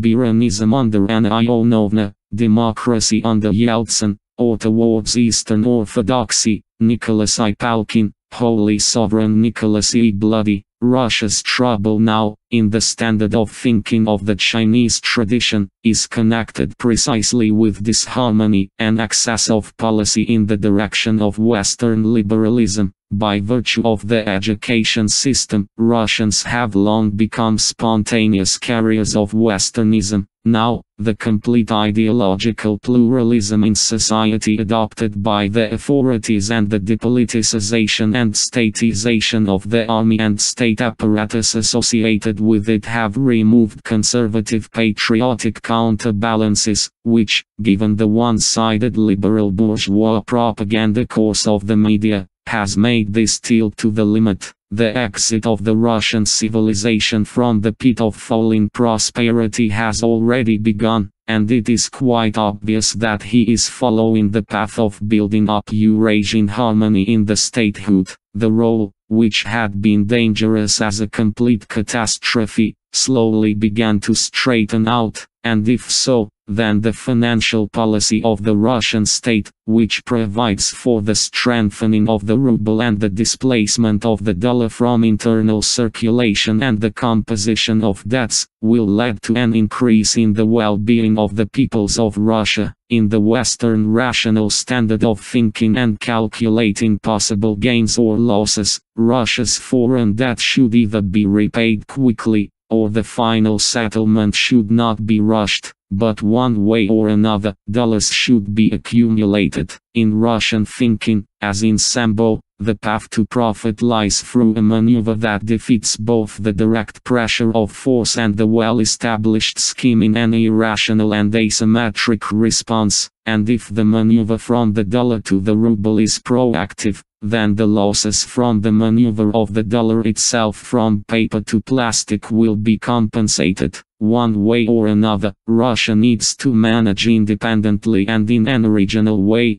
taking into account the fact that how much, what works and what does not work, but always according to its own schemes. Doctrine of change and lessons for Russia in the 21st century. The current generation of former Soviet people fully represents the history of the fatherland from the perspective of historical materialism. History here looks like progress, where the primitive system developed into socialism through slavery, feudalism and capitalism and, for some reason, without turning into communism in our separately taken country, degenerates into some kind of globalization in front of the astonished peoples. However, the same history of the fatherland can also be presented in another, different from the dialectical and Eurocentric system of coordinates of reason, namely, to unfold along the path of the Chinese cycle of changes. In physics, movement is divided into translational and rotational,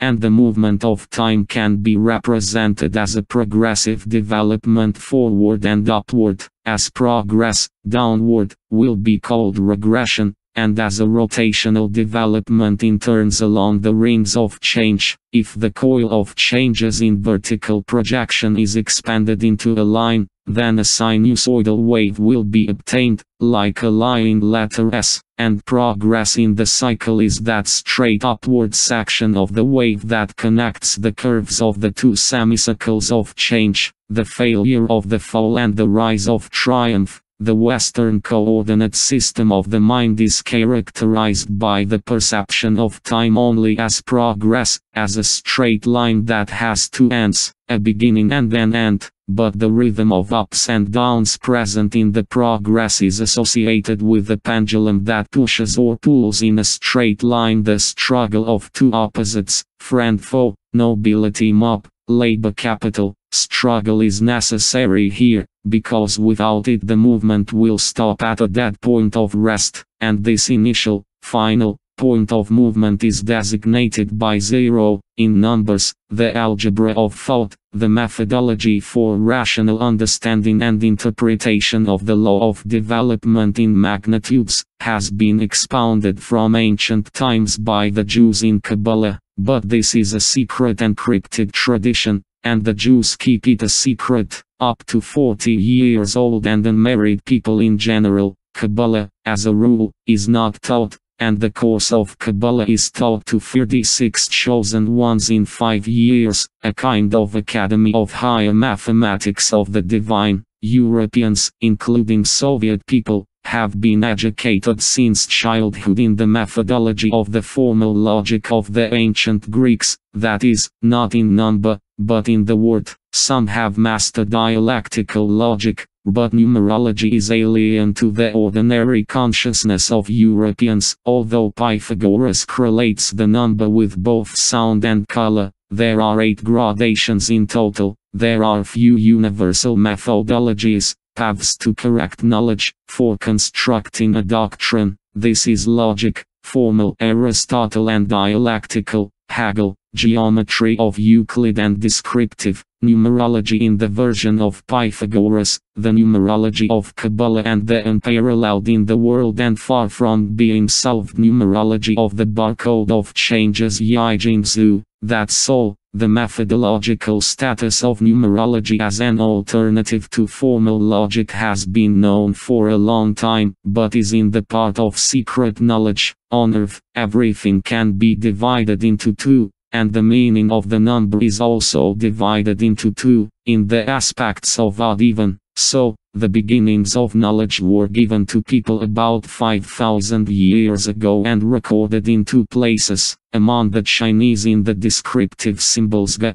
the book of changes Yijing, Zuyi, the beginning is odd, and among the Jews in the signs of letters and numbers, book of books Bible and Kabbalah, here the beginning is even. There are no other books of beginnings. Science has been working for many centuries on the knowledge of the laws of nature, society and thinking, but diligently hushed up the question, where did these laws come from in nature? In the Chinese system of coordinates of the mind, unlike Western progress, time is perceived as winding coils of change, where the dead center scrolling flywheel represents an always non-equilibrium bundle of free forces, active forces of pressure, tension and intensity, and passive forces of absorption, retention and absorption into oneself. The movement here is rotational, as in a three-phase traction electric motor, where 0 is not a dead point of the pendulum's stupor, but a necessary condition for electric current from 2 phases to 0, that is, the principle of movement of the entire bundle in a rotation. Among the Chinese, activity and passivity through number are expressed descriptively in the aspects of odd, yang and even, yin, and the law of development in combinations of odd and even traits, figures of 3 and 6, has been expounded since ancient times in the Book of Changes, for a descriptive scan of the cycle of times into a wave line, a change in decline, a straight line of progress, a change on the rise, a straight line of regression, again a change to the rise. Some basic concepts must be introduced into consciousness. So, the Chinese cycle of change is a 5-element ring of overcoming. The beginning of this ring is occupied by water. The water is stopped by the soil barrier. The soil sprouts with tree. Wood is cut by metal. Metal is melted by fire. Fire extinguishes water, and again, the water is turned by a new channel of the soil. The 5 elements of the picture of the world named by words, as the Chinese see it, in addition to names, are also expressed through number, color and position in space. It is fundamental that the Chinese picture of the world in the elements is odd, which means that the time sweep line is not broken in half. That is, it is closed. In the European, originally ancient Greek, coordinate system of the mind, the number of elements is even. There are 4 of them, and descriptively they form a cross. Elements: air, fire, water, earth. It is space with 4 cardinal directions and time with 4 seasons. The difference with the Chinese picture is that there is no wood, it is replaced by air, the element of the devil. There is no metal, and the earth is not the center, but the opposite of fire. Air corresponds to the east, fire to the south, water to the west, earth to the north. The Chinese, on the other hand, have the following orientation in parts of the world: water, north, soil, center, wood, east, metal, west, fire, south. And in colors, this picture looks like this. Water is black. This is the color of primordial chaos, emptiness, darkness over the abyss. General 1-2. This is the denial of all colors. Other elements of matter are formless, unmanifested. This is the heaviness of the thickness and humility before God, for it is God, as light, who is the source of color. The soil is yellow. This is the color of the lowest plateau that colors the water of the yellow river. When where the navel of the earth is the cradle of yellow civilization, it is the color of the harvest of cereals, the color of matter and the beauty of earthly life, but also the color of the sun, the color of the connection between heaven and earth, the color of divine power and splendor, the golden radiance of glory. The tree is blue. Blue is the basis of green, as a compound with yellow. This is the cold color of the height of heaven flowing into infinity, cosmic essence, wisdom, truth, revelation, fidelity, breadth of spirit, the color of the virgin. Metal is white. It is the color of non-identification, transcendent perfection, the heavenly path, goodwill, fullness, purity, simplicity, joy, the triumph of the spirit and mourning over the flesh, the color of the mother of all Buddhas, the color of the Holy Spirit. Fire is red. This is the zenith of the color, love and war affecting male activity, the color of blood, soul, passion and repentance, severe perseverance, zeal in faith, torment and suffering, justice, greatness, supremacy, royal power, the color of God the Father. Color is not something accidental, but something intrinsic to the object. Color represents differentiation, that is, the manifest, and if consciousness is easily falsifiable in words and numbers, it is difficult to falsify in color. The sight of the deceased is the hardest thing for the eye, and the colors of withering, decay and death are captured without error in everything and always. It is impossible to confuse them with the colors of birth and flourishing. Elements. The elements of the universe through the number of the Chinese are expressed both in the aspect of magnitude, and in the aspect of even odd.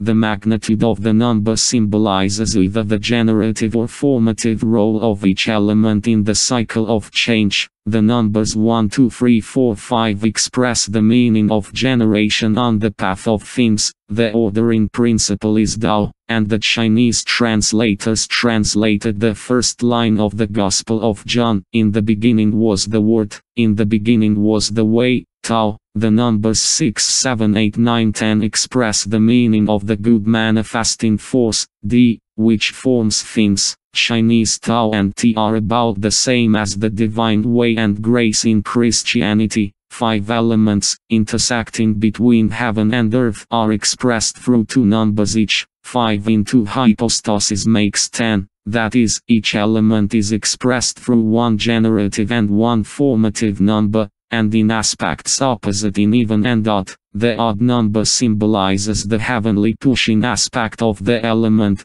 and the even number symbolizes the earthly absorbing aspect. So, water, 1 and 6, soil, 5 and 10, wood, 3 and 8, metal, 4 and 9, fire, 2 and 7. Odd is a property of the heavenly. The celestial spheres are not multiple, do not divide in half without a remainder, rest against an infinite irrational number related to the circle K, 3.1415925, and for a person who is between heaven and earth, the heavenly odd is connected with the sensual principle remaining in the indivisible residue. with the heart, with will and faith, even the property of the earth's square, the cardinal points and four seasons, in humans, even is associated with the rational beginning, with the ability to compare two opposites, with the mind and fear. Now, if we imagine eternity as a continuous line in the form of a closed circle, then the Creator would still have to put a compass and draw circles of eternity from some starting point. This beginning of time and space among the Chinese is correlated with the element of water. The same is true of the Jews in the Testament. In the beginning the Spirit of God hovered over the waters. Genesis 1:1-2. Water,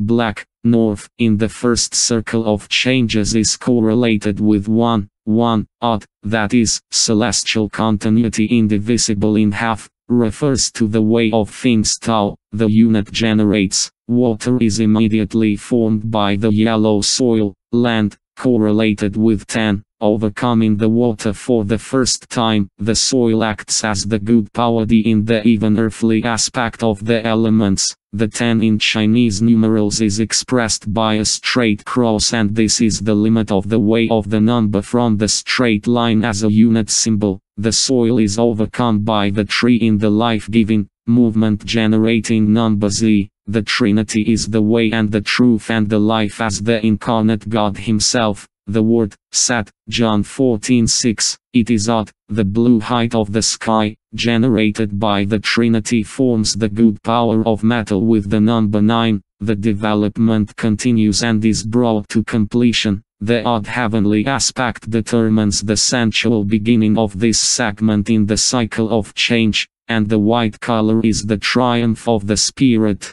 However, fire overcomes metal, red beats white, generated by the Trinity continues to form a flame with the number of good power of the Almighty. 7. Again the heavenly odd, expulsion, irrational supernatural meaning, establishing heavenly order on earth. The stages of the cycle with odd numbers Z, 9, 7 are the long period of the kingdom of faith. The first cycle of changes is completed again by water, but now not with the generative, but with the forming number B. Now it is earthly even, black chaos of unbelief, naked rationalism, fear and death. The circle is closed. Let me remind you, being deployed on a plane, the cycle will take the form of a sinusoidal wave S. A wave has 3 dimensions, amplitude, frequency and phase. It is important that the next cycle is in antiphase for the Chinese. Now, after the phase transition point, the elements are expressed through their second number with the opposite parity. The main color of the element also changes.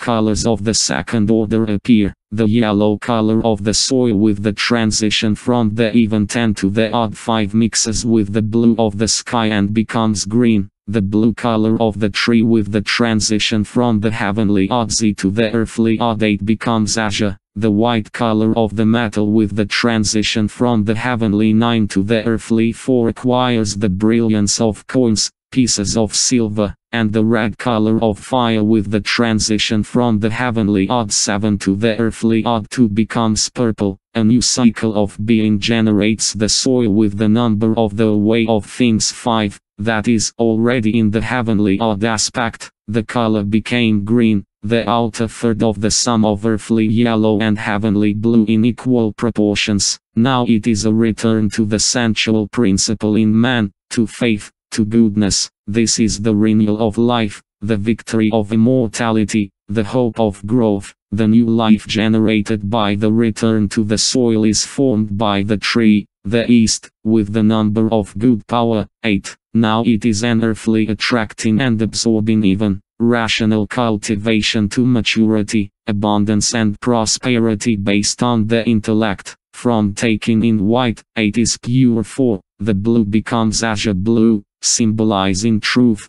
piety and mercy. However, the west overcomes the east, metal comes again, but with an even earthly generative number, 4. Wealth wins with the dead color of moon silver. The path of generation is continued by the element of fire with an even earthly attracting number 2. Pure reason conquers faith, universal symmetry of forms triumphs, the yellow tint of the soil is mixed in and the color of the purple sunset reigns, the supreme power of the Antichrist and expectation, and, finally, the purple of pride quickly, according to scripture for 3.5 years, humbles itself before the Creator. The way of generation again continues 1. It contains the cosmic blackness of Khan 244 times, and the last judgment of the Almighty, and the total revival of the beginning, the stages of the second cycle with the earthly even numbers 8, 4, 2 are a short period of the kingdom of the earthly mind, that is, the second cycle takes place in antithesis to the first celestial. The essence of the two sinusoids of the cycles of changes is written out the mathematical symbol of infinity O, where the intersection is the point of the phase transition. According to the canon,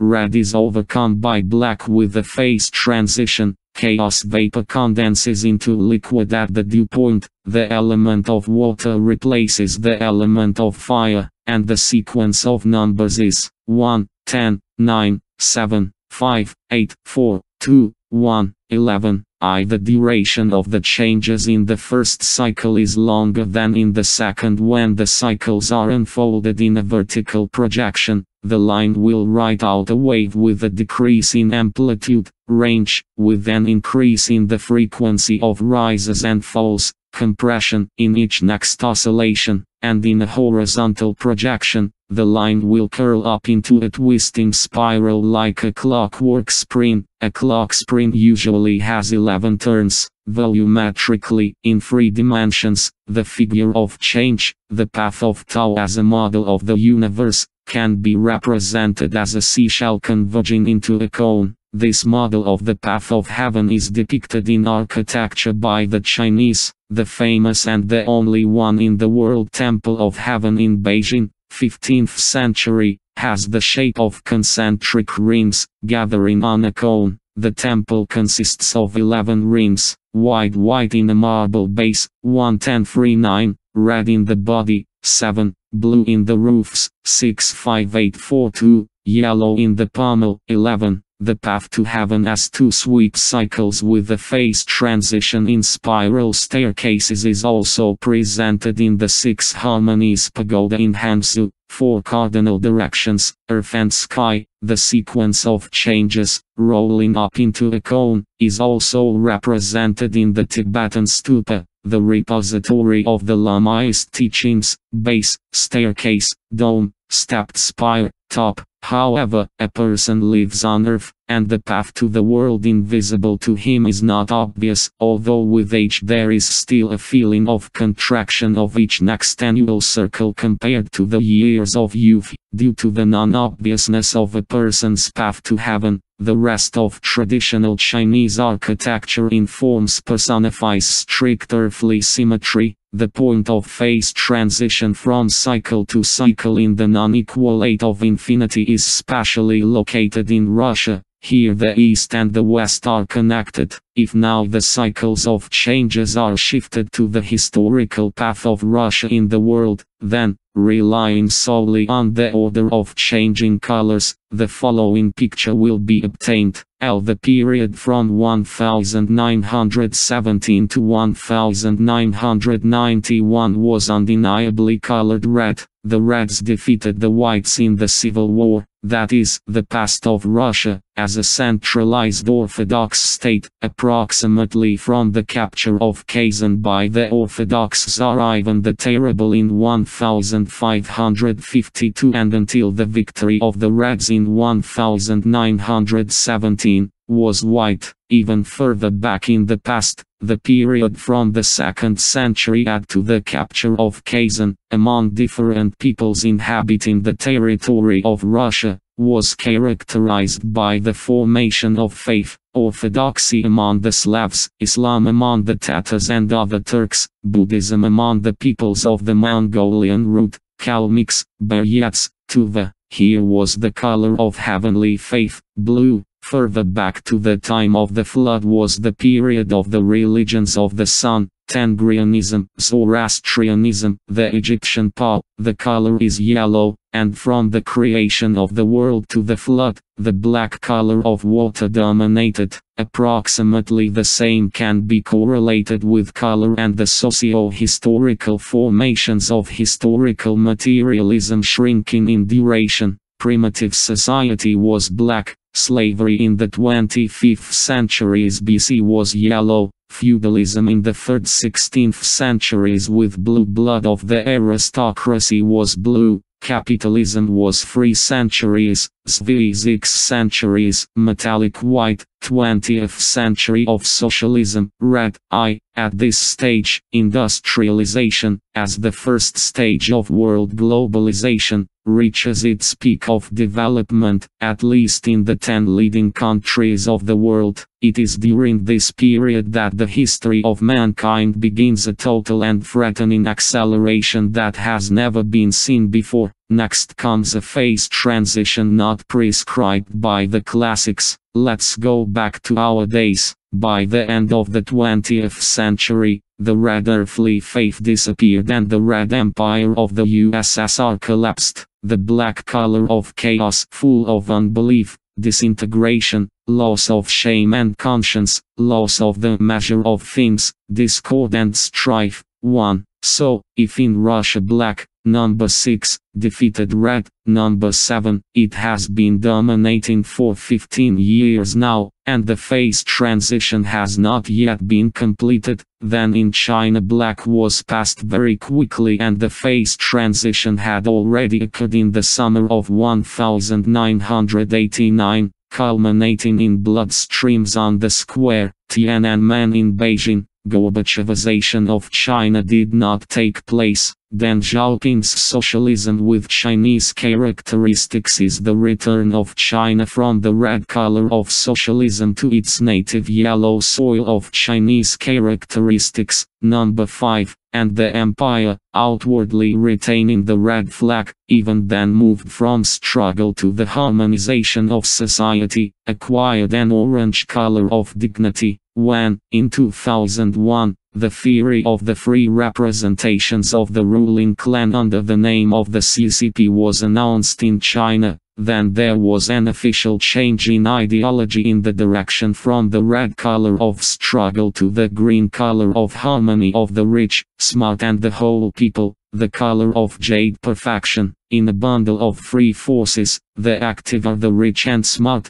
and the people are passive, but it is they who win. Since the bundle of three forces turns over in favor of a damper for absorbing energy released from the activities of the active, the communist dynasty in China now remains red only in words, while power is retained by the current clans without any ideological communism, but without breaking the system, as happened in the USSR, and the retention of power occurs along the path of harmonizing contradictions through the strengthening of interclan ties, approximately the same as at the beginning of the Ming dynasty. When the Chinese reforms began 20 years ago, all prominent entrepreneurs were members of the CCP. They received money to start from the state in the name of the CCP. They developed business under the guise of power and with its help, and when the party officially allowed the admission of private entrepreneurs, 100,000 rich people rushed into the ranks not for a red idea, but for connections with the authorities through the party.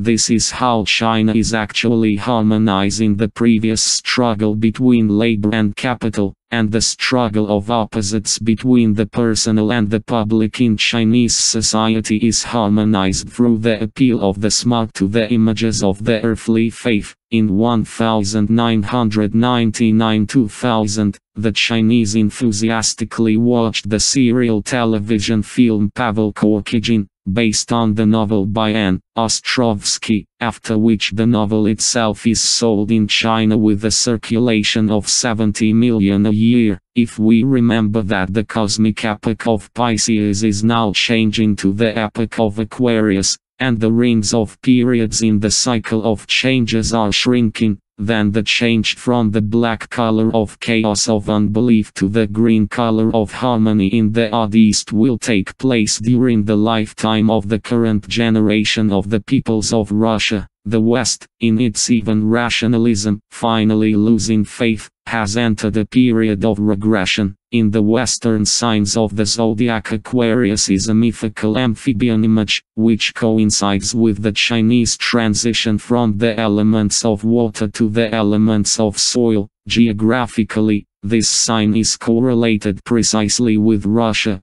Valdai, the Urals, Altai. Since ancient times, these territories, as well as the peoples inhabiting them, have been associated in legends with the constellation Aquarius, the astrological meaning of which is the separation of light and darkness, the true from the false, the living from the dead. In 2003, the 2160-year-old cosmic epoch of Pisces, which began in 157 BC, ends. The epoch of creation, knowledge and delusions ends with the place of application of power in the region of Arabia, Egypt, Palestine. After 2003, the next cosmic epoch of Aquarius will begin, which should be marked by a change of mind, from the creation of things to an understanding of the harmony of being, the cosmic revelation of which, and wisdom is the divine eye of the spirit peering beyond the veil of oppositions and doubts of knowledge, is predicted through the energy gates of Russia, because here in the north of the planet is located the mystical brain of the world, fed by the oxygen of the Siberian taiga. The axis of history in Chinese passes with the declination from the Tomsk taiga through Altai, Mongolia, China, Southeast Asia to Australia. In general, Aquarius, like Russia, is characterized by all sorts of surprises. Uranus, which rules this constellation, is lightning, the strike of which cannot be predicted or directed anywhere. As for globalization from the perspective of the current round of changes with the phase transition, the picture of the operation of the canon of three forces looks like this. After the struggle between the Soviet bloc led by the USSR and the Atlantic bloc led by the United States pulled the West to the peak of triumph by 1991, the United States lost a worthy adversary. The struggle of opposites gave way to peace, and in the society of the golden billion economic problems began to grow, leading it to a systemic crisis. To keep its position of absolute leadership from collapse, to ensure at least a smooth descent from the peak of triumph, the West in 2002 appointed a new enemy, international terrorism with a Muslim face. Afghanistan, Iran, Iraq, declared in accordance with the Testament, "Who is not with us is against us," and began a full-scale war. In a bunch of three forces, the following happened. China, as a damper absorbing the activity of the struggle between the USSR and the USA, absorbed the flows of capital from the West, high-end military technologies from Russia and rose to them. China, remaining a passive third force, will continue to rise in a new bundle of three forces, growing from the active confrontation between the West and the Islamic world.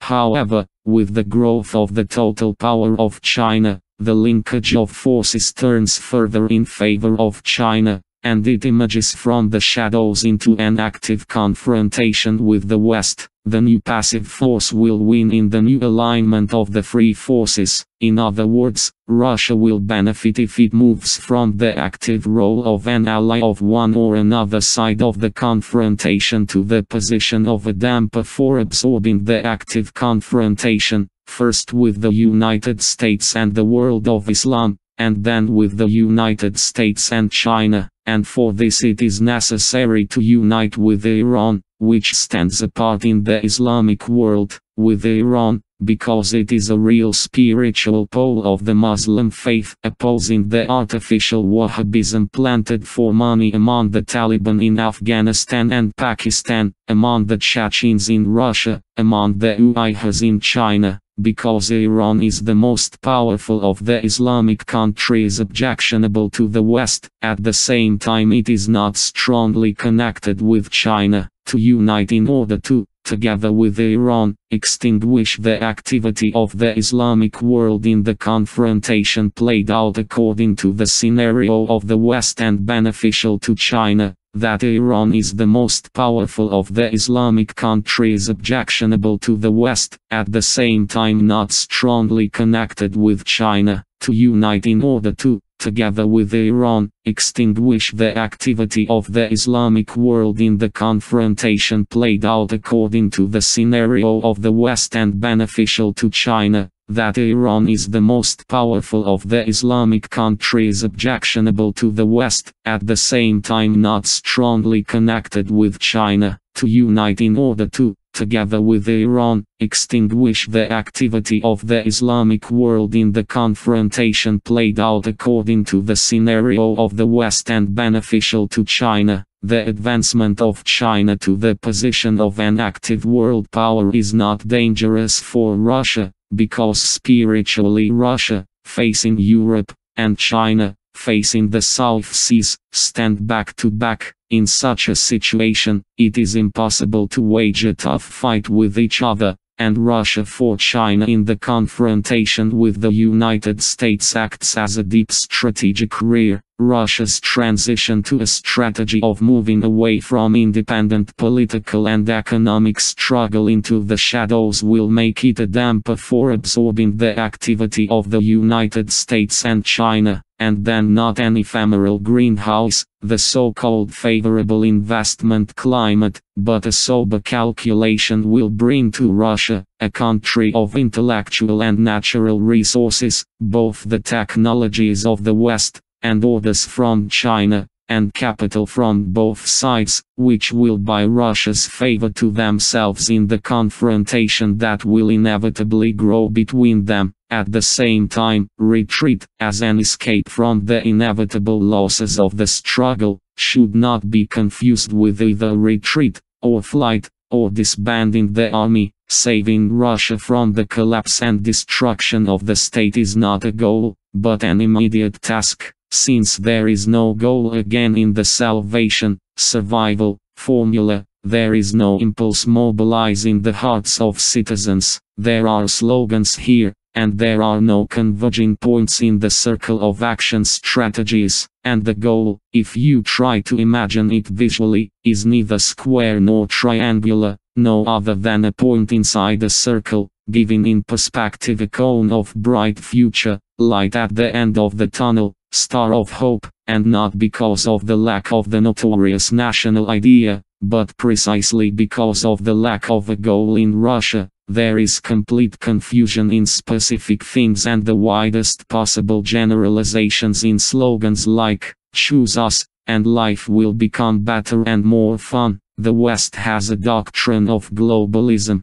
therefore, there are strategies that led to a consistent solution of tasks one after another. There is a direction of action, and it is known what the result should be when reaching the goal point. The Chinese have a doctrine of change, and the parameters for achieving the goal in 2049 are prescribed. Russia does not yet have a doctrine. There is no goal. There are tasks, but even the immediate task is not spelled out as a plan, not indicated on the map of life by a dot, a boundary, or a date, only a vague slogan. Why did this happen? Because the doctrine of communism, after the failure of the immediate task, the program of the XI Congress of the KPSU, collapsed. Our party members did not come up with a new doctrine and borrowed foreigners. Deng Xiaoping came up with a return to national tradition in the formula socialism with Chinese characteristics. There is no strategy without doctrine, and all programs of power and capital in today's Russia are therefore contradictory and do not focus on one goal, a point in a circle. Only the goal mobilizes the will of people to action, therefore, not the search for a national idea, but the appointment of a goal is the first task of power. Those who are destined to be hanged will not drown, but the torment of the uninvolved is too high a price for ignorance. The cycle of changes discovered by the Chinese through color is consistent with the dogmas of the Testament of the Jews, and with the Holy Scripture of Christians, and with the revelation of the Quran. If it is known that black will be overcome by green, then the price of the transition for the peoples of Russia will be the lower, the deeper the awareness of the regularity of this transition. And for the Orthodox, green is the color of the Holy Trinity. For Muslims it is the sacred color of the Prophet. In Buddhism it is the color of life. And for Jews in Kabbalah it is the color of victory. And all these symbols are combined in Russia. That is, the return of Russia from chaos to native soil will be a transition from a hard, merciless black time of discord to stability in the harmony of the golden section, 68% 32%, the transition from black envy and black poverty to the emerald throne of harmony with oneself and with society, from wealth and excesses for the elite to modest prosperity for all. From the rudeness of monetary calculation to the proportionality of serving the duty not out of fear, but out of conscience with a worthy reward, to the rebirth of the soul through good deeds and spiritual enlightenment, to glory for golden hands and golden head as a measure of human dignity in society, and through them to a feeling of equality of people in spirit, mutual need and kinship, in other words, in time, perceived as a cycle, going far and upward. The goal of a better life at the current transition will not be ahead, not in the will to die, and death is the closest, but, as it were, behind in a return to the roots, to memory, ancestors, on the ground not of reason, but of faith, moreover, heavenly faith, but in an accurate reflection on earth, as a fair life. The meaning of the number 5, that pure heavenly blue that was in the old faith before the split of true orthodoxy by the reforms of Patriarch Nikon, by editing the books and aligning himself with the Greeks who entered the Union. Nikon spat into the very soul of the Russian people. Nikon destroyed the Holy of Holies of Russian Orthodoxy, Holy Russia as the last stronghold of the true faith on earth, to which the evil Greeks are no example. Faith through the living spoken word and the practice of common life, as well as the pure faith of the Son, which was before the adoption of Christianity in Russia. Blue and yellow is green. The symbol of the period of harmonization of consciousness will be the green color of the earth's equidistance from the blue of heaven and the redness of hell, and the direct golden cross, as before the split, of the transformation of the darkness of the dying month into the sunrise. Russia is a country under the protection of the Mother of God, where there is no earthly mother. Neither the Orthodox Church nor the Communist Party have coped with this role, where on earth there is always only a stern father, head of state, and therefore he alone, knowing the prospect through the power to harmonize the activity of Soviet veterans and new Russians with the passivity of the people, so Islam with orthodoxy and science, connect the market with both the plan and natural monopolies, and by recognizing and believing, building up the mind and soul, a person harmonizes consciousness, and in harmony the joy of life immediately comes to him. In an era of global threats and challenges, there is nothing left but an orderly withdrawal. Withdrawal strategy relying on tradition is the starting point for retreat. Withdrawal is the most difficult type of action of military art, but in the face of world threats and challenges, nothing else remains for Russia but an orderly withdrawal. The offensive of the Democrats from the political and economic ruins of the Soviet system to prosperity in a common European home brought a lot of money only to those personally fit to make money. At the same time, the state reserves accumulated by the planned national economy were used up, and on a national scale it fizzled out in the poverty of the people. the current expansion of the front of defense against misfortunes in all areas of confrontation and struggle for the state interests of Russia is not provided with either forces or means. It is obvious and undoubted that in the material earthly world everything is divided into two. Everything has an opposite, starting with the fact that people are divided into men and women. The planet has two poles, north and south, and ending with the fact that plus and minus form an electrical circuit. 3. Consequently, the correct diagnosis of the alignment of forces, the exact positioning of Russia in the modern world is the key to wise decisions by politicians in the use of power in order to retain the entire power structure of the multinational Russian state. The main trend in today's world, without a doubt, is the process of reducing diversity to a single, called globalization, in form. This process is the appropriation by capital, in the person of transnational corporations, of the functions of subjects of international law, previously characteristic only of historically established national states. The New World Order suggests a different global structure for managing the world's reproduction. Sovereign states with their borders and inconsistent laws, interethnic conflicts and wars interfere with free trade, which means they interfere with prosperity and progress.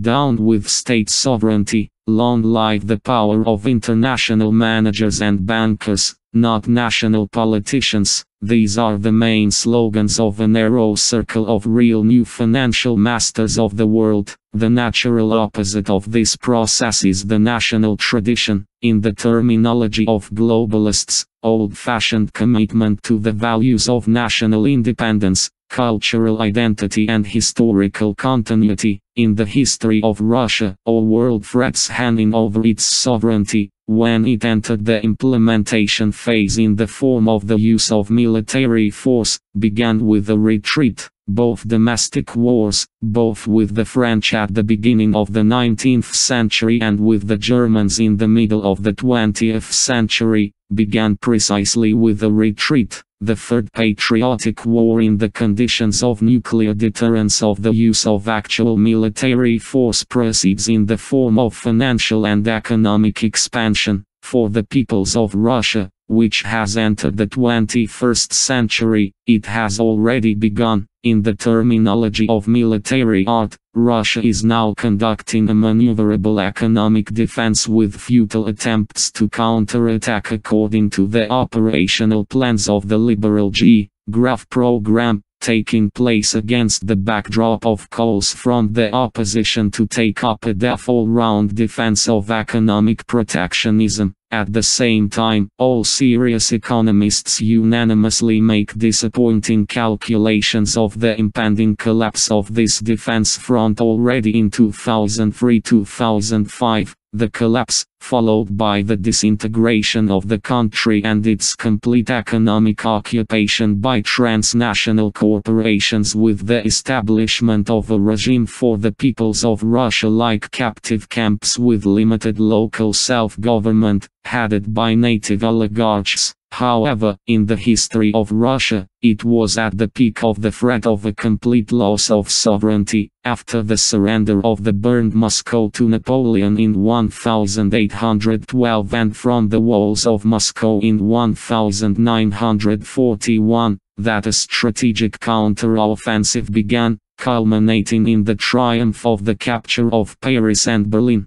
And now, in the conditions of a financial and economic war based on information and high technologies, one should not lose heart. Before the current Russian nobility, there is an example of Kutuzov, who skillfully organized a retreat with subsequent avoidance of any large-scale clashes in a situation where it was obviously impossible to defeat Napoleon, who invaded Russia in direct confrontation. And now, with the financial and economic attack of globalism on the sovereignty of Russia, with the standards of thinking, human qualities, space and time for man, surprisingly, are symbolically expressed in Kabbalah in exactly the same way as in the Chinese. The space of the universe is a dragon playing with the ball of chronology. The gamut of transitions of 5 colors also coincides. Meanings in general in society are encoded by signs of words, numbers, musical tones and genes, omitting the mechanisms of genetic engineering, mathematics and music, which are incomprehensible to non-specialists. Let us dwell on the socio-coding of words by languages familiar to everyone. It is noteworthy that there are more than 2 such macrotype codes, and it is here that the fundamental principle of the expansion of the dual civilizational opposition into a bundle of free forces is hidden. In the standard of thinking of Western rationalism, the world is a great chessboard of 2 battles, whites against blacks. The Chinese have a different game.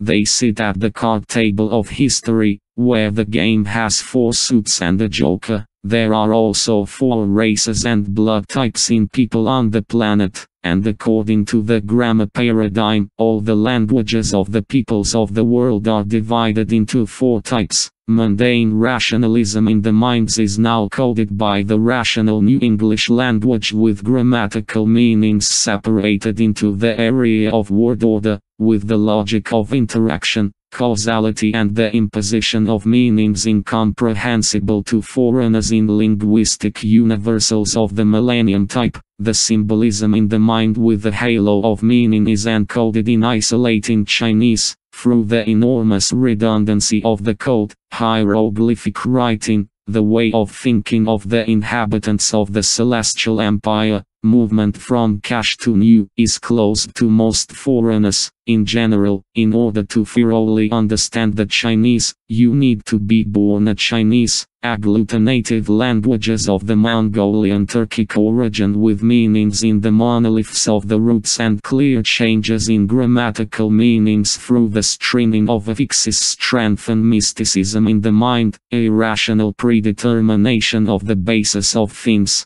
The inflectional languages of other nations, with a wealth of logical expressions through grammatical meanings tied to the endings of significant words, are convenient for connecting the rational and the symbolic, overcoming the gap between the earth of matter and the sky of the spirit. It is noteworthy that the main language of preserving the meanings of the New Testament in orthodoxy is the inflectional ancient Greek, with the creation of the world according to the word, logos, and then, after the split, with the Latinized, inflectional Old Slavonic and Russian languages, and not without reason. Shortly before his death, the leader of the Soviet Empire, I.V. Stalin, at the height of the greatness of victory, turned to the seemingly strange topic for the country Marxism and questions of linguistics. One way or another, it is precisely the system of coordinates, standards of thought, universally set to the world by the West, the Eurocentric conceptual apparatus, that is shattered into pieces against the Great Wall of Chinese symbols, which is not subject to the arguments of international law,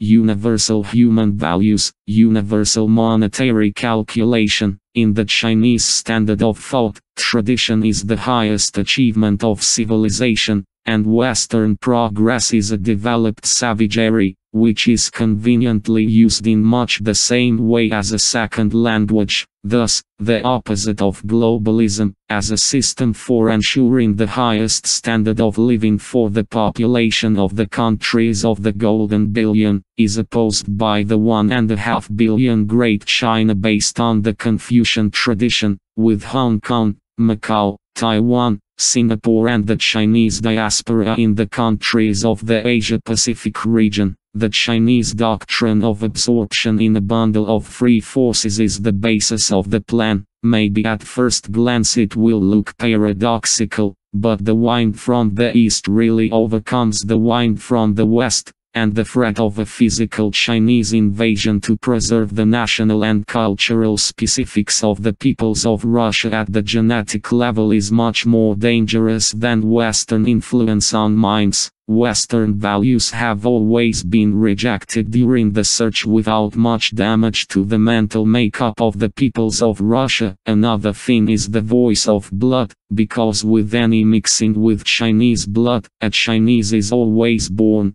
and Chinese civilization has assimilated all the peoples that came into close contact with it in its history, including Jewish communities. Nevertheless, in contrast to Western globalism, only the Chinese tradition remains Russia's allies. She is closer in all respects to the peoples of Russia, one way or another, in a direct confrontation one-on-one, in the layout of the vectors of forces, as in the classical Greco-Roman wrestling. A weakened Russia cannot win, cannot withstand the frontal onslaught of globalization. In the logic of martial arts, including judo, which is mastered by the current president of Russia VV Putin, in order to win, one should succumb, turn the vector of the enemy's force, not with a forward, but with a rotational movement, into a safe or even beneficial one for oneself direction. In other words, in terms of the Book of Changes, succumbing to globalism is the essence of the withdrawal strategy. Further, adopting the Chinese doctrine of absorption, retaining and absorbing into oneself, the doctrine of changes in a combination of free forces, where one passive position outweighs two active ones, Russia will also acquire the idea of withdrawal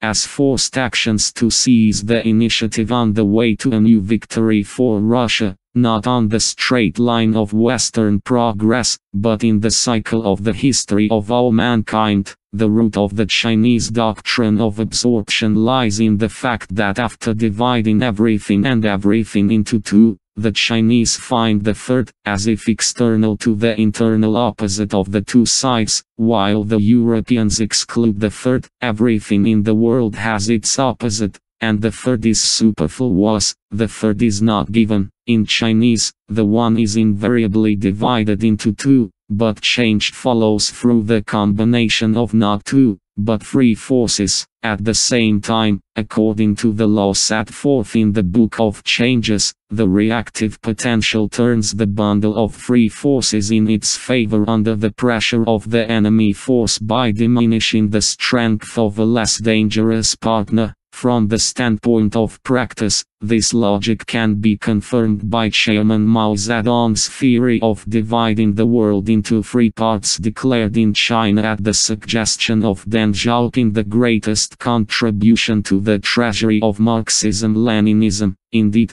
China, over 20 years, China has drawn in almost 500 billion of foreign capital, while about the same amount of capital has left Russia. Yes, a person's mind relies on the dialectic of opposites, but the divine mysticism of the triune is kind to the heart. Russians have God loves a trinity. With regard to Russia, its political and economic withdrawal into the depths of the Siberian ores under the pressure of globalism from the Atlantic, as well as its antipode, China from the Pacific, should be done with an emphasis on the opposition and struggle of the countries of the Golden Billion and Greater China, bearing in mind formula, the enemy of my enemy is my friend, a bunch of free forces according to Mao, ourselves, our enemies and our allies. By virtue of this formula, the intent of the withdrawal is that Russia wins and maintains its sovereignty from American-style globalism through the activity of its strategic partner for the 21st century, China, its steadily growing aggregate power and its expanding market. After all, China has already been declared the main adversary in the United States, so why should Russia, in its current plight, continue to puff out the cheeks of the greatness of the former second superpower? Exchange of space for time is the essence of the operational plan. Of course, starting the retreat, it will be difficult for the Russian authorities to admit to the people that they no longer have the strength to do anything else. Such a recognition would be insulting to the patriotic self-consciousness, which is ready to hold the line to the last drop of blood. It will be unpleasant and unacceptable also in terms of democratic popularity in the elections, with carrots of promises to the electorate to quickly fix the matter with a dashing reformist attack, but only a retreat, conceived as the last chance to preserve a single state, is capable of giving a clear understanding of the political and economic course to the disoriented peoples of Russia. And in terms of economics, withdrawal means further opening of the Russian market for foreign capital, and the sale of land to foreigners, and emphasis on the export of raw materials, but also on the simultaneous dragging of the globalist regime on the territory of Russia. Of course, foreign capital will not come to Russia on a large scale, but the globalist behind the scenes cannot do without elements of the occupation power of the New World Order on the territory of Russia. And this is primarily advanced technologies. Indeed, with the exception of military technologies, Russia in oil refining, production and processing of metals, and the timber industry, by and large, still uses completely outdated technologies, received almost as reparations from Germany defeated in 1945. However, it is not difficult to predict the end. In the cold Russian expanses, in the resource-rich swamps of the north, and in the arid black earth of the south, the free market of globalization will be exhausted by costs and break down. The huge costs of a long winter and vast land distances will lead the regime of transnational corporations, TNCs, in Russia to decay and looting. Having abandoned the infrastructure built to extract resources, the Western globalist, exhausted by the struggle with Russian specifics, will leave Aboriginal governors in his place, and leave Russia himself. After all, it has long been aptly noted, what is healthy for a Russian is death for a German, and it's great for a Russian when there is no iron order and you can steal. For Russians, for contentment with life, frost is not a hindrance, but joy. The Russian soul sings in space. For a free market without borders, the name is deadly. Well,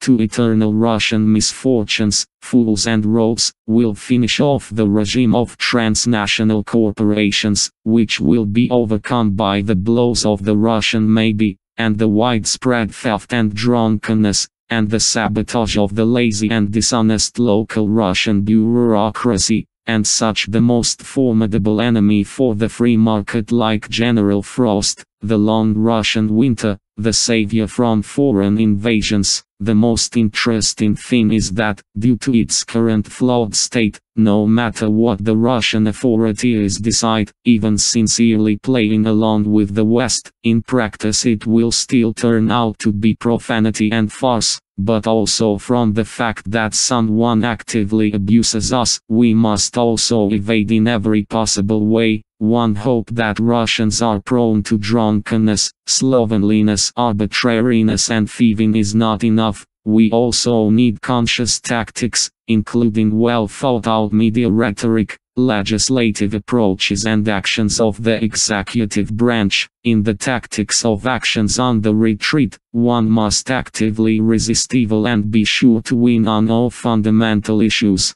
Win morally, preserving and accumulating the intellectual and moral potential of society, step by step turning your tragedy into a farce. Now, finally, it is necessary to outline an approximate operational plan of action for the authorities, after the invasion of globalism will be exhausted by inaction and evasion of solving the pressing issues of TNCs at the federal level. The age-old distrust of everything external and relying only on their own mind national economic entities, and most importantly nature itself, coupled with the guerrilla actions of the local population, which may be saints, but does not want to be honest. Here we must again refer to the authority of the wise. F. Devyatov phrase "one can only believe in Russia" does not cause much controversy. So faith is a category of time, for faith is the perfect agreement of the mind with the inevitable conclusions of science, primarily mathematics, in regard to the infinite. For a single multinational impulse, a nationwide goal and a supra-confessional faith are needed. Such a goal and such a belief existed in the Soviet Empire. The Soviet people were united in a bold impulse by the mysticism of the time of Marxism. In accordance with the theory of historical materialism, communism must win, as a category inevitably advancing precisely in time. Another matter is the useless means of scientific socialism. Now, the Kremlin has taken the doctrine of geopolitics to replace historical materialism, in fact, a dead end of a limited earthly space where there is no place for faith. Geopolitics is a game of the mind serving exactly globalism in the category of space and nothing more. So, for clarity of perspective, for designating a goal outside the territory, faith again needs to be connected with time. In practice, this will have the following meaning: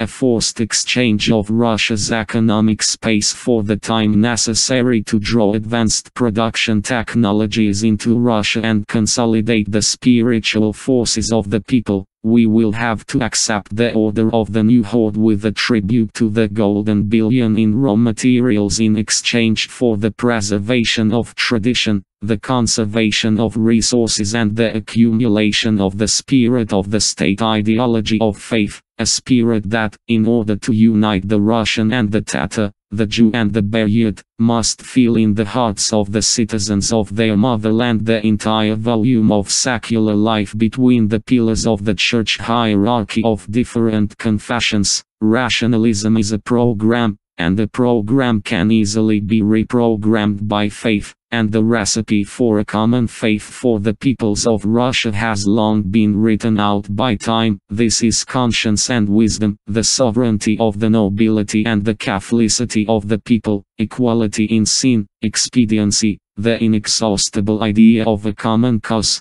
The soul-warming harmony of many unequal parts is Russian socialism. That is, it is necessary to stitch Islam with orthodoxy and hold the discord of all other peoples of Russia, as well as Soviet veterans and new Russians with the harmony of orthodoxy. This cannot be achieved in a democracy. Democracy is rationalism, struggle and, in the end, a choice of two. Harmony can only be where there is a trinity. There is no harmony for two. Orthodoxy lives according to the law of the Trinity, and there is a hierarchy of the kingdom. In the kingdom there is no democracy, and the last will be the first, not through elections and monetary calculation, but by acquiring the spirit. Therefore, it is possible to harmonize and improve life in Russia based on faith according to the traditional for Russia scheme of the aristocracy of the spirit, the ideology of faith, to know the people, under the Tsar, orthodoxy, autocracy, nationality, with red. In order for the Russian authorities to raise this flag of harmony, the flag of hope for a better life in the joy of life, money is not needed, temptations are not needed, intricacies and evidence from the mind are not needed. In order to raise this flag of conscience and justice, a simple effort of will is needed, that is, a feat of the aristocracy of the spirit. And as soon as the flag of hope is raised, masses of people will rise under it, because the majority of the destitute in Russia and throughout the world, goal as a deadline. If for a successful retreat, faith must again be associated with time, then the goal of the maneuver must be designated as a period, the period necessary to restore the state greatness of Russia in the eyes of enemies and allies, restoration of self-respect, the dignity of Russian citizens based on personal honor,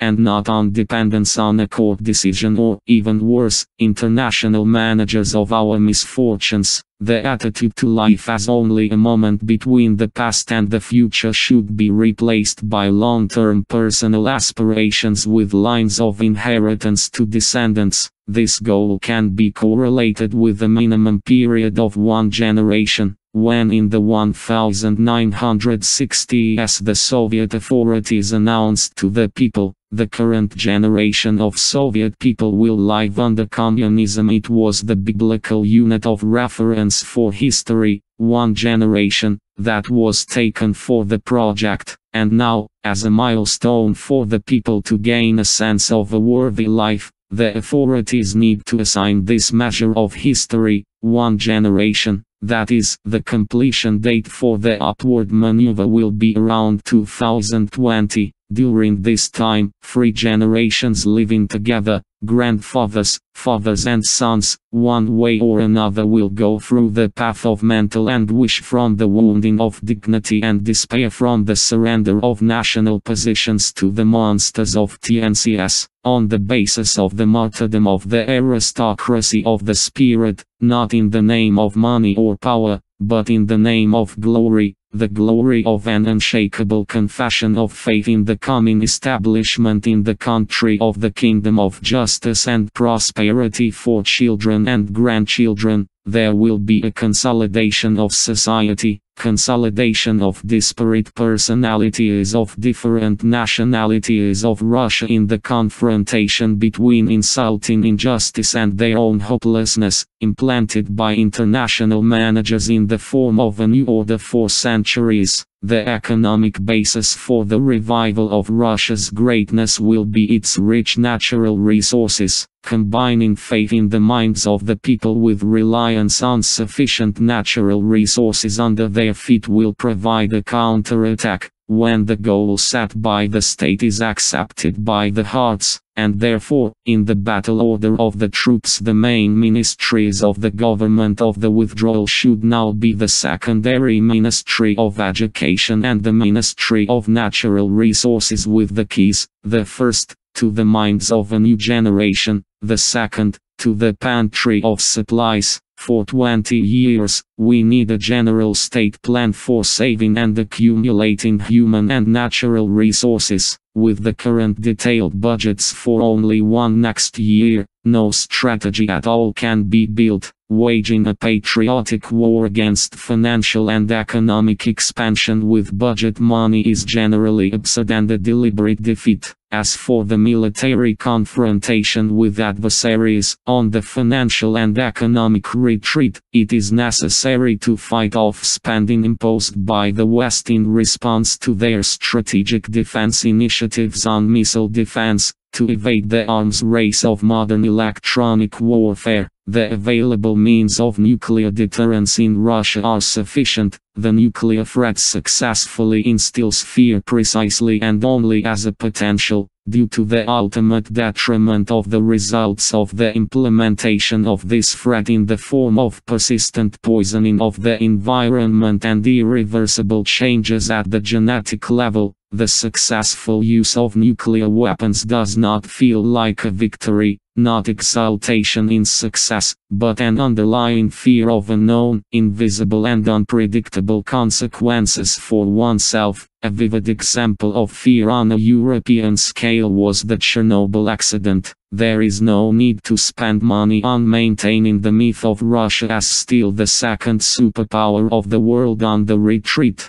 Let the interests of consumption of the golden billion now be opposed by Greater China. Russia, in the current alignment of the three forces, does not need hysterical outbursts of its former greatness, but needs a measured retreat, with the delay of technologies, with the luring of international technical assistance, with avoiding wasting forces on the struggle. Retreat without casualties, while preserving the resource potential of its state, ignoring Sino-American confrontation. If the Russian government tries to fight and attack globalism, it will inevitably be defeated. Not victory, pressure, but love, patience, is the way to save the fatherland. the principle of operational force formation. Russia, if you look at the world map, is as a upper, and in the eyes of the West, Russia is the densest, but from the pride of civilized food with the knife and fork,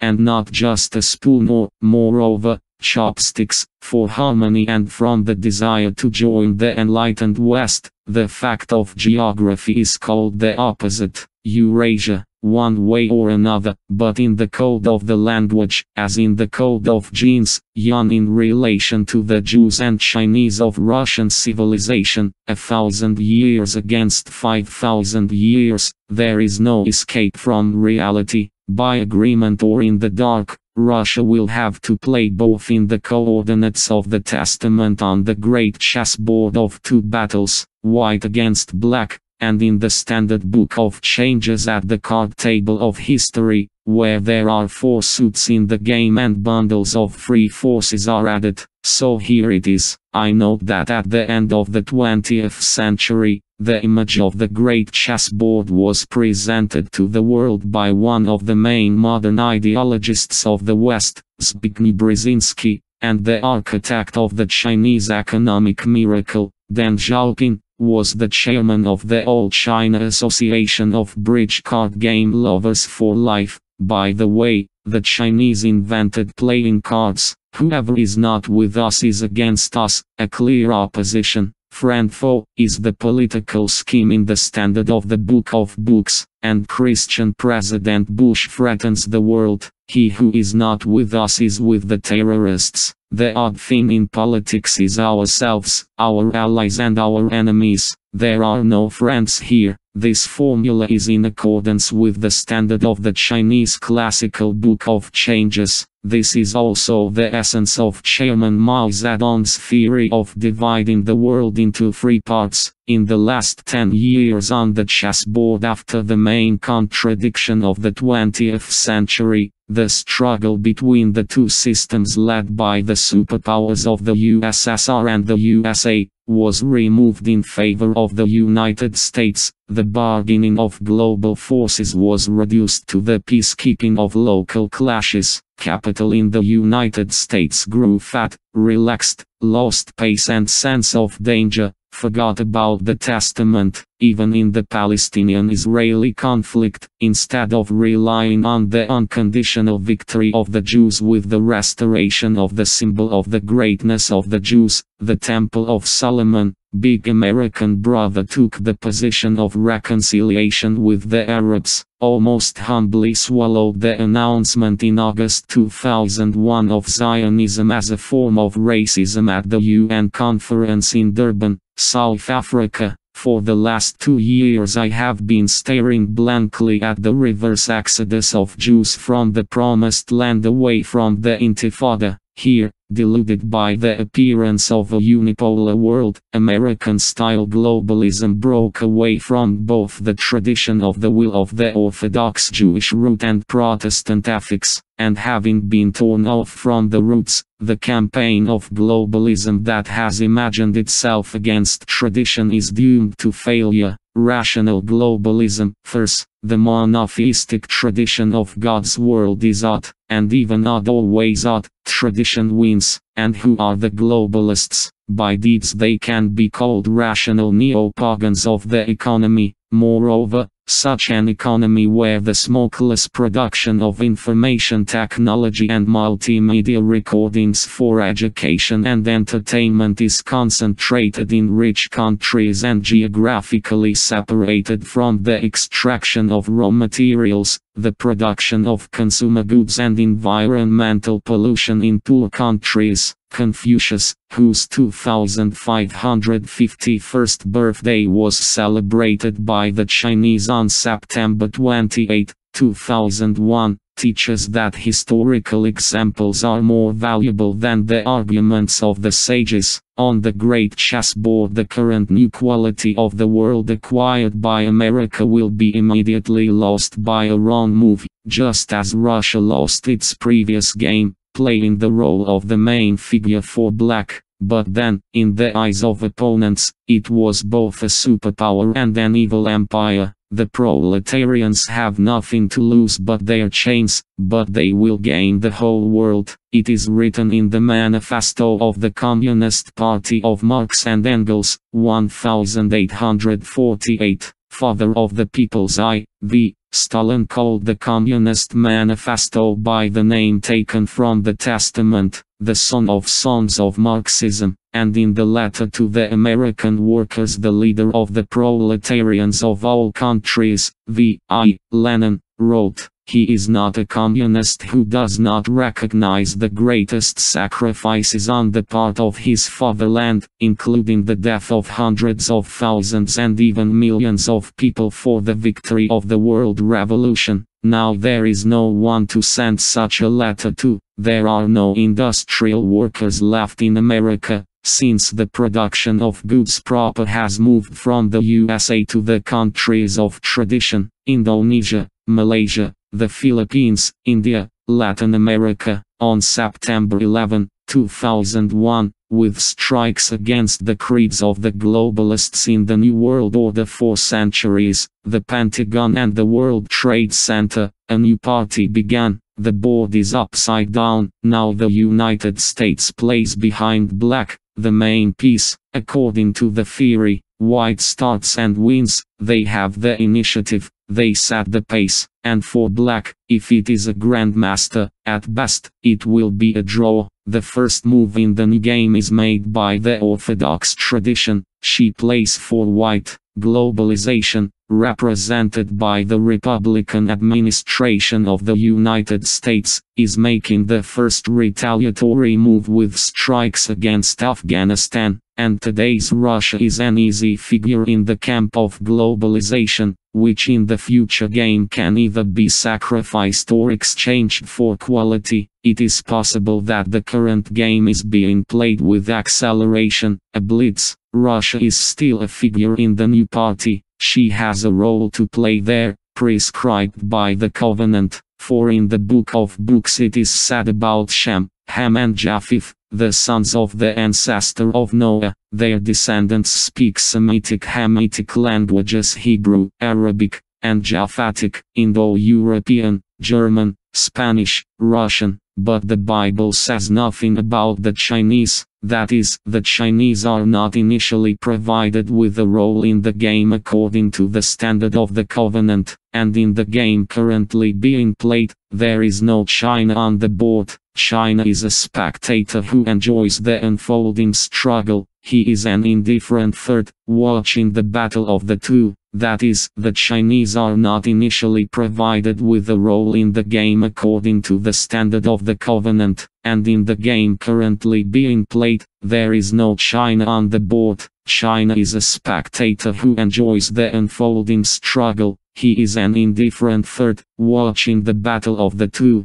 That is, the Chinese are not initially provided with a role in the game according to the standard of the covenant, and in the game currently being played, there is no China on the board. China is a spectator who enjoys the unfolding struggle. He is an indifferent third, watching the battle of the two, and at the card table of history in the Chinese standard of bundles of three forces, in parallel with the chessboard there is another game where everyone plays, and the stakes in this game are higher. The rules here are as follows. One passive position on the minuscule outplays two active ones and turns the whole bunch of forces in its favor, or vice versa. One active one overpowers two passive ones, and if Russia lost its game in chess, then at the card table it can still win at the expense of partners. The main game is now played by the West, diamonds,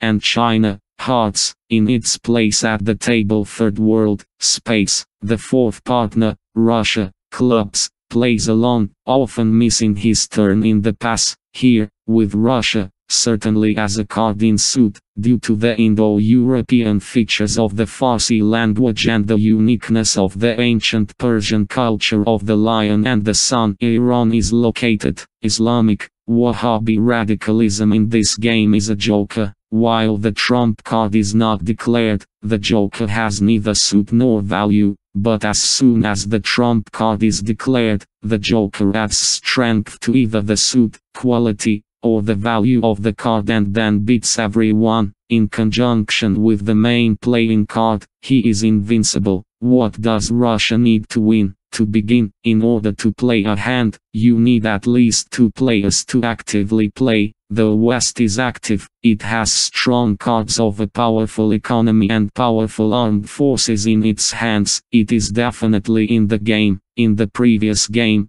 China more often passed to the USSR, passed its move to it and forced the latter to fight the West every time. When calculating the result, the biggest gain went to the West. The USSR lost outright and died of frustration, did not pay the money that was at stake and left the debt of Russia that replaced it at the table. China, on the other hand, gained mainly due to its losing neighbor. Now, playing last with weak cards and debts, Russia will not be able to pull on the first prize, but it will be able to stay in the win. If it avoids the game at all, passes its move to China, forcing him to always actively play against the West. It will also win when China refrains from playing, but the Third World actively plays against the West. Hypothetically, Russia, even with the cards that it has, bluffing, can break the bank altogether if all other players take a passive position. For example, if oil supplies from the Middle East are paralyzed due to a war from the Nile to the Euphrates, a global fuel crisis will break out and the West with China will be sucked by energy supplies from cold Russia. And what cards does Russia now have in its hands? How to arrange them? In what order to throw them on the line?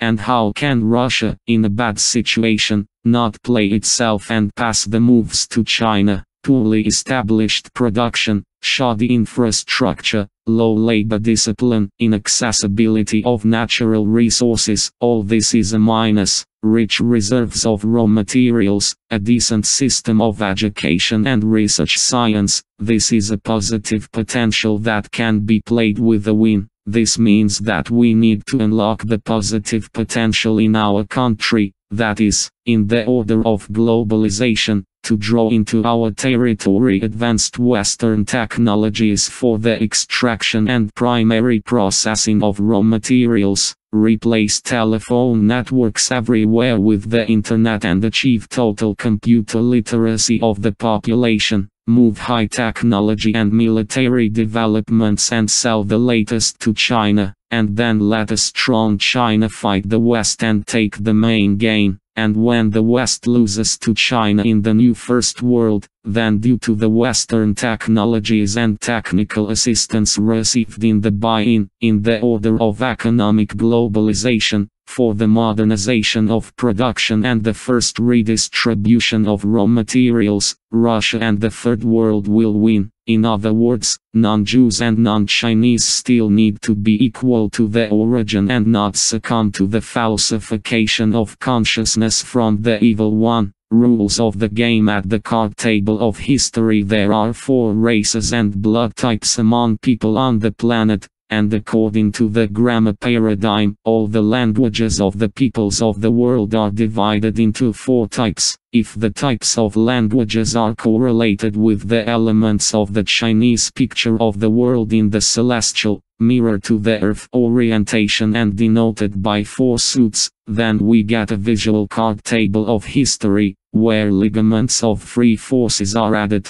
In this case, clubs and diamonds, even, will symbolize the West, and spades and hearts, the East. Dividing by 2 corresponds to the standard of the struggle of opposites, the great chessboard where white, West, starts and wins, defeats East. In Chinese, highest antiquity of human history, in the north, toward Mongolia, and the proto-language expressed a monotheistic, tradition, having, like the Mongols, an agglutinative structure. Inflectional languages developed from an agglutinative basis, and new analytical ones emerged from inflectional ones. The isolating languages stand apart, and Chinese, as a classical isolating language, crowns the hierarchy in the center, adding a third, harmony, as opposed to the suits. In bundles of three forces, the canon of changes operates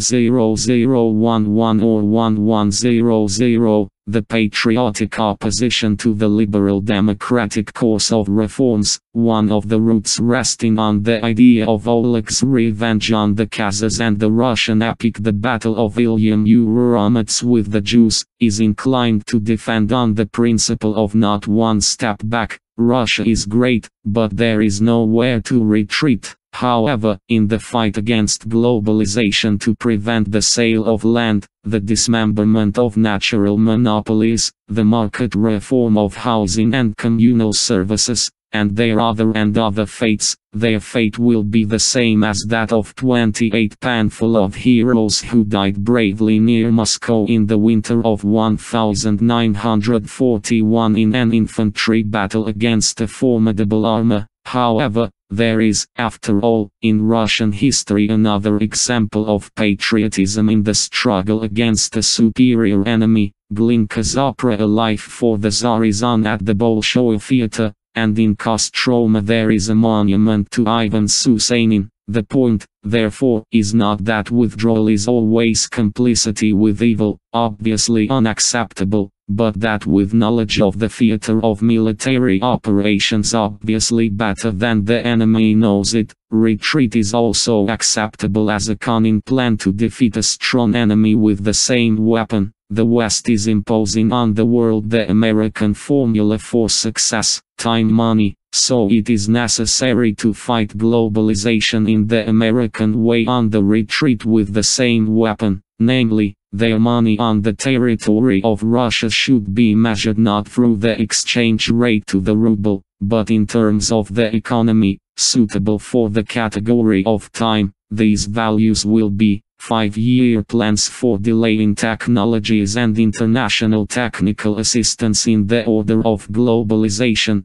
dividing the life of the current generation of the peoples of Russia into equal segments and establishing the rhythm of economic life, the legal immutability of the market course at the steady pace of 5-year plans, because changing the economic rules of the game on the go with endless reforms means destroying stability, as the second value of measuring money, clearing as a way to measure the long-term and planned exchange of the cost of raw materials for a man-made product in conventional units of calculation. For example, in exotic Hong Kong dollars, bypassing the chimera of the so-called world price and the exchange rate of the ruble against the US dollar or euro, registration of the sale of land is not forever, but for a period of 50, 70, 99 years or in concession. Refusal of cheap leasing of used equipment and permission to import only fresh technological resources in the form of the newest, most expensive and modern equipment in globalization, strict conditions on taxes and benefits to stimulate the technological upgrade of production equipment every 5 years, state contractual basis for trade and economic cooperation with China with a term of transactions of 20 years and the appointment of authorized exporters both for weapons and intellectual products,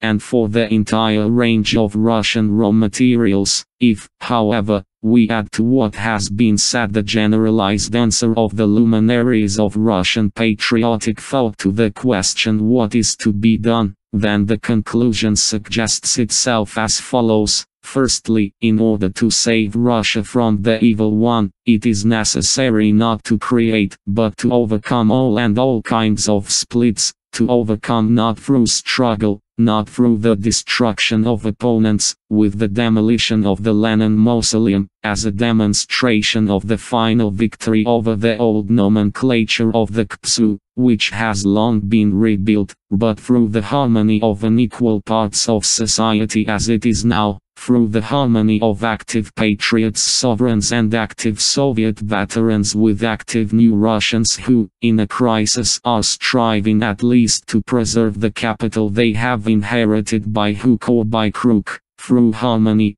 because from the struggle of the active for the joys of democracy, for big and small money, the people who are passive to everything have already suffered, do not want to suffer further, and are again ready to give their hopes to any new evil spirit that only calls them to a better life. Secondly, it is necessary to increase domestic consumption so that the natural values that have risen in Russia remain in Russia, increasing their wealth and ensuring expanded reproduction not on a global scale, but in one's own garden. Thirdly, it is necessary, as much as possible, to get rid of the paper electronic heap of US dollars inside Russia, replacing dollars in settlements with our own candy wrappers under the proud name Russian ruble, and dragging non-dollars into Russia, virtual dummies of loans, into modern foreign cars, equipment,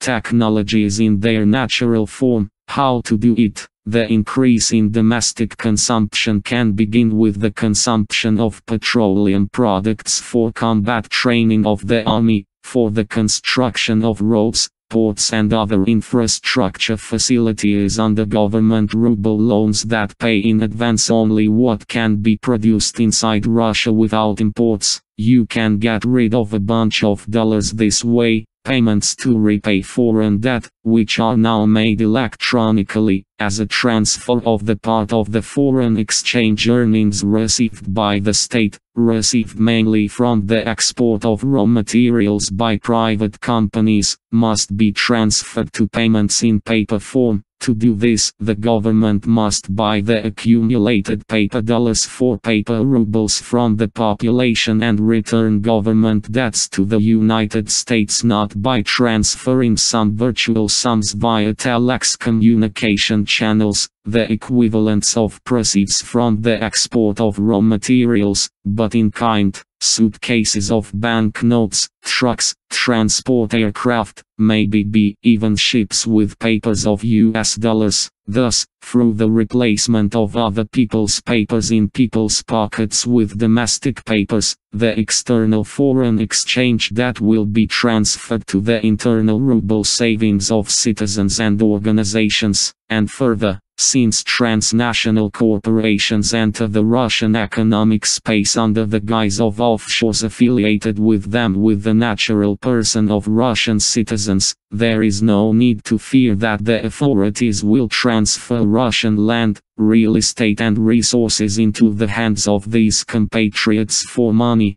These offshores serve the interests of TNCS in much the same way that sea pirates served the interests of Britain at the time of its aspirations to the status of mistress of the seas. As regards land and real estate, succession is not recognized by the world behind the scenes, and this means that neither pawning, nor leasing, nor selling these values on the free world market will succeed. There are no hunters to import capital anywhere without trust, without security, with the 100% risk of losing everything. Among the rational people of the West, that is, offshores, if they bring into Russia capital underground and other real estate, just the one that was previously exported from Russia under economic liberalization schemes, they will again let in order to find stability where they are masters by birth. The result of the withdrawal is the interception of the historical initiative by Russia. The epistemological error of the Western scenario of the New World Order is that progress in the standard of rational thinking is perceived as an ascending straight line, the extrapolation of which goes to the infinite height of development. In the Chinese cycle of change, eternity is a circle. The unfolding of the cycle onto a plane is a sinusoid, where there really is a straight ascending segment from the semicircle with the falling point, but where the progressives see its continuation of the straight upwards.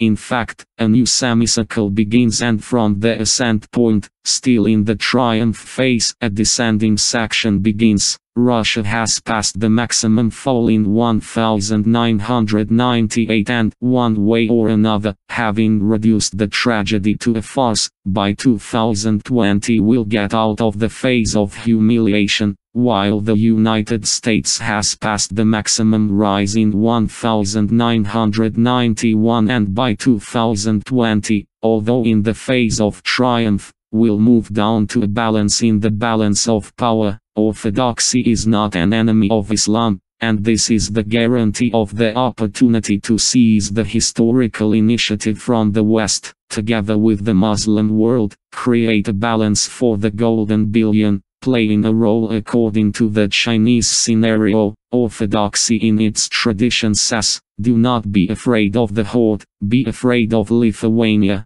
Before and now Horde is the East, the world of Islam and China, and Lithuania is the current West. That is, it is necessary to depart to the East. By 2020, when Central China reaches the peak of prosperity, according to the Chinese canon of changes, the East, Russia plus the Islamic world, and the West, the golden billion, will come to a situation of a certain balance, only in different directions. We are up, and they are down. Then the saved resource potential of Russia will become the basis for recognizing her revived greatness, greatness on its own path of historical continuity, and this is the aristocracy in the construction of power and Russian socialism in the economy, national capitalism socialism. As regards the Russian, this should apparently be private, initiative entrepreneurial activity of active owners to preserve and increase domestic production capital, protected by the state on its territory by the economic borders of its internal Russian market. As far as socialism is concerned, this should be the distributive and charitable activity of the authorities and active owners, regulated by the state and the conscience of citizens, aimed at justly satisfying the needs of the people, without exceeding the scope of expended capital compensation, and then the passive majority of the entire people will benefit from active owners, the rich,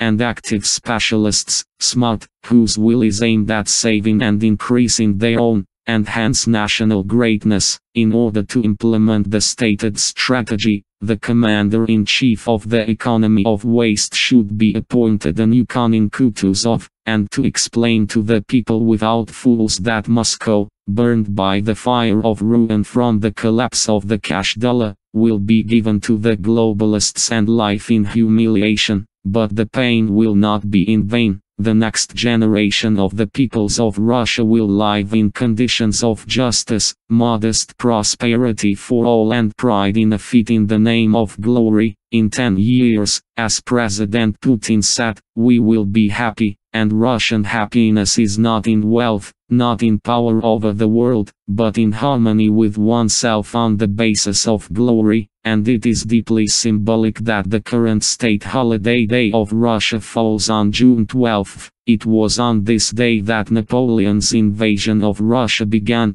The patriotic war of 1812 began, which Russia was able to win only thanks to a consistent withdrawal strategy. It is not difficult to recognize the real alignment of forces in the current world, but it is insulting, and resentment interferes with the correct choice of strategy. This is a non-trivial, different from the globalist standards of thinking civilizational vision of the world. A correct diagnosis is the key to the success of political forces in rebuilding the world order with the revival of Russia on the basis of historical continuity. And if on the great chessboard in the Western standard of dual rationalism and globalization Russia lost the last game, then in another game, in the Trinitarian standard of the Chinese tradition, at the card table of history Russia will win. Bibliography 1 Tao is the harmony of the world. Moscow, Exmo Press, 1999, 864 p. ISM 504003876 2, Kobzov A. I, Yerkovich A. G. C. Chinese philosophy, Encyclopedic Dictionary, M. Thought, 1994, p. 431, 3, AICKI, Lectures on Dialectical Materialism, Moscow, 1959, 4, Lusky VN Essay on the Mystical Theology of the Eastern Church, Dogmatic Theology, M. Santa Say, 1991-287 p. 5, O. Damaskin, Christiansen, Christ, the Eternal Tao, Moscow, Zone, Chinese Evangelist 2 1999, O. Seraphim, Rose, Soul of China, Chinese Evangelist 1 2000, ISBN 5900024932 6, The Newspaper People's Daily, Beijing, November 1, 1977, 7, Krushinsky A. The Logic of I Ching, Deduction in Ancient China, M. Eastern Literature of the Russian Academy of Sciences, 1999, 176 p. ISBN 5020177830, 8. Traditional Chinese Calendar and Divination Systems, Kiev, Sofia, 1999, 400 p. ISM 5220-00283x, 9. Dejin Alexander, Fundamentals of Geopolitics, Moscow, Arctogas Center, 1999-928 p. ISM 58186-00017, 10. Hagel G. V. F. Science of Logic, Sok, M. Publishing House of the Academy of Sciences of the USSR, 1956, 11. Hagel G.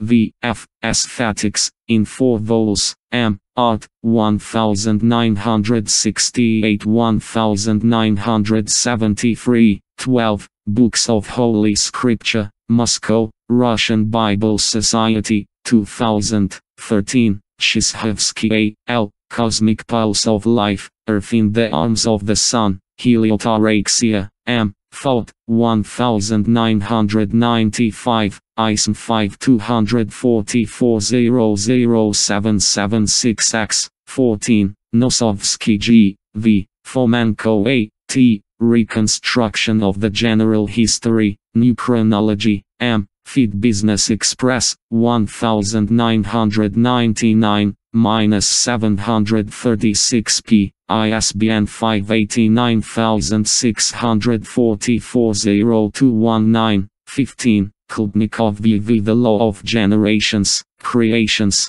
M. Soviet writer, 1987, 736 p. 16. Limonov Edward, The Disappearance of the Barbarians, Moscow, Journal, Verb, 1992, -270 p. ISM 587532-0028, 17. Dostovsky F. M. War is a Medicine, St. Petersburg, Newspaper Voice, April 2030, 1876, Diary of a Writer, Jan. 1877, 18. Ryabushinsky VL, Old Believers and Russian Religious Feeling, M. Publishing House Bridges, 1994, 19. Pashava P. Why Russia is Not America, Moscow, Krimsky Bridge 9D, Forum, 2000, 411 p. ISM 589747-0170, 20.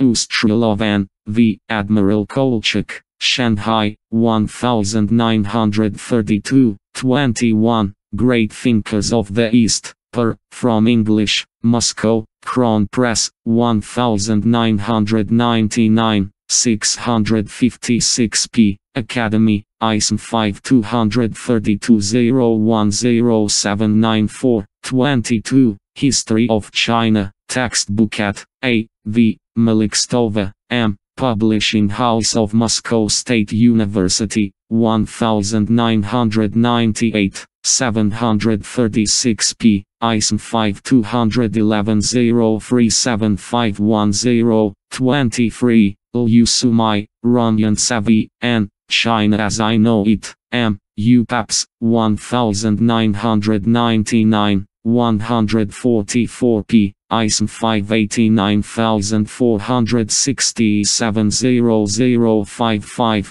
24, Louis Richard D. Business Culture in International Business, From Collision to Mutual Understanding, Transl, from English, M. Dello, 1999, 440 p. ISM 57749-01033, 25, Martynov as State and Ethical in Imperial China, Ethics and Ritual in Traditional China, M. Nauka, 1988, 26, Republic of China Government Information Office http www.gov.tw, 27, Shenzhen, Change in Population and Climate in China, Journal, Guanhua, 1998, Chinese, 28, Ziguanyu, Strive for an Optimal Free Sphere Strategic Boundary, Newspaper Jifangjianbao, 040387, Chinese, 29, The Collapse of the Dollar compiled by A. Nagorny, Moscow, publisher N. E. Chnishova, 2000, 168 p. ISM 5901-303-024, 30, Conrad N. I. West and East, M. Nauka, 1972, 496 p. 31, Lucev A. F. The Problem of the Symbol and Realistic Art, M. Art, 1976, 367 p. Thank you for downloading the book from the Royal.com free e-library, http Royal.com, leave a review about the book, http Royal.com comment Devyatov Andrei Krasny Drakon Kitai Rossiya Visksivik HTML, all books by the author,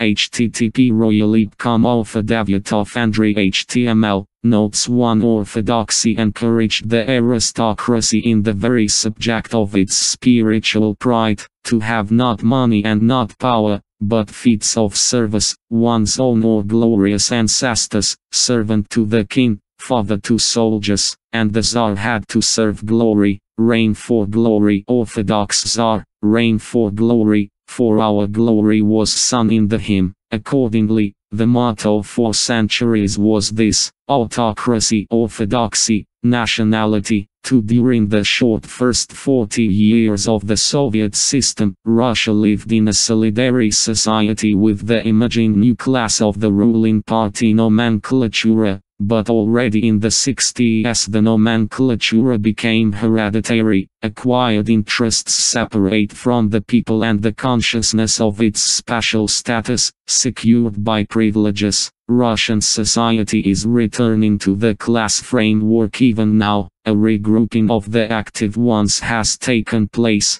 The boyars oligarchs rose. The rights of ownership of economic patrimonial estates are fixed. The distribution of orders and privileges by the authority is resumed. There is a merging of new masters with the updated nomenclature into a new nobility and its isolation from the people. Free, in other words, the speculative constructions of a unipolar world for mankind are fiction, fata morgana, because there are always two poles in nature, about the personification of the pole of globalization and the pole of tradition in the world of people. A little lower,